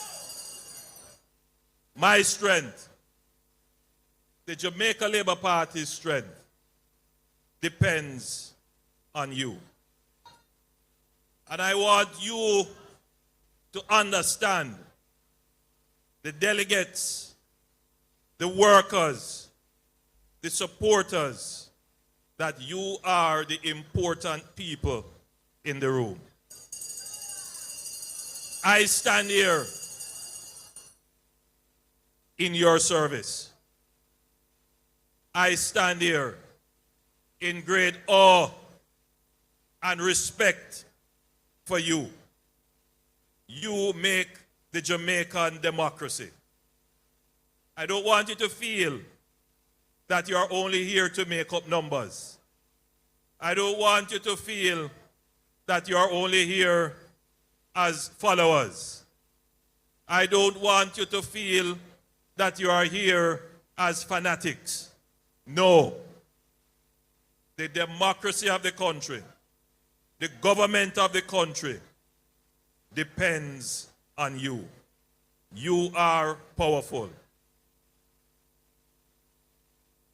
And I want you to use that power that you have in real ways.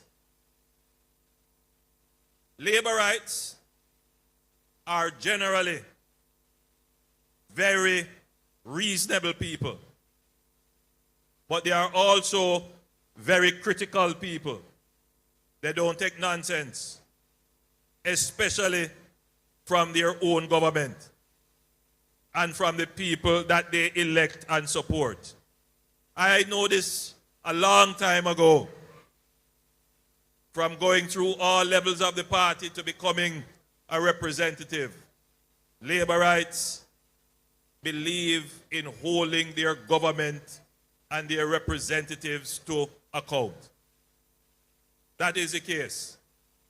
And that is why the Labour Party governments tend to do better than the PNP governments. Because we have to respond to you because you don't play. And that's very good. That means that the Labour Party government will always steer a course for the best interest of the people. The truth is that when there is a Labour Party government, the country does better.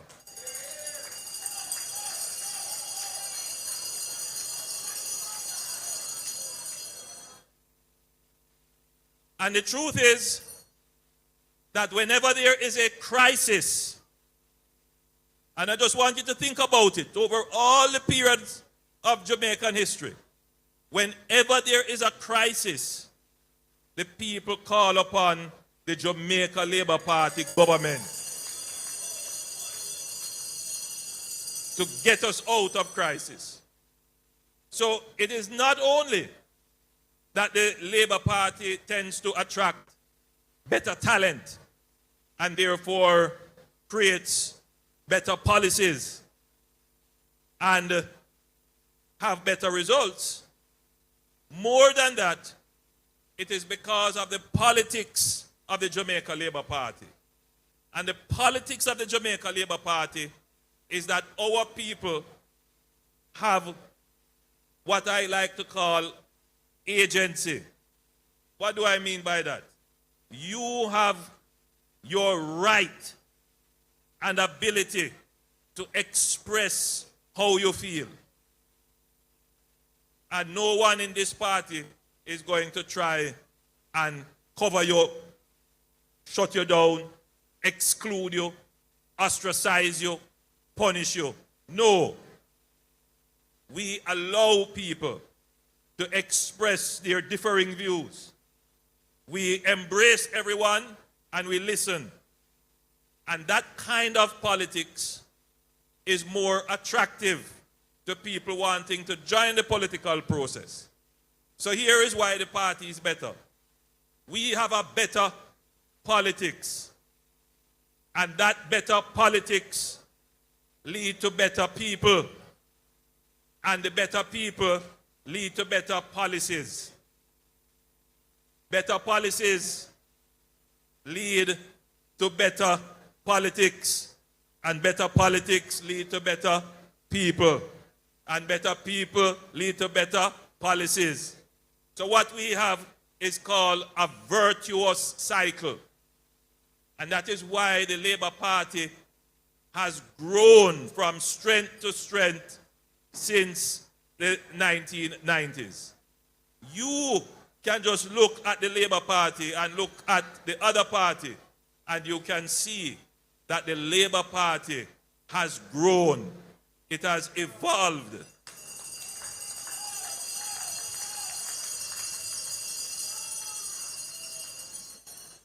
Our platform has been totally transformed.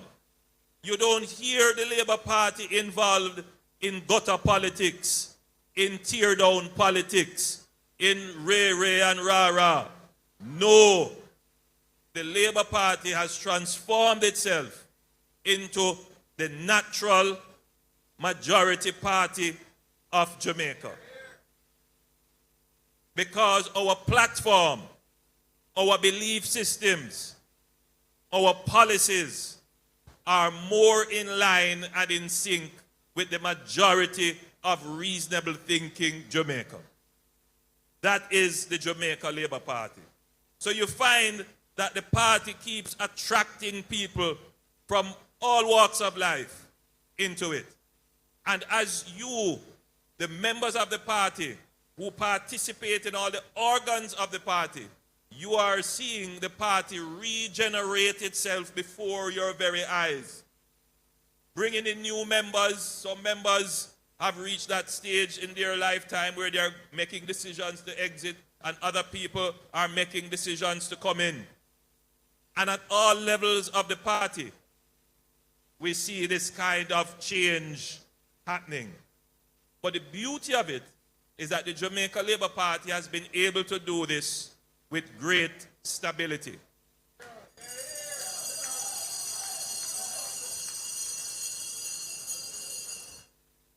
Change will always be difficult. For good reason.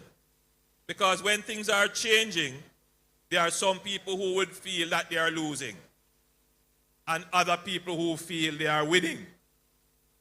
And because you are looking at it from a zero-sum game, they call it, that change is not going to make anything different, because some people go and lose, some people go and win. The two things balance out each other.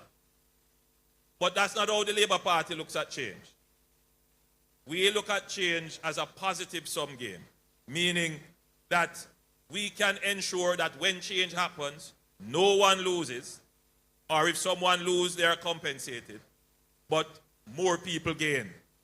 And when more people gain, the overall welfare of the entire body is better.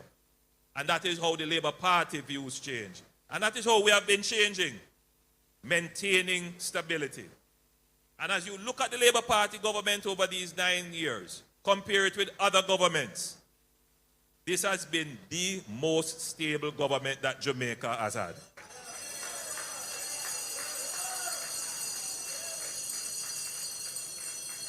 It did not happen by accident. This is a deliberate strategy that as leader of the party, I have put in place. Now, because I account to you, I don't take it for granted that what I hear in meetings and what people say in front of me and smile with me is the actual situation. As a leader, I understand that you can easily be caught in a bubble by people telling you what they think you want to hear. If it's one thing you know about me, is that I am a realist. I'm a realist. I just deal with reality. I don't fear the future. And I don't fear criticism. I want to know what is the fact. What is the real deal?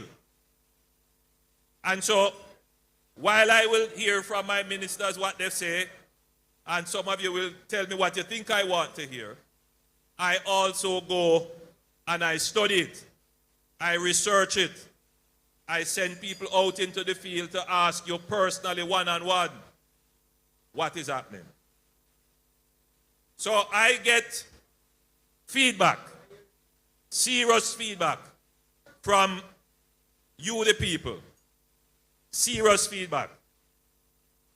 And I take that feedback and I analyze it and I distill it and I get a good understanding of what the problems and challenges are. And I don't just do it one time. Some people just take a snapshot, otherwise called a poll. I am doing a study of the situation over a long period of time. So I pick up patterns and I do deeper research. So I pick up an understanding of what the issues are. And one of the things that has come up clearly is the need for better representation. Now,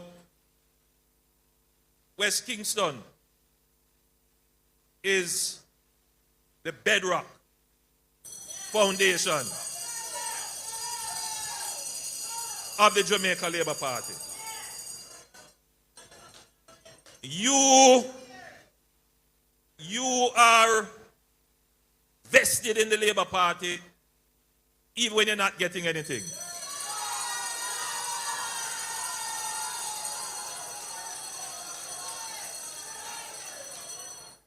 You are not dry weather Labourites.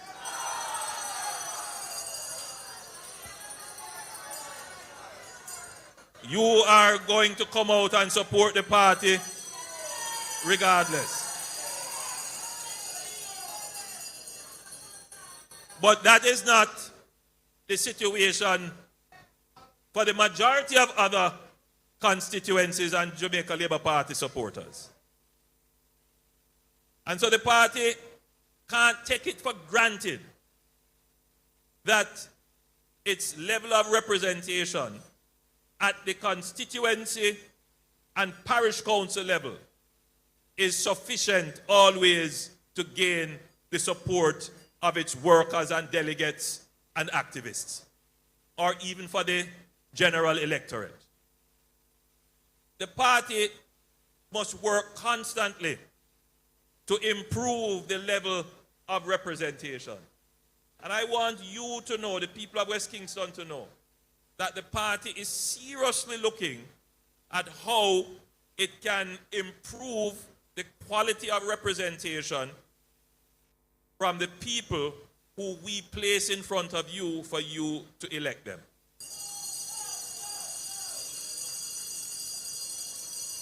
Because after we have consulted with you, that is the real critical issue. So, internally, I have to report to you, the delegates and workers, that the concerns that you have raised about representation, I, as your leader, that you have elected, and I have to account to you. This is our board meeting. I have to tell you the plans and programs that we are putting in place to address the issues that you have raised. So that is now going to come down to us having several meetings and training sessions, putting in a standards document as to what we expect our MPs to do, both in terms of their presence and how they treat with you. Respect, preserving dignity, responsiveness. So we are going to prepare this standards document, and every MP, every caretaker, every councillor will have to commit to it, and we will set up a system to monitor how they are conducting themselves in the constituency.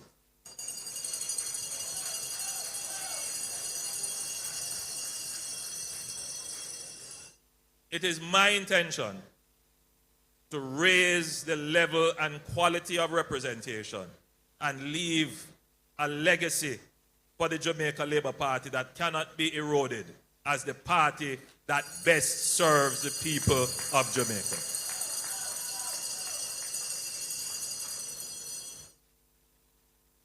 So that is about your party. I now want to talk to you about your government.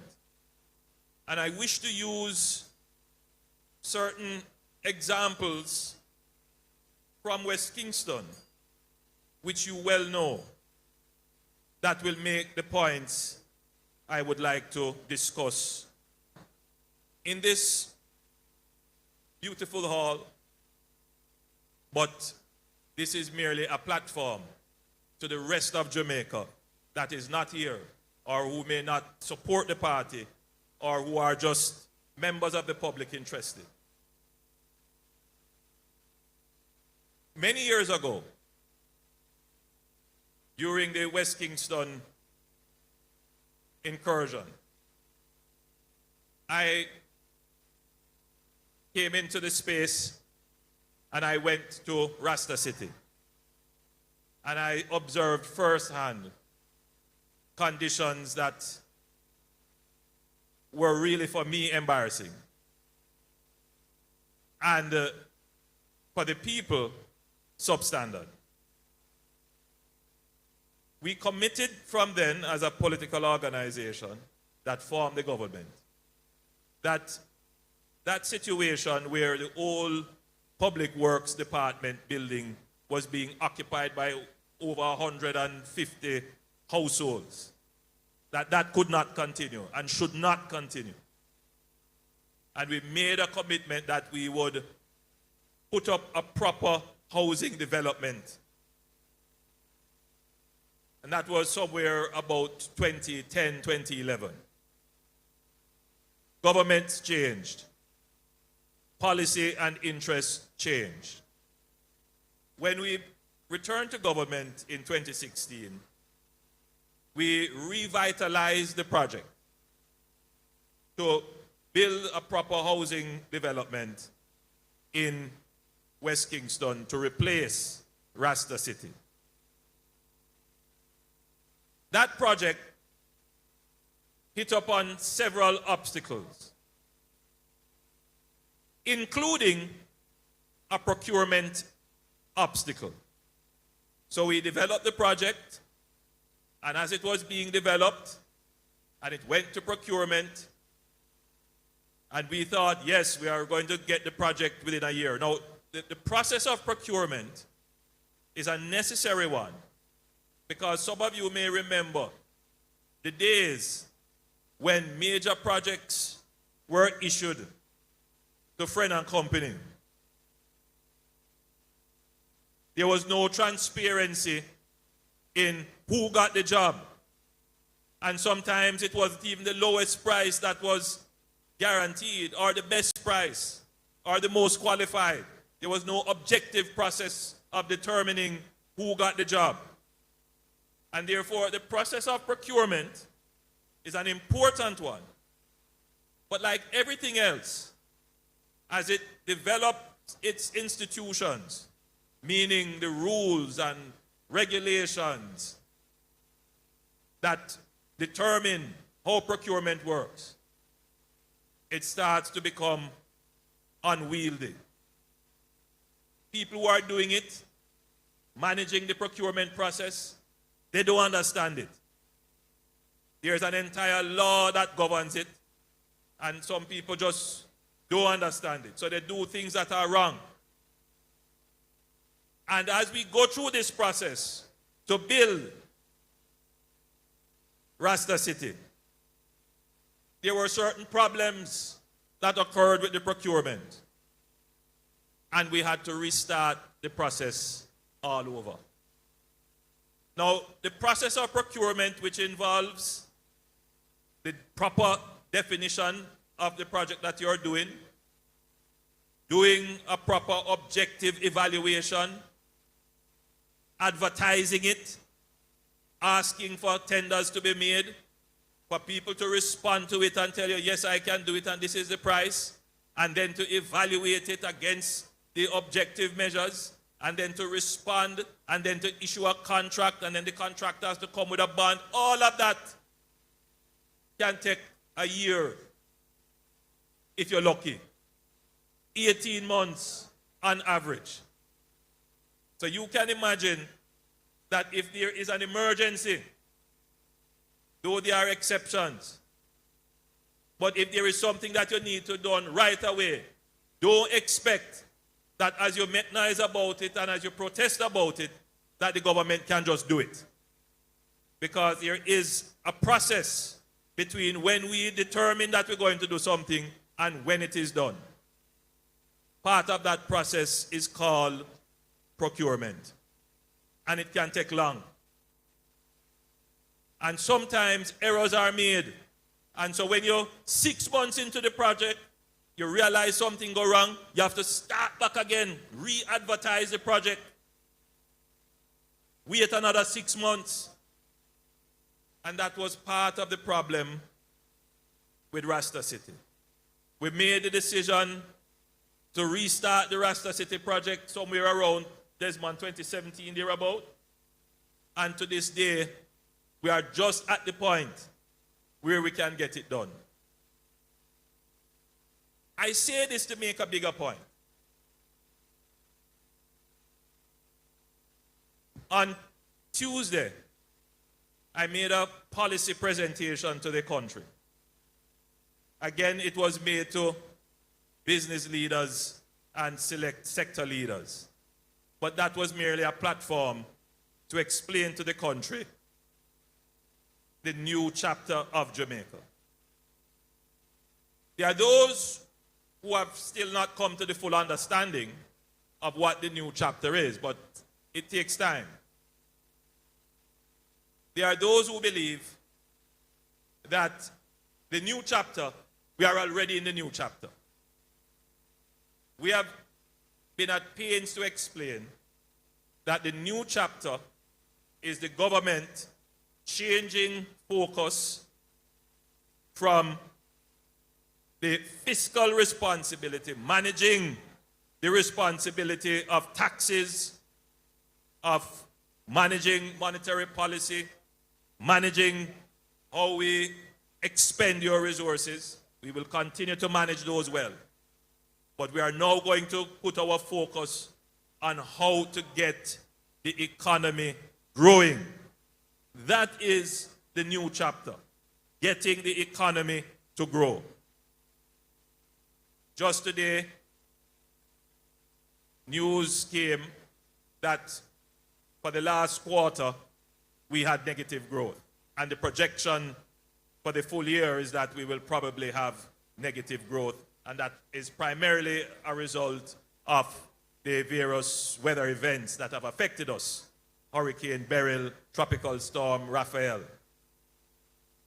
But aside from those climatic, environmental, and hydrological impacts on our growth number, the truth is that even though we have cut our debt, we have improved our fiscal management, we have managed taxation well, we have reduced the tax burden, the truth is that we have only managed to grow between 1 and 3%.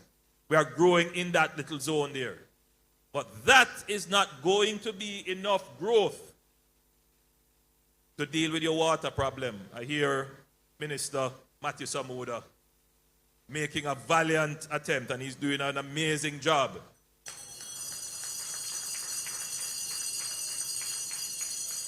In trying to address your water problems. It's not going to be enough to generate the revenues we need to fix the roads. And I know that your Minister of Local Government has done an amazing job. West Kingston has some bad roads, but they have some very good roads as well, well paved. It's not going to be enough to deal with all the housing problems that you have, because yes, Rasta City bad, but Bourtville are bad too. Yes, Bourtville are bad, but the entire downtown North Street, all of them houses that have been there, almost some of them for 100 years, them about to drop down now. So I want you to know that I'm aware of these things, right? And we're going to deal with them, but there is a way to deal with them. So, the procurement issue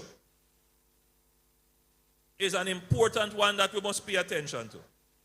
Because even though we are managing the economy well, and we are seeing the benefits of that, there are those who would argue that by managing the economy well, that growth will be the natural outcome of fiscal prudence and fiscal management. Good fiscal prudence and good fiscal management will result in growth. In the theoretical sense, this is so.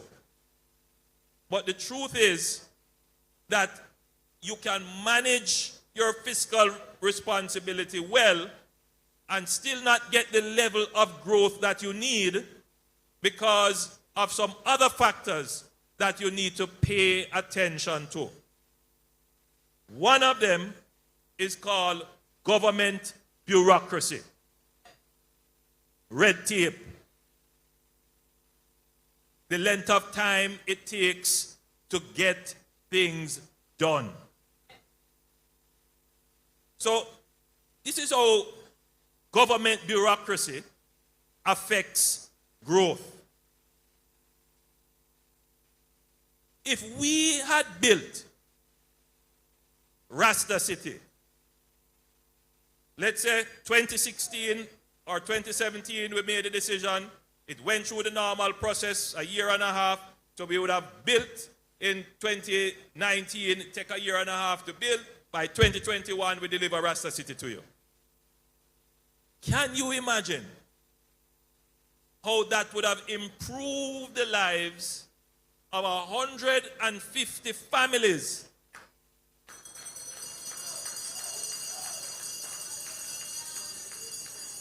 Three years ago.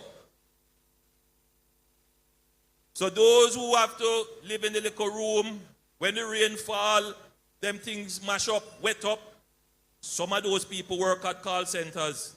Some people work in the shops in downtown. Some people do their little hustling. Some people work in offices in New Kingston, and yes, they live in Rasta City. Yes. Now, can you imagine how that particular domestic housing situation impacts their productivity? When they go to work just the psychology of where they come from and how they have to live. Them cross, angry, and miserable.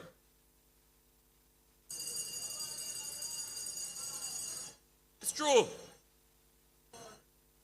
Can you imagine how many days them lose sometime because no water no there? Can't go work. That's productivity lost to the country. The length of time that it take you to get bus, to get to your work, productivity time lost to the country. So, government has to deal with this issue of the bureaucracy that is slowing up the developments that we have planned. Because if we had done Rasta City 3 years ago, then the people in Rasta City would be more productive today. They would have been contributing more, able to give more to the economy. So what is happening to us is that the laws that we create as a government to deal with issues of corruption, to promote transparency, they are now becoming a constraint on the speed at which government can implement the projects which are funded from the dividends of the good economic fiscal management of the country. So even though our good fiscal management is generating revenues, we have a big capital budget, but you're not seeing the impact of that budget quickly enough. And Rasta City is the perfect example of that. A project that we agreed to, we have the funding for it. It's not an issue about money, but the project which we agreed to do in 2017 is only now just beginning in 2024.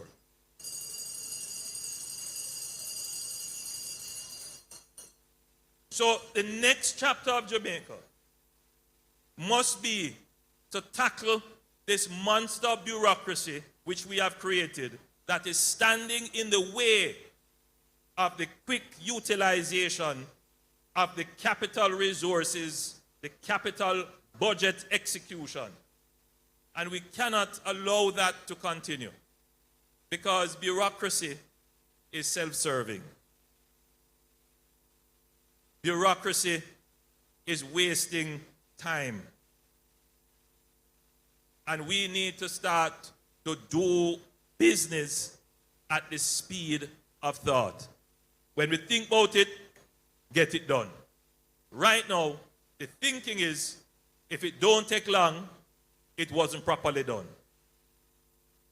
So in the next chapter, we are going to tackle bureaucracy. We are going to make the bureaucracy more efficient. And there are those who are thinking in the back of their minds that if you remove, streamline some of these laws, then what you're doing is facilitating corruption. The greatest error that we have made in this country is to believe that by fighting corruption, we increase efficiency. What we should have been doing is fighting inefficiency, and that will reduce corruption.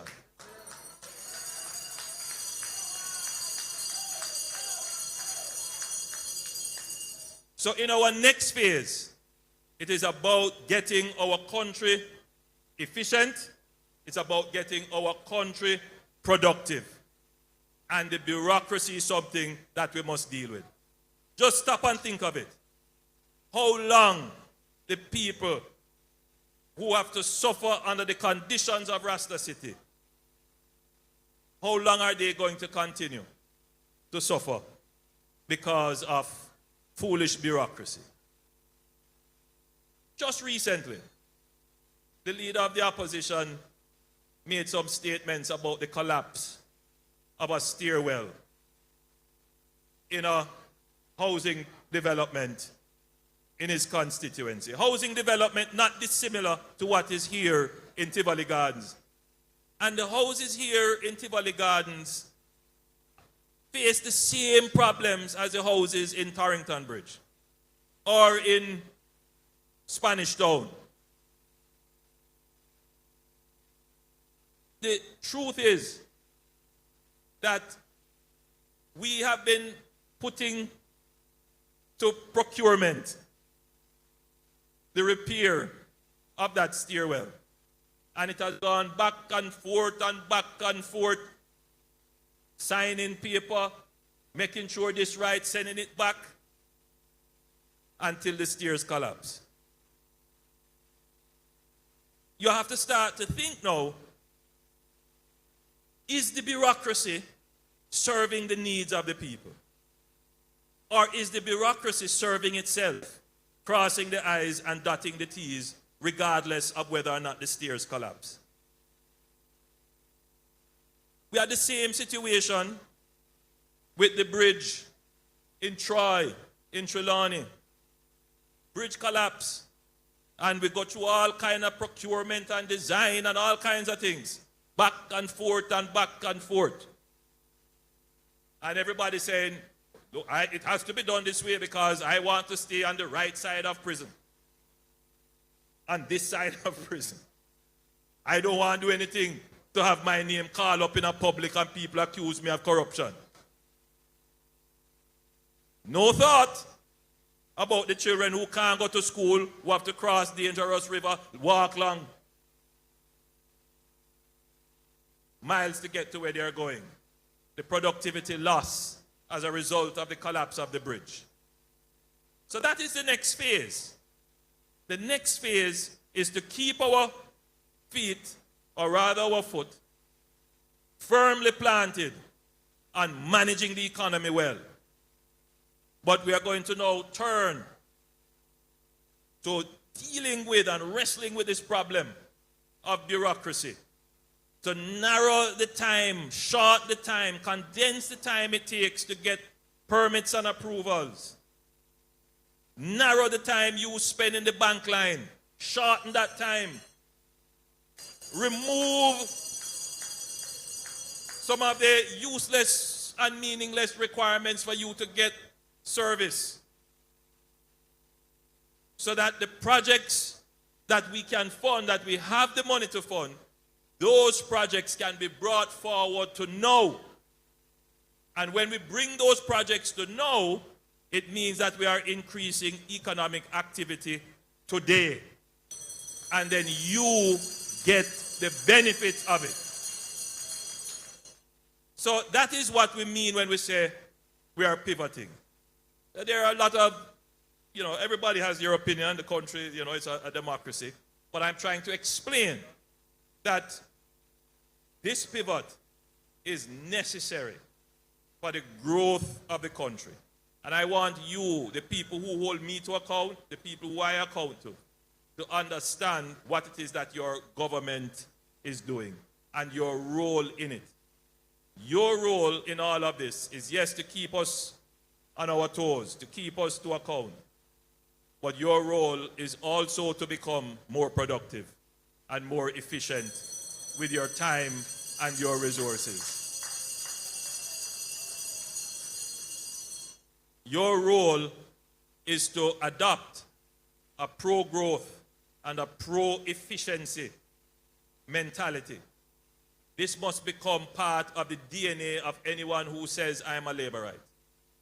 Because the people who follow the Labour Party, who believe in the Labour Party, are not just Labourites because their mother was a Labourite, or because they like Edward Seaga or Bustamante, or me, or Desmond. But because they believe fundamentally that by the sweat of your brow you shall eat bread. That's the fundamental of the Jamaica Labour Party. And because we believe in that, people who eat bread because they have worked for it, people who make a profit because they have worked for it, we don't grudge them. So Labourites don't have a bad mind. Right? Labourites are industrious, enterprising, innovative people who like to see other people prosper and make life for themselves. You are a Labourite because you believe in independence. Right? You believe in independence. And that independence stems from this belief of what I have said before, agency. I have my right. That's why the party says, stand up for your rights. Right? And I defend that right. And that agency says to me that I must rely on myself. I will cooperate with you, I will work with you, but I take responsibility for myself, my children, my country, my environment, my climate. I am responsible. That is what being a Labourite is. And so, because you have that self-reliance, what you ask for is a job and not a handout. And that is why the Labour Party believes in creating employment, because employment gives you independence.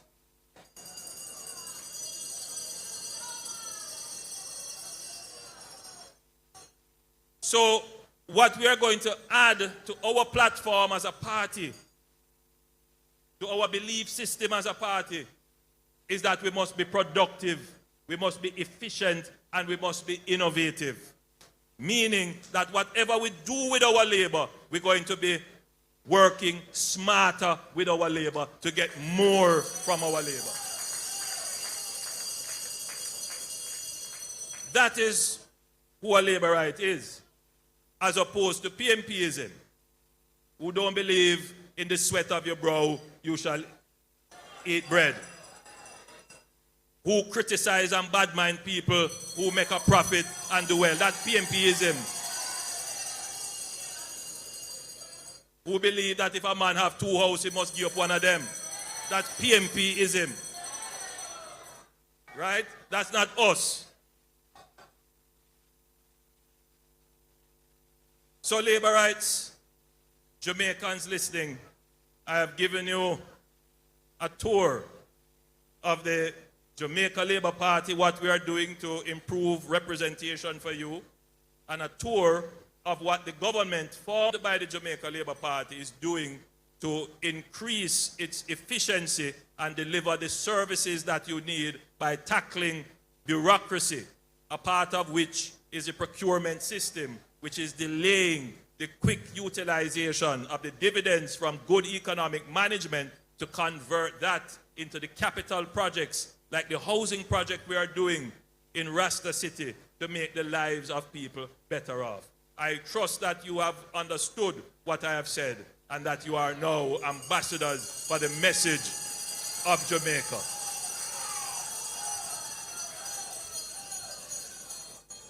I close by recognizing the work of the Most Honorable Edward Philip George Seaga.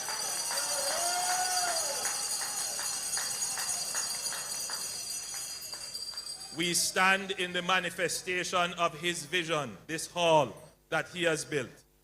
And we have a duty to ensure that his vision comes to reality, comes to life. God bless you and thank you.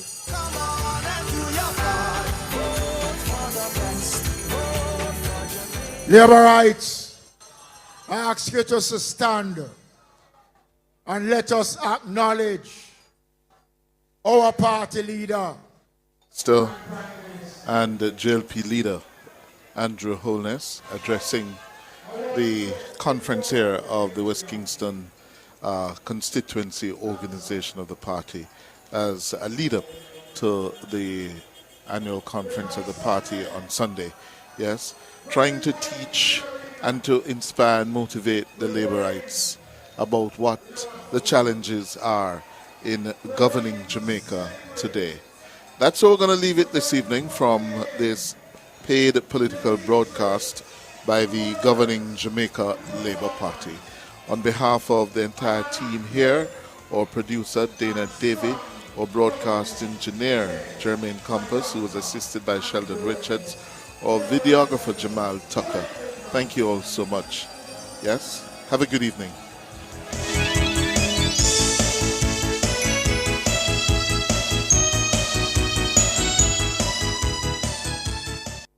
Are you ready? Join us on November 28th from 11 a.m. to 5 p.m. at the University of the Commonwealth